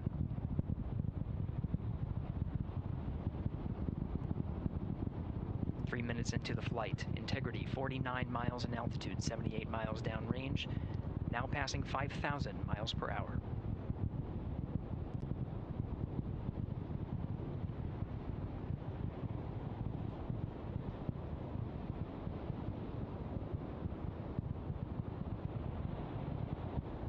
Standing by for launch abort system jettison. Houston Integrity, good last jettison, great view. Copy jettison, Team Eco 8+02. We see the same on board, Stan. And Houston has you loud and clear on TDRS at the Kármán line. Outstanding, Stan, we have you the same. 3 minutes 50 seconds into the flight of Artemis II, Wiseman, Glover, Cook, and Hansen cross the boundary to space with good comm checks.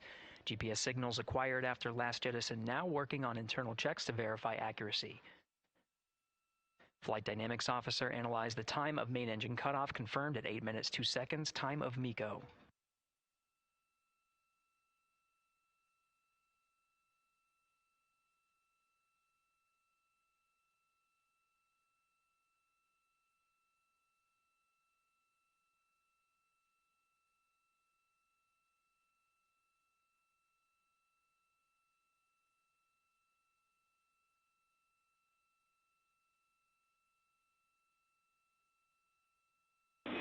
Integrity, GPS processing.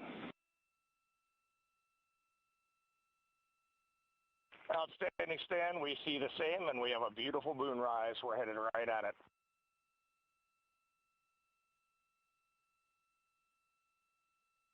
Approaching 5 minutes into the flight, Commander Reed Wiseman confirms he has visuals of his destination. GPS guidance, navigation, and control software finishes internal checks and sends to navigation channels.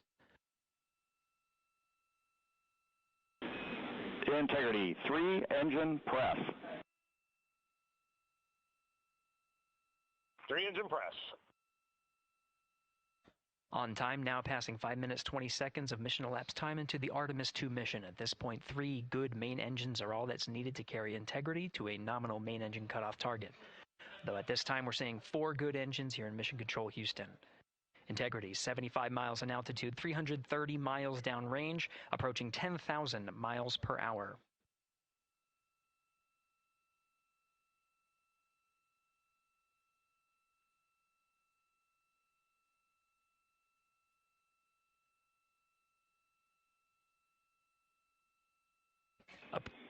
Integrity, looking good at 6 minutes. Same on board, Stan. Good trajectory and engine performance. Booster officer will soon report the shutdown plan to Flight Director Judd Friedling, expected at the 7-minute mark. Integrity, 78 miles in altitude, 460 miles downrange. Integrity, expect nominal shutdown. Integrity copies nominal shutdown.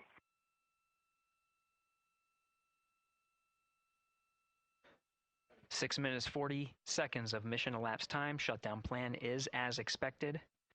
Again, the time of MECO was confirmed at 8 minutes, 2 seconds into the flight.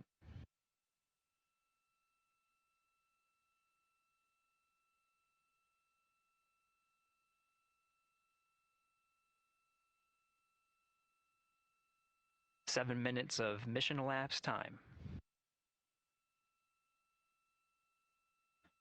Throttling down as we approach the abort once around option. Milestone at the 7-minute 30-second mark. Now 84 miles in altitude, 650 miles downrange, traveling more than 15,000 miles per hour. Integrity, AOA open. AOA open. The window is now open for an abort once around option that would target splashdown in the Pacific Ocean. Still following nominal ascent at this time.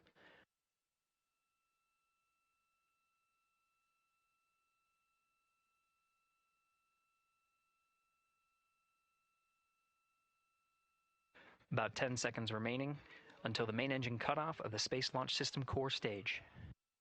Standing by for confirmation of MECO and core stage separation.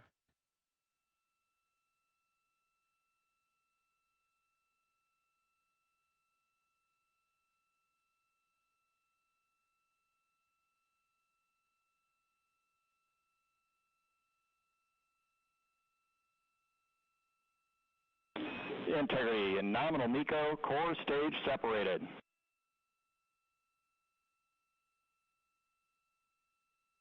We see the same on board, Stan.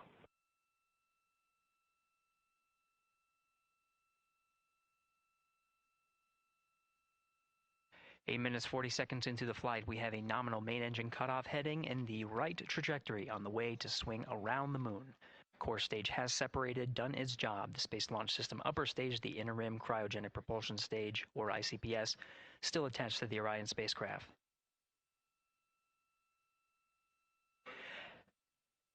Nine minutes of mission elapsed time. Integrity crew of Reed Wiseman, Victor Glover, Christina Cook, and Jeremy Hansen now in orbit around the Earth at the beginning of their journey to the moon.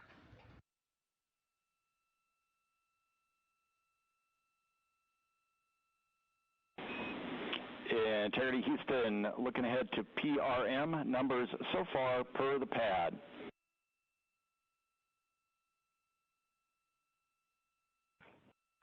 Copy that, Stan. Numbers for the pad.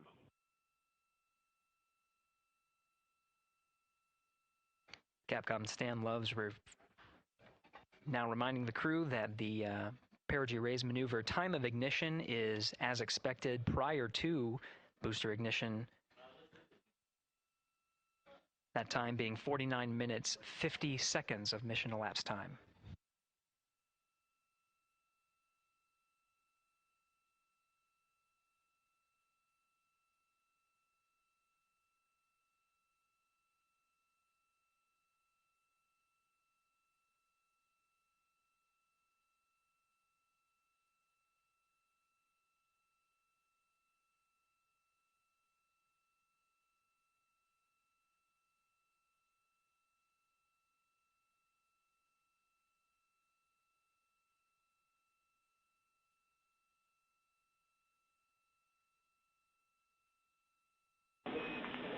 Integrity, good. NEDS deploy.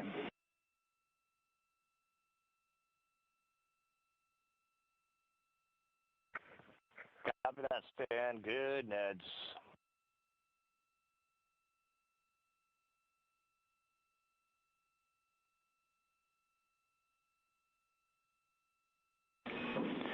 And Integrity Houston for PWD setup. Just a reminder, halfway open on the secondary.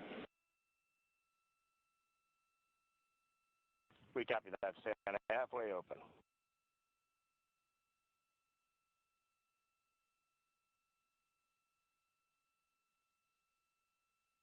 Passing 11 minutes of mission elapsed time. overhearing the conversation between Capcom Stan Love and Commander Reed Wiseman, already passing some milestones. We have a good nozzle extension deployment system. That is confirmed, complete. We also have the visors are confirmed up, now past the dynamic phase of flight that is Ascent. Their launch and entry suits that provided them an extra layer of protection. Now not as needed. They're going to raise those visors. And later in today's mission, they will begin to egress or get out of the suits to begin some of their initial tasks of activating some of the systems aboard in the Integrity spacecraft. It's passing 12 minutes of mission elapsed time. Again, the perigee raise maneuver that's targeted near 50 minutes of mission elapsed time, 49 minutes, 50 seconds. That's what the crew is going to be working towards. The Commander Reed Wiseman, pilot Victor Glover will focus on preparing for that milestone. In the meantime, mission specialists Christina Cook and Jeremy Hansen will start some of the activation of environmental control life support systems. You may hear confirmation of their activation over the Orion to Earth communication network.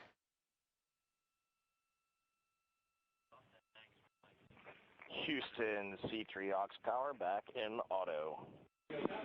Copy C3 aux, and we're 2 minutes to maneuver.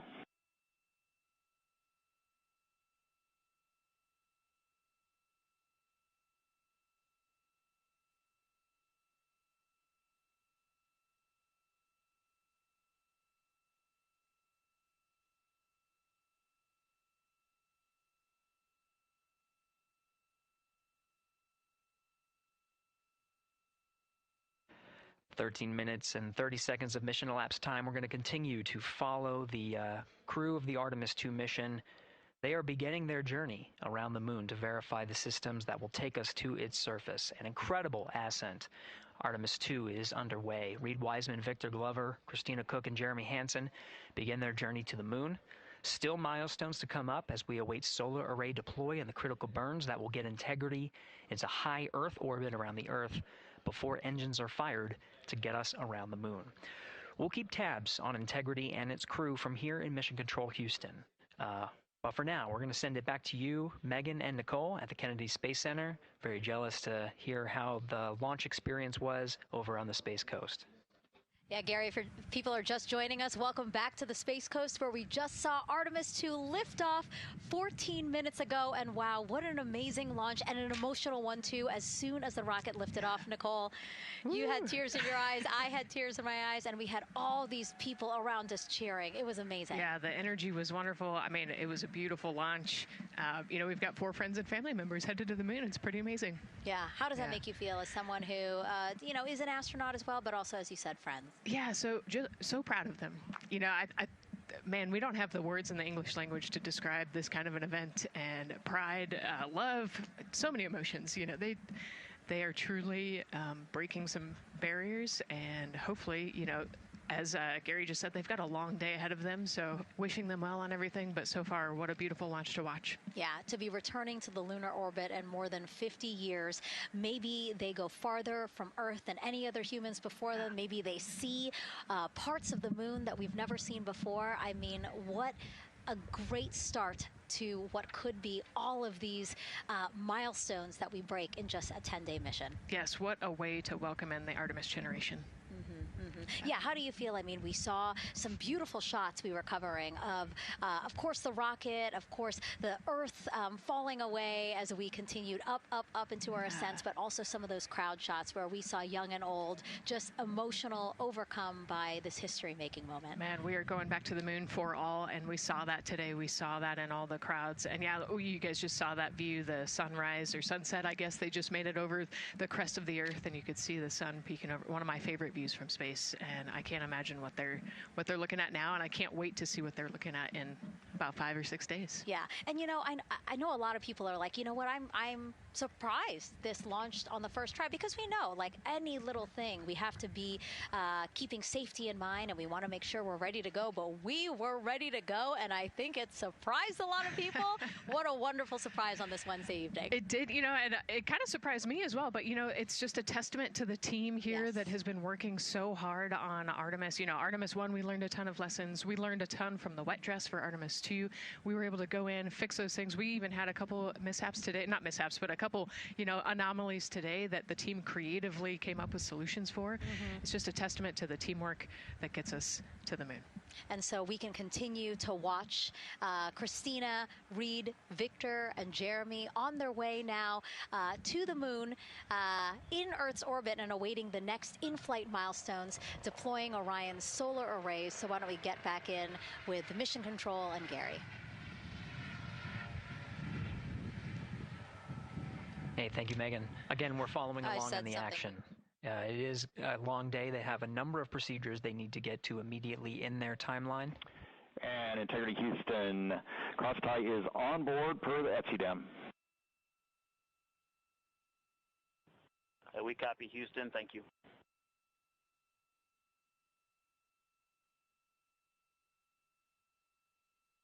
Crosstie referring to flight controllers here initiating a connection between some of the batteries aboard the Orion spacecraft, allowing for an even distribution of power. This is the flight control teams that took us through Ascent of the Artemis II mission today. Right now we're, as you see, passing 18 minutes of mission elapsed time. The Orion spacecraft integrity and the interim cryogenic propulsion system are maneuvering tail to sun. It is in this orientation, this attitude. Integrity, any words on that momentary prop caution?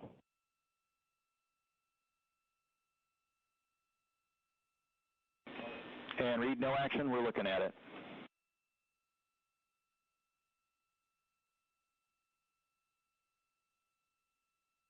Commander Reed Wiseman verifying what is being routed to his displays aboard integrity.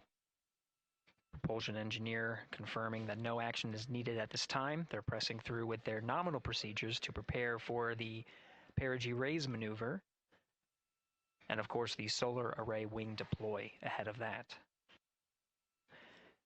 The solar wing deploy is a critical milestone. We'll continue to have our coverage follow the mission until that deployment.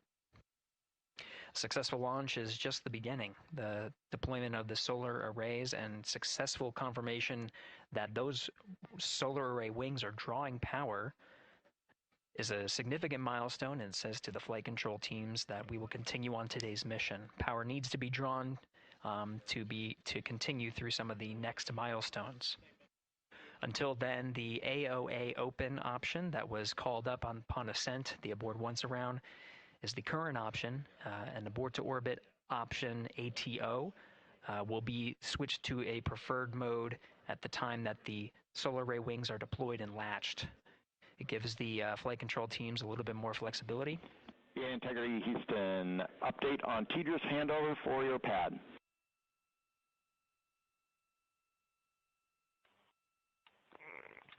Give us just 1 minute. And Stan, you can read it. Ike is ready to copy. Roger. TDRS handover east to west expected 1 second earlier at 5:1 minutes 26 seconds.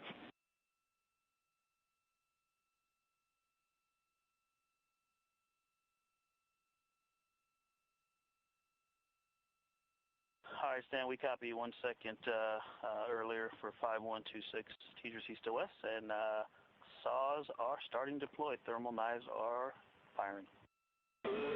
We concur. Thanks for the report.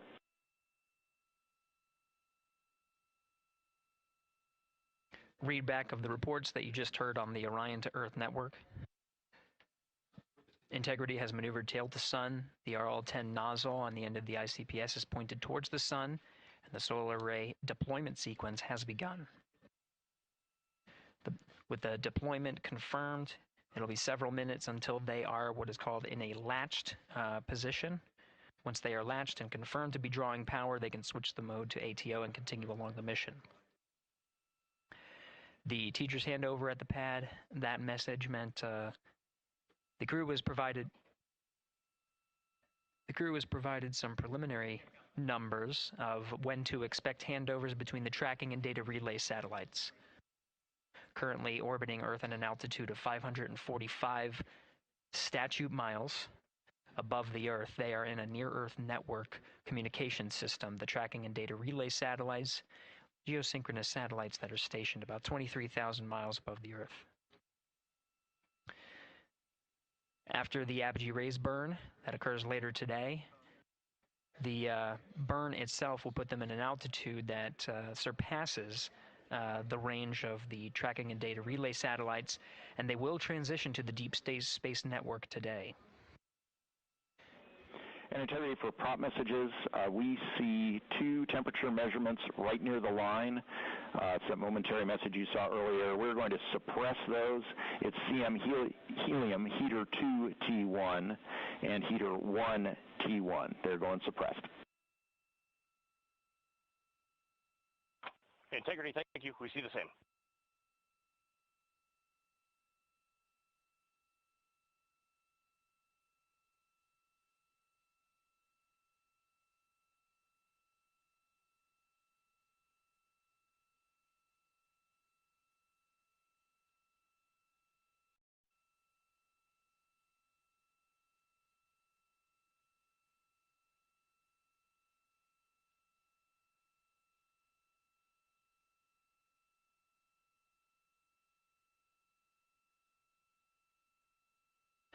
This is Mission Control Houston, passing 23 minutes of mission elapsed time into the Artemis II mission.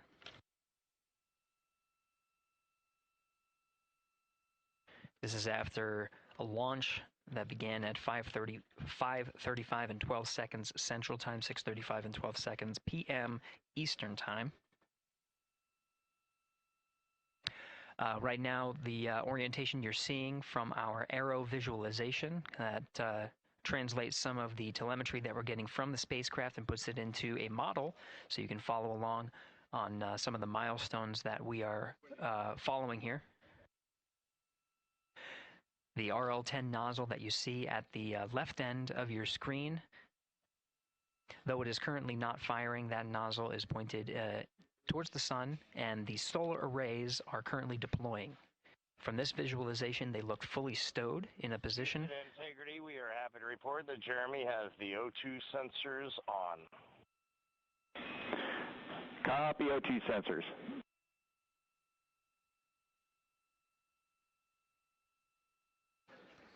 Again, Commander Reed Wiseman and pilot Victor Glover overseeing the deployment of the solar arrays. And we'll follow the attitude maneuver changes ahead of the first burn of the ICPS engine, the perigee raise maneuver. Integrity Houston, we see 4 saws deployed and latched, ready for ATO preferred. Yeah, we're almost there in the procedure stand, and we see the same thing. And Integrity Houston, we are seeing a 7-second miscompare between the MET on Orion and ICPS. We'd like you to read us the MET from your